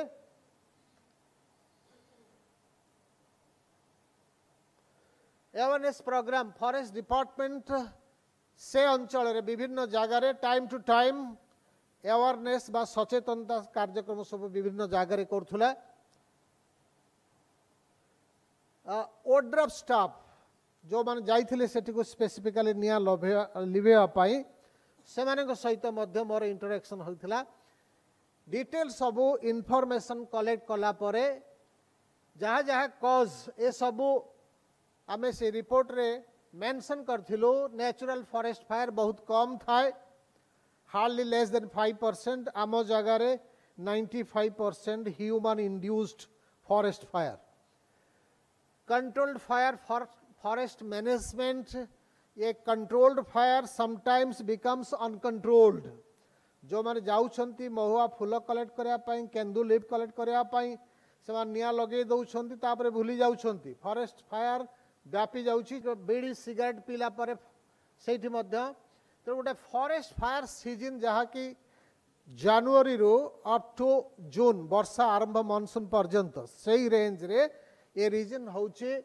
फॉरेस्ट फायर सीजन आउ फॉरेस्ट फ्लोर रे एक्सलेंट फ्यूएल नेचुरली प्रोड्यूस्ड जमा रही जोटा कि ए फायर प्रोसेस रे बहुत हेल्प करुछि hindrance for collecting minor forest produce किछि लोक भाबुचंती से माने जो जंगल भितर पसंती पाद चला रास्ता थाए पत्र सबू पड़गला रास्ता देखा जाए ना कभर हो जाए से माने भावंती जदि निया लगेदेवे से पत्र ताल सब पोड़ी सफा हो रास्ता क्लीयर हो ए प्रकार निया मध्य लागे आउ जो महुआ फ्लावर्स कथा मु कहली सेटा मध्य गोटे काज किछि लोक अछंती जो माने पोचिंग रे इन्वॉल्व अछंती से माने गोटे पटे निया लगे दियंती आर पटे से मानकर तीर धरिकी रही था रेडी होता जितेबाला वाइल्ड एनिमल्स माने आसबे तांको डायरेक्शन रे से सेतेबाला तांको शिकार करती ये गोटे प्रैक्टिस मध्य रही आउ स्मगलिंग ऑफ टिम्बर्स किछि गछ काटिक नबा पाई से लोक मध्य रही आउ किछि भावुचंती फ्रेश ग्राजिंग वेजिटेशन सृष्टि हबो निया लगेदेले सफा हो गले नुआ करी घास अन्य गछ सब कळिबो तांकर केटल माने सेठी को जिबे domestic livestock so these are various reasons this picture stubble burning Odisha रे ए प्रकार प्रोसेस आगुर नथिला आजिकाली विभिन्न अंचल रिपोर्ट आसलानी लोक माने धान जमी रे निया लगे दउछंती परवर्ती समय रे एवं से निया आस्ते आस्ते स्प्रेड करिके जंगल पाखरे हेइथिले जंगल भितर पहुंची डॉक्टर अरुण मिश्र थिले से ए फोटोटी से मते देइथिले सेतबेले रायरंगपुर रे this a picture from Rai होछि 4544 फायर पॉइंट्स रिपोर्ट हेइथिला जोटा FSI forest survey of India Dehradun रु सैटेलाइट माध्यम जो पिक्चर कलेक्ट होची इनफॉरमेशन आम पाखे पहुँचुची से भली ये आउ गोटे पिक्चर ये खोर्धा पाख बरुणई फॉरेस्ट रो पिक्चर अच्छी so I visited various places Chandaka forest रो पिक्चर अच्छी यहाँ गोटे बहुत इंटरेस्टिंग भाइराल होता आपण मानकर मन थिबो ए जने फॉरेस्ट रे काम करथुवा लेडी जेतेबेले फॉरेस्ट फायर भितरे एते सब विराट प्रॉब्लम्स हो गला हठात दिने वर्षा हैला ये जो झुपु झुपु वर्षा हैला सेथिरे जो माने निया लिभौथिले आंको ना होची स्नेहलता से बहुत सुंदर भावरे नाची नाची जंगल भितरे बुलिले आउ से भिडियोटी भाइराल होता बहुत लोक ताकू आप्रिशिएट करथिले जे काली मु अंतर रु हसथिली से जो वर्षा रे से नाचुथिले जे तांकर स्टेटमेंट आस्थिला जे काली मु अंतर रु ही हसथिली जेतोले वर्षा हैला जंगल निया सब लिभि गला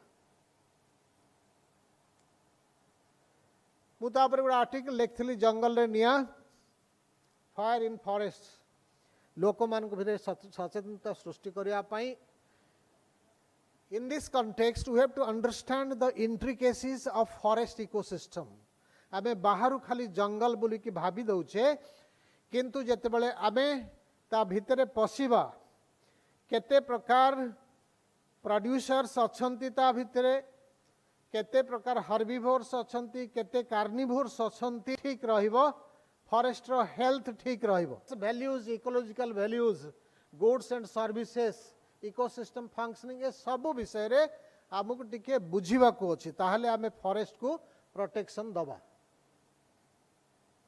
सो impacts on forest ecosystem details जाउनी विभिन्न भाव रे फॉरेस्ट फायर रो negative impacts on forest ecosystem रहिछि एवं प्रति वर्ष जदि निया लागुछि ताहले आस्ते आस्ते फॉरेस्ट डिग्रेडेशन हे चलिबो जो वाइल्ड लाइफ वाइल्ड एनिमल्स सेठी अछंती प्लांट्स अछंती सेमानकर संख्या कमी कमी आसीबो एंड अल्टीमेटली अनेक समय रे जेतेबेले जंगल ले निया लागे आमको टीवी मीडिया वाला आसिकी पचारंती आमे सहजरे कहि दउ जे आगे बाघ मरि नाहंती हाथींकर डेथ हेई नाही हरिण मरि नाहंती एमाने बड़ बड़ एनिमल दृश्यमान होती संख्या रे माइक्रो ऑर्गेनिजम्स अछंती जो माने फॉरेस्ट इकोसिस्टम को प्रोटेक्शन दउछन we never think about that आमे कहि देले बाघ मरि नाहंती हाथी मरि नाहंती this is not the right analysis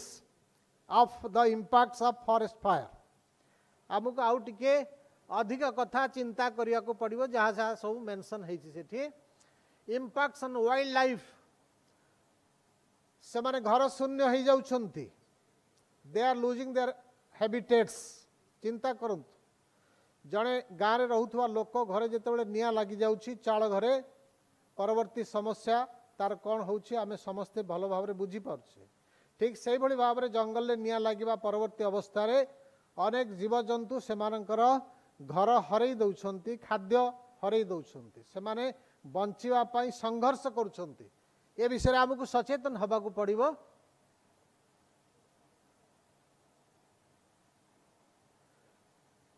so cause of conflicts forest fire जो कॉन्फ्लिक्ट बढ़ुची बाहर को पळे आछंती forest wild animals they are coming out of their habitats आम कांटेक्ट रे आछन in the process conflicts is increasing conflict बढ़ुची दिन को दिन आमे से विषय कॉन्शियस हवा दरकार ए जो पिक्चर आमे देखुचे गोटे हाथी देहरे निया लगे देइछन किछि लोक चिंता करंतु जदि मनीष देहरे जने निया लगे दिए एई भली अवस्था हुए आको आमको अनुभव करिया को अछि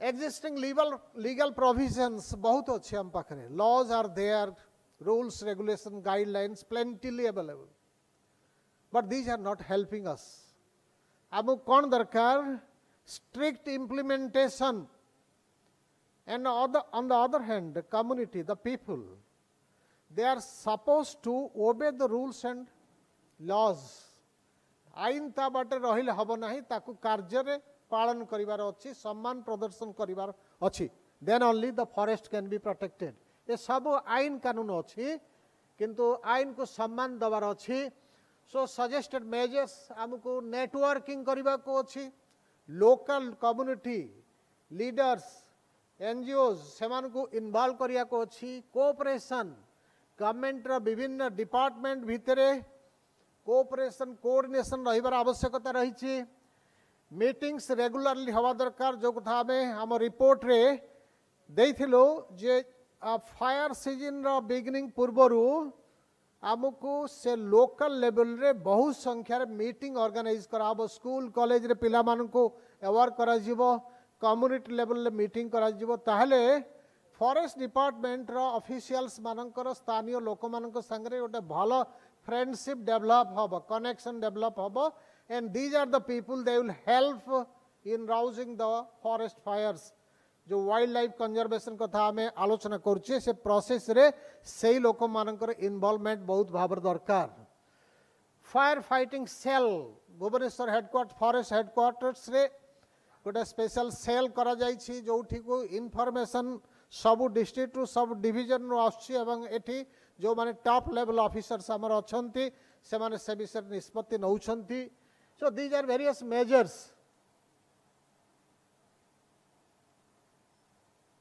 नेक्स्ट बाबा okay so fire prone areas को जगार अधिक प्रति वर्ष निया लागुची ताकू आमको बाहर करने को पड़ो चिन्हट करी स्पेशल मेजर्स से एरिया पाई नबा को पड़ो फायर लाइन्स जंगल भितर बहुत संख्यार करने को पड़ो मैन पावर ह्यूमन रिसोर्सेस बढ़ाया को पड़ो इंफ्रास्ट्रक्चर डेवलप करने को पड़ो फॉरेस्ट रोड स्पेसिफिक रोड यही पर्पज हवा दरकार हठात से भितर पशिक निया लिभे हम and artificial reserve water sources बहुत गुड़े जगार डेवलप करने को अच्छी जिते निया लगुच लिभेवाई आमको वाटर दरकार होची ये सब major equipments sensor systems mapping night patrolling and geo tagging all these are various measures which we suggested to the government for implementation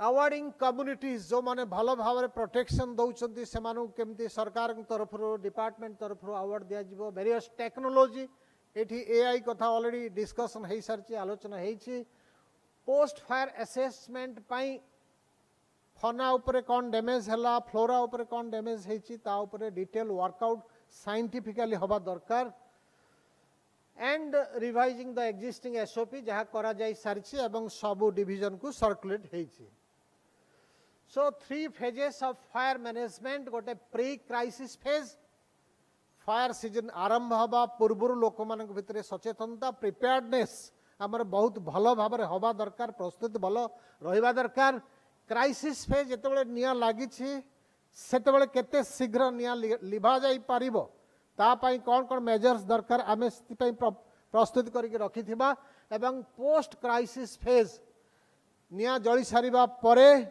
पुणी आगु कौन सब पदक्षेप नवा को अच्छी मेजर्स करने को अच्छी से विषय में आमको चिंता करने को पड़ो community initiative strengthen forest conservation in Similipal ये विषय में बहुत आलोचना होची निर्दिष्ट भाव में सुंदर भाव में आमर केउंझर डीएफओ तांको एरिया कथा प्रेजेंट करथिले ठीक से भली सब डिवीजन रे जदि लोक मानकर सहायता community based conservation that must be the motto that must be the principle ताहले फॉरेस्ट डिपार्टमेंट को सहज हब to protect our forest resources forest wealth and wildlife wealth of the state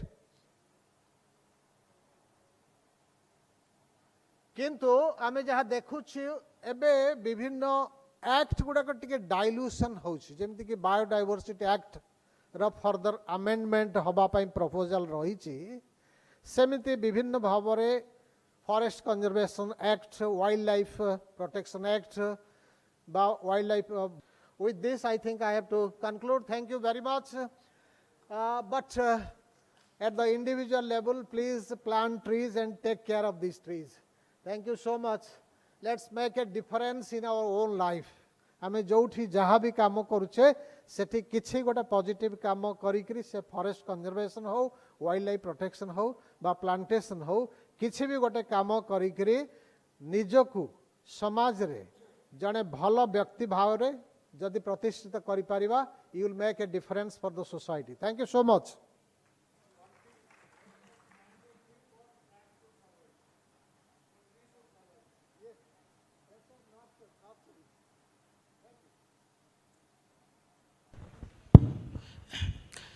Thank you, sir, for your nice presentation on forest fire, particularly with respect to Similipal area. I think there is one question for you, sir. Please. Please, sir.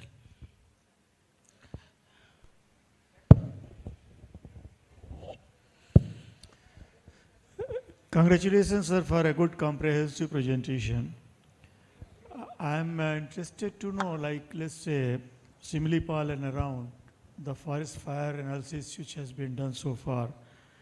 Particularly, let's say, if we take any commodity, let's say Mahua or any MFP, and the community is living in that surrounding, are there some relationships established where some quantitative results are available, where one can ascribe, okay, Mahua from a village location, this many kilometers, here it is.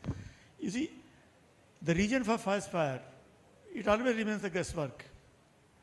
Now, how to pinpoint that? So one option which a few years back, one of the very senior conservation scientists has suggested whether I can do some study. Unfortunately, I couldn't. But the essence was that if there is a fire incidents occurring at a place, and it is occurring in that place perhaps again and again, repeativity. Now one has to look for what are the causative factors. Now that causative factor could be distance from village, what kind of community, so on and so forth. I'm sure some analysis would be available somewhere because forest fire you have covered in a very, so if you have some results, sir, I would like to know that. I hope my question is clear. Yeah, what I have observed, Yes, sir. the local people, the source of this forest fire is local community, local people, some miscreants, they are doing it.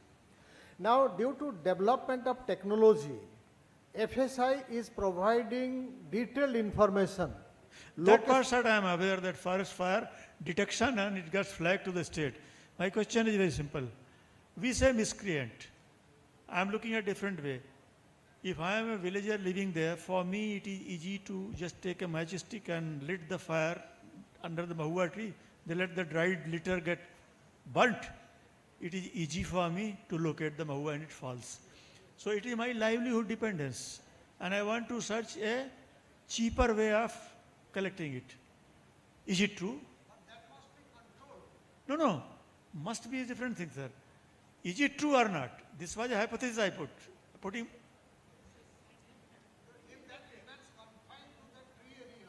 Well, sir, when it spreads, I am not bothered to do the firefighting. My purpose is to see that my tree is clear. If it goes to the jungle, I don't bother. Now you have to broaden your horizon. Look. I am a poor man living in the village. Country is not taking care of me, and I am held morally responsible for all of the country. It's not possible. Please. My experience in and Fulwani district, Koraput district,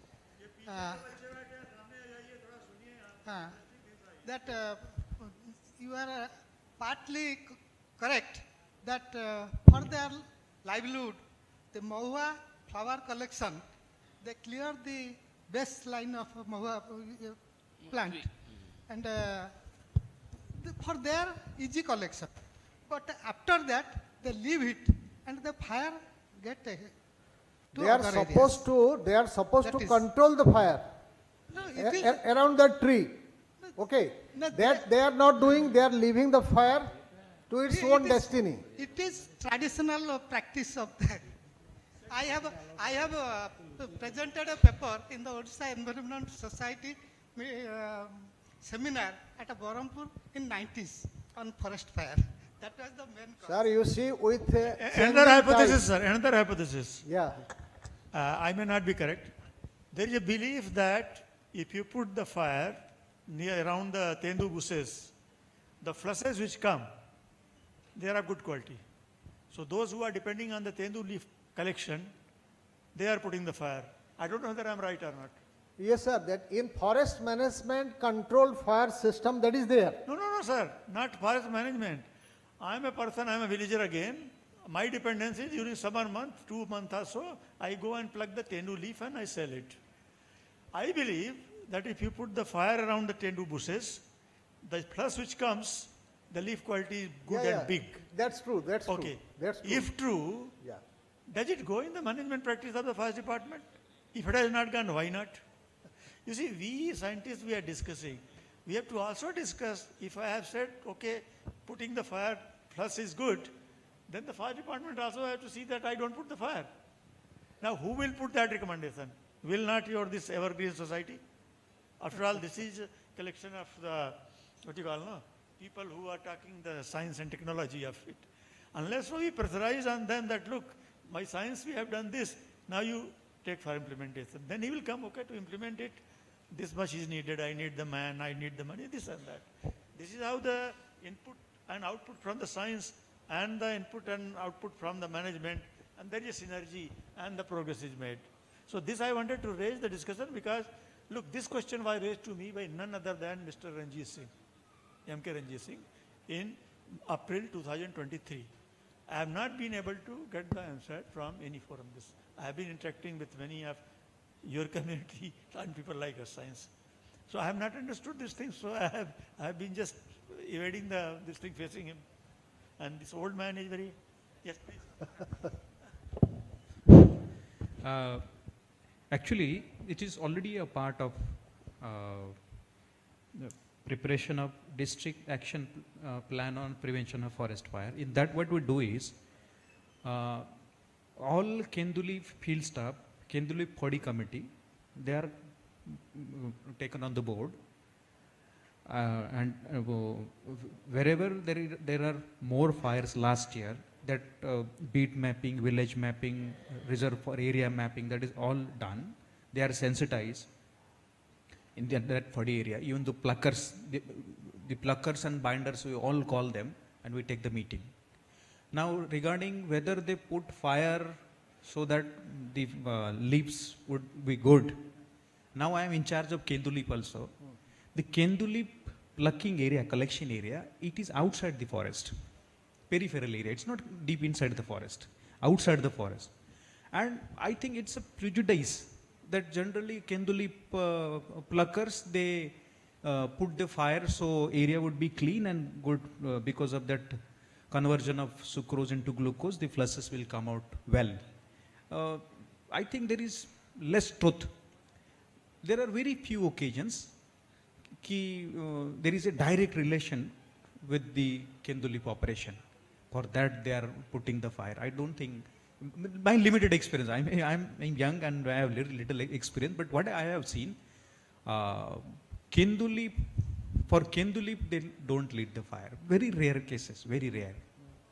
It's not a practice. Mostly Mahua. It's good. I'm happy that you have thought about it and you have.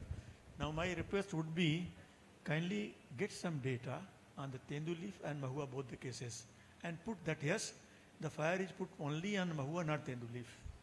Some analytical, some result. And look, the young colleagues of yours, I mean, you are also as a scientist. So on your observation, this thing, they will plug those gaps, knowledge gaps. So I'm happy that at least you have thought about it, but please put as a maybe 2-page note or something, but based on data, that this area where this thing is, fire is happening, this is where Tendu is there, it is happening very little, and this was misbelief and we are trying to remove it. Some scientific good reading materials, maybe a 2-page note kind of thing, that will be good enough. Thank you very much. Thank you so much, sir. I would like to close with 3 lines. Time is changing. Human intervention in forest increasing day by day. Third and final is our moral responsibility is to protect the forest ecosystems for the goods and services that we are getting out of that. Thank you so much. Thank you, Professor Paningrai, for giving a very nice presentation. I am also thankful to all the dignitaries for patience hearing and brainstorm interaction. Once again, I thank the organizer for giving me a chance to be the chairman of a technical session. Thank you. Once again, thanks to all. Thank you, sir. Thank you for this wonderful discussion on wildlife conservation and sharing all your thoughts to our audience. I'd like to request Dr. Lala Aswini Kumar Singh to felicitate our guests. Sir, please.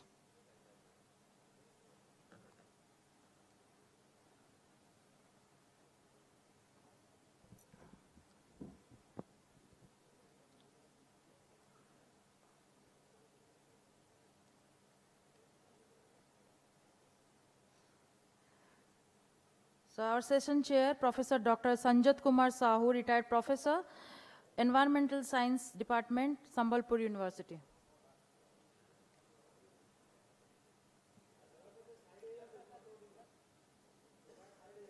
And Dr. Jay Krishna Panigrahi, Working President, Odisha Environmental Society.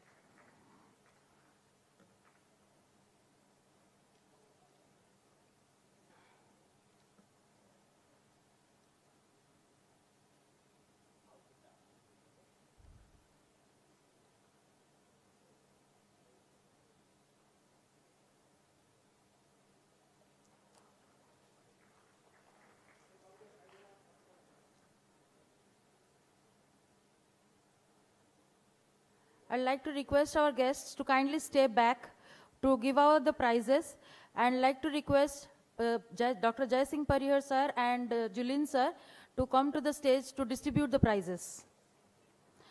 During the 4th Odisha Wildlife Conclave Evergreen Forum have successfully hosted 4 junior level and senior level competitions among the school and the college students. Many students from different schools and colleges have participated and secured positions in photography, poster, live painting and quiz competition. Now we are going to announce the results of their whole day participation and patience. The first category of prize is live painting. The third prize goes to a joint winners, C.H. Bhavna Reddy of Standard 8 of PM Sri Kendriya Vidyalaya, Jatni. She has won a cash prize of rupees 500 and award with a certificate. And Vanshika Mahapatra of Standard 8, DAV Public School Unit 8, Bhubaneswar. Congratulations to the winner. A big round of applause.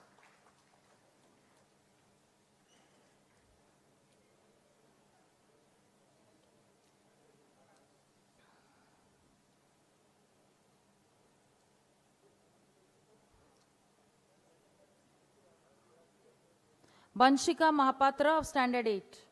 She has won a cash prize of rupees 500 and she is from DAV Public School Unit 8, Bhubaneswar. The cash prize will be transferred to your PhonePe account. So you are required to share your PhonePe number with the founder of the Evergreen Forum, Dr. Prakash Chandra Jaina. And the faculty coordinators, please coordinate this. The second prize goes to Pritisha Mitra of Standard 9, Mothers Public School. A big round of applause. She has won a cash prize of rupees 800 and with her award and a moment and certificate.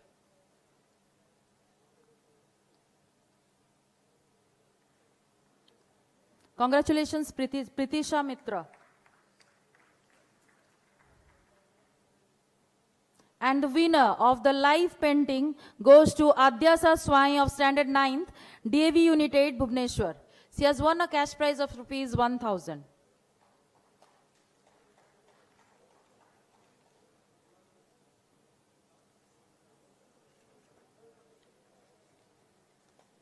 The winner of live painting, the first prize goes to Adyasa Swai of Standard 9th, DAV Unit 8, Bhubaneswar. She has won a cash prize of rupees 1,000 and award. Then the next category is Poster Presentation Junior. The second prize goes to Susri Surabhi, DAV Public School, Unit 8, Bhubaneswar.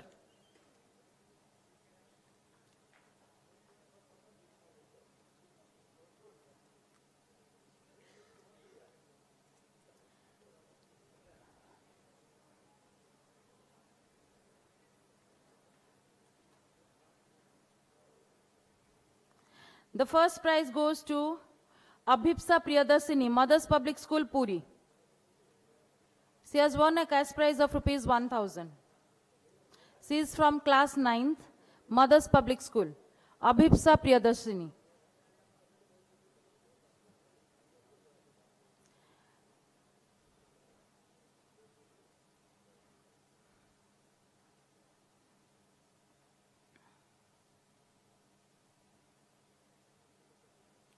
There is only one photography presentation and in the junior category, and she won the first prize, Sivansi Balyar Singh. Mothers Public School Puri of class 9th. She has taken 6 photographs, out of which the purple heron with a smoke kill was selected. She has won a cash prize of rupees 1,000 and a memento and a certificate. Then the next category is quiz competition junior. The second prize goes to Akshit Mongaraj from standard 9th, DAV Public School Unit 8, Bhubaneswar. He has won the cash prize of rupees 800 and a memento with a certificate.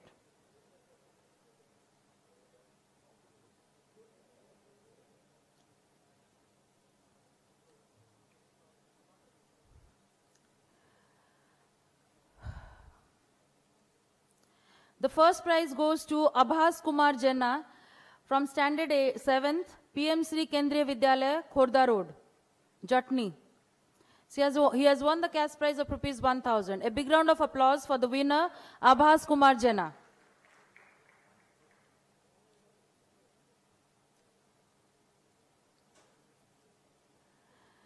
Then the quiz competition senior category.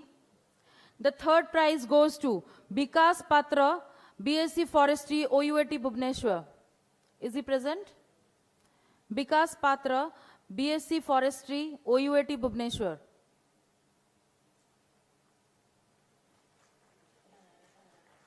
He has won a cash prize of rupees 500 and a certificate with a memento.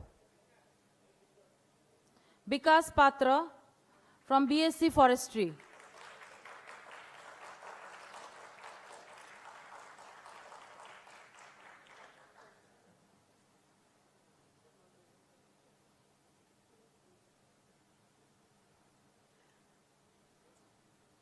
This is the quiz competition senior category. The third prize goes to Bikas Patra. The second prize goes to Prakash Chandra Mahanta, BSc Forestry, OUAT Bhubaneswar. He has won a cash prize of rupees 800 with a memento and a certificate. Congratulations to Prakash Chandra Mahanta.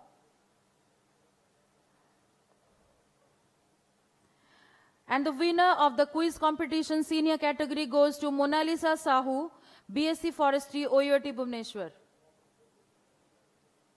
Mona Lisa Sahu, BSc Forestry, OUAT Bhubaneswar. Is he present? Is he present? Yes.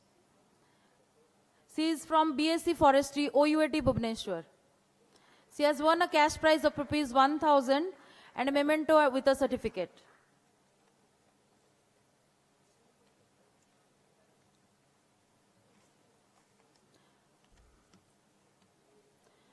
I request all the prize winners to come to the stage for a photography. For a photograph, all the prize winners, please come up to the stage.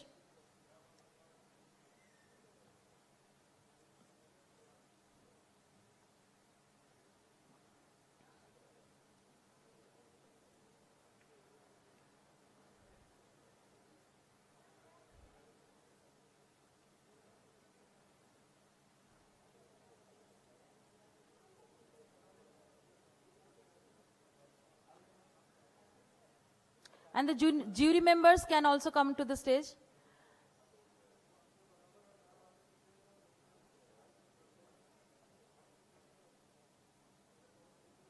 Arrange kar do. Sir, koi diyantu. Koi diyantu kem chida. Eputu. Pura na emti round hai ki chida. Half circle.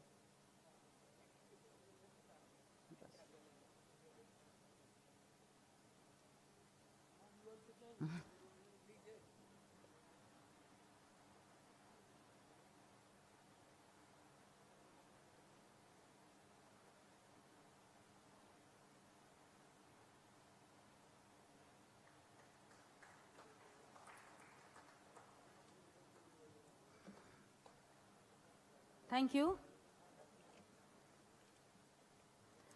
So today we have come to the end of the first day of Odisha Wildlife Conclave 2026, and we expect the same energy and enthusiasm of the participants tomorrow also on the second day of Odisha Wildlife Conclave.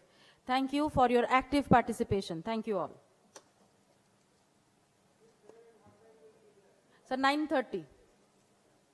The second day will start at exactly 9:30. And there will be an inauguration of poster presentation senior category. And the technical session 2 will be from 9 to 11:15.